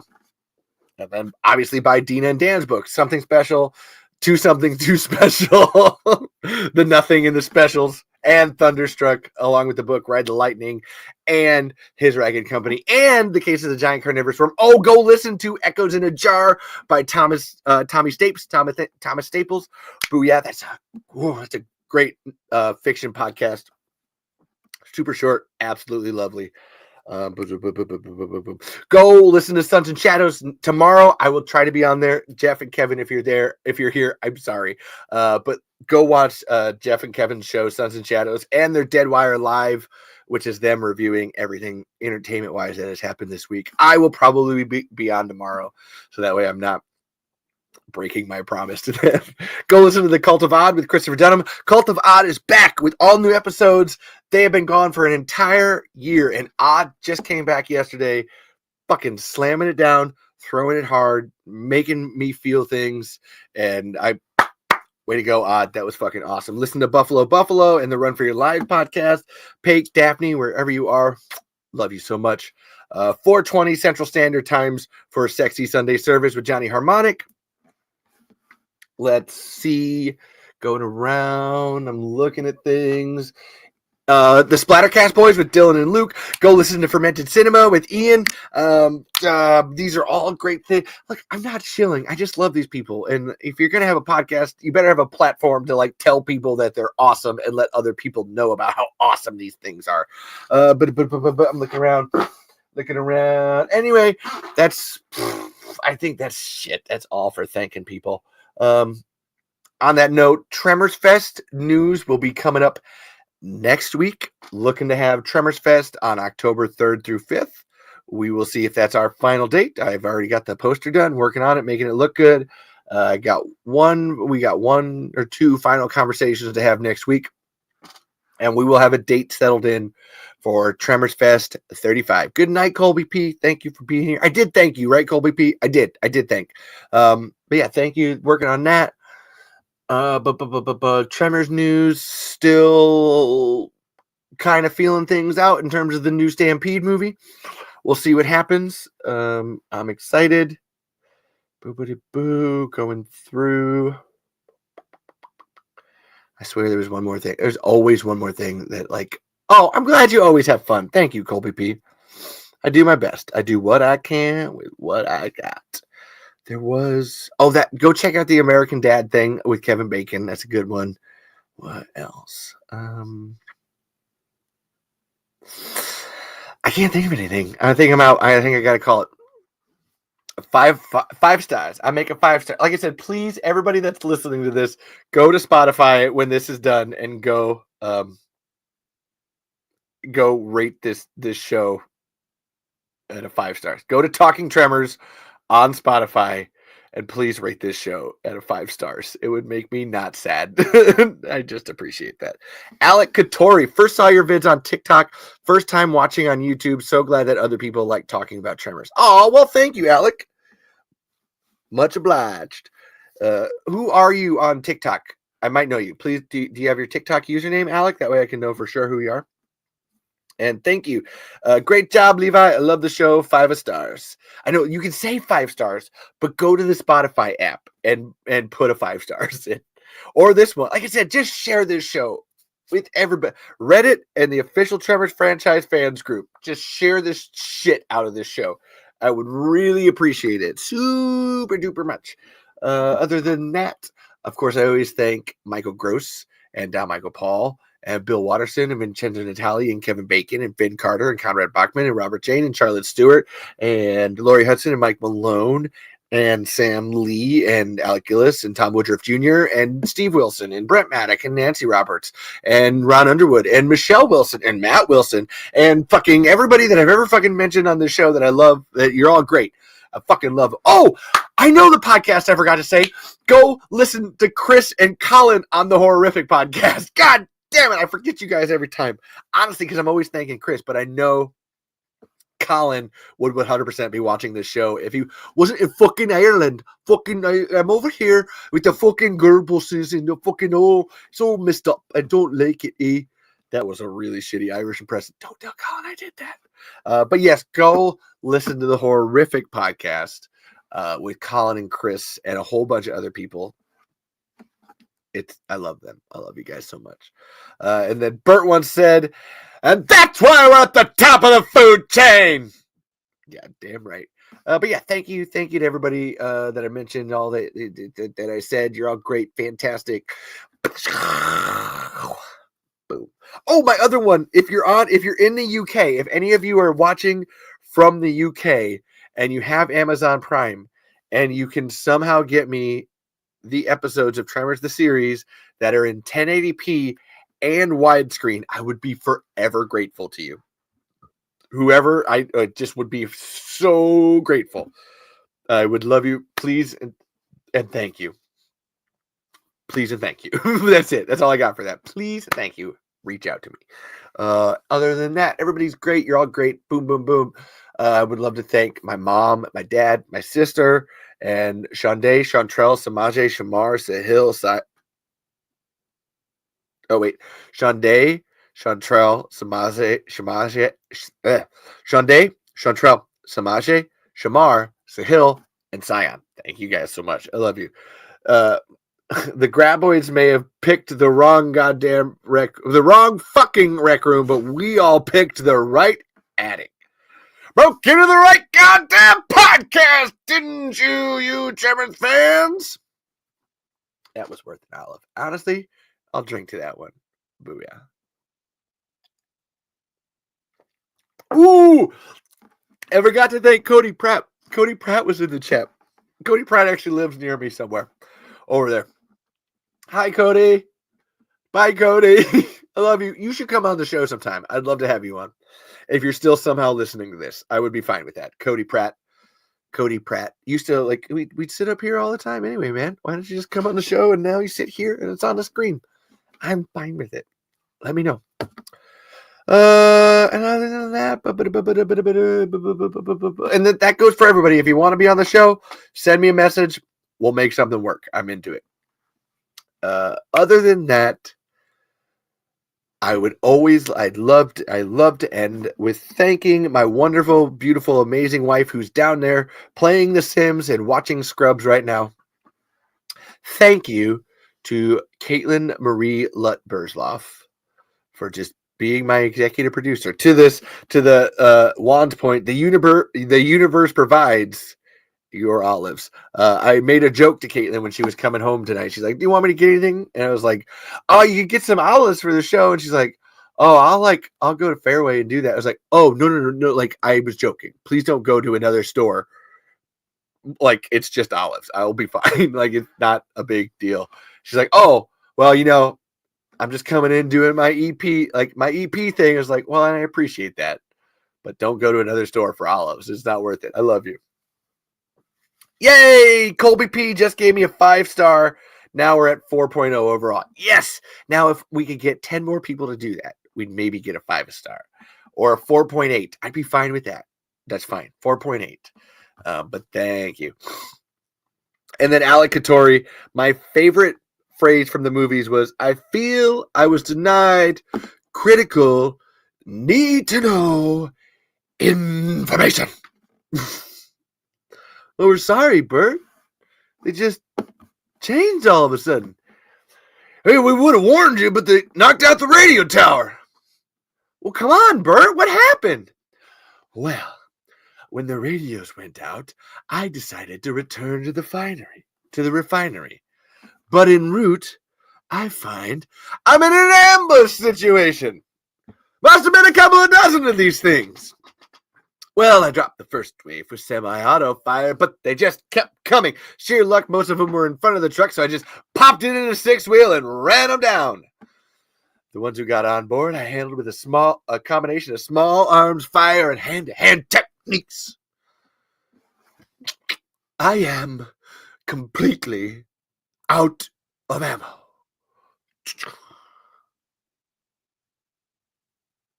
That's never happened to me before. Yeah. Oh, you know what, Juan? That's why it's written up here. It's written right there. And it's been written up there for 10 plus years. It's a whole new ball game. It's a whole new goddamn ball game. Fucking love it so much. Which reminds me too, I didn't thank the people from the Rangooniverse who showed up here, JTH and a couple of others. Go check out. That's a wonderful stream with my friend the Midnight Rangoon, Jordan Chervitz. Fantastic. I love the lore's been building in there. I don't like game streams, but I love that one. I love everything that's happening. Those guys are great. Go check out the Rangooniverse. Look up the Midnight Rangoon. That's all you need to for that show. Fucking fantastic. Love them guys. I'm actually they're doing a live stream right now. And when I'm done, that's right where I'm going. I'm going to go listen to that. Fred Ward really sold that line. Fred Ward sells every line. That's why, yes, made it feel like he was truly scared. And then, well, what do we do? What do we do, huh? I don't know shit. Just that follow-up, I don't know shit. So goddamn, like you said, Fred Ward's PTSD acting in that is tops, is really, really good. He sells the shit out of that. Where a lot of people call it overacting, I go no. That's that's perfect. He's just perfect right there. But yeah, other than that, I'll give you guys a couple seconds here if you want to say any last things in the chat, and I'll pull them up, and then we will end this charade. And like I said, Tremors 3, what's the problem with Tremors 3? I don't think there is one. I think that was the point of the title too. What's the problem? I don't see a problem. I really don't. Thank you, Tremors 3, for being avant-garde and weird. I may not understand you, but I like you. And again, if you would like more information about Tremors 3 and you liked what I was saying tonight, go to stampedeentertainment.com and look up the frequently asked questions segment of the site. Check out some answers. If there's an answer there if there's not an answer there for a question that you wish could get answered, just drop a line. Send one to Steve S.S. Wilson right there at the bottom. He'll ask you what's the name for a panicked group of horses running away? It's a stampede. Fuck yeah. But yeah, go ask him. You'll appreciate it. And again, I'm going to wait another 15 seconds here. If not, we'll let everybody end up and walk away. And I'm going to end on this song again from Anthony Lafusi of the We Have Issues podcast. Highly recommend going and checking them out, or ask Anthony to make you a song. Like this song that I'm going to play, Anthony made this song. I made the video for it, and it's pretty fun. I think it's very cool. But the song is from Arnold's point of view from Critically Stupid. So thank you. And yes, and Juan will, I feel like, end it here with, and that's why Tremors 2 is the best sequel. Third holds place, but second always drops the best. Bye from Texas. Bye in general. I was born in Texas, Juan, so way to go. Bye from Texas. Bye-bye all. And love from Texas. Love you too. I'm going to end, and this has been great. Thank you all so much. Let's see what we get here. Remember, do what you can with what you got. Because when you need it and don't have it, you sing a different tune. Bye from Kansas. Bye, Alec. Love you all. Auf Wiedersehen. So long. Farewell.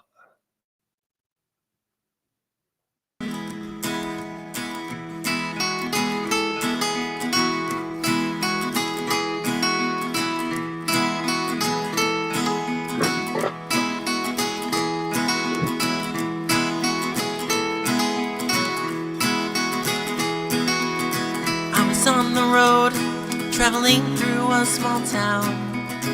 The streets were quiet, no one was around. There was a scream telling me not to move. When I looked up, I saw it was coming from the roof. A group of new friends shouted pleasant things at me. They told me not to go, they asked me to freeze. I knew then they would be the best of friends. They didn't want me to leave, they just wanted me around them. And as I approached, the earth it started to shake. I realized then I had made a mistake. And something massive erupted from the dirt. I don't know what it was some kind of worm. I was startled and dropped my favorite loot.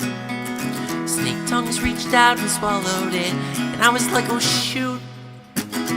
It was distracted, so I decided to run and got on the roof to introduce myself to everyone. I said, "Hi, I'm Arnold, and I'm just passing through. This is a lovely town, it's so nice to meet you. This place is so quaint, it's nearly perfection. Except you know the giant worm infestation, but at least it's fun."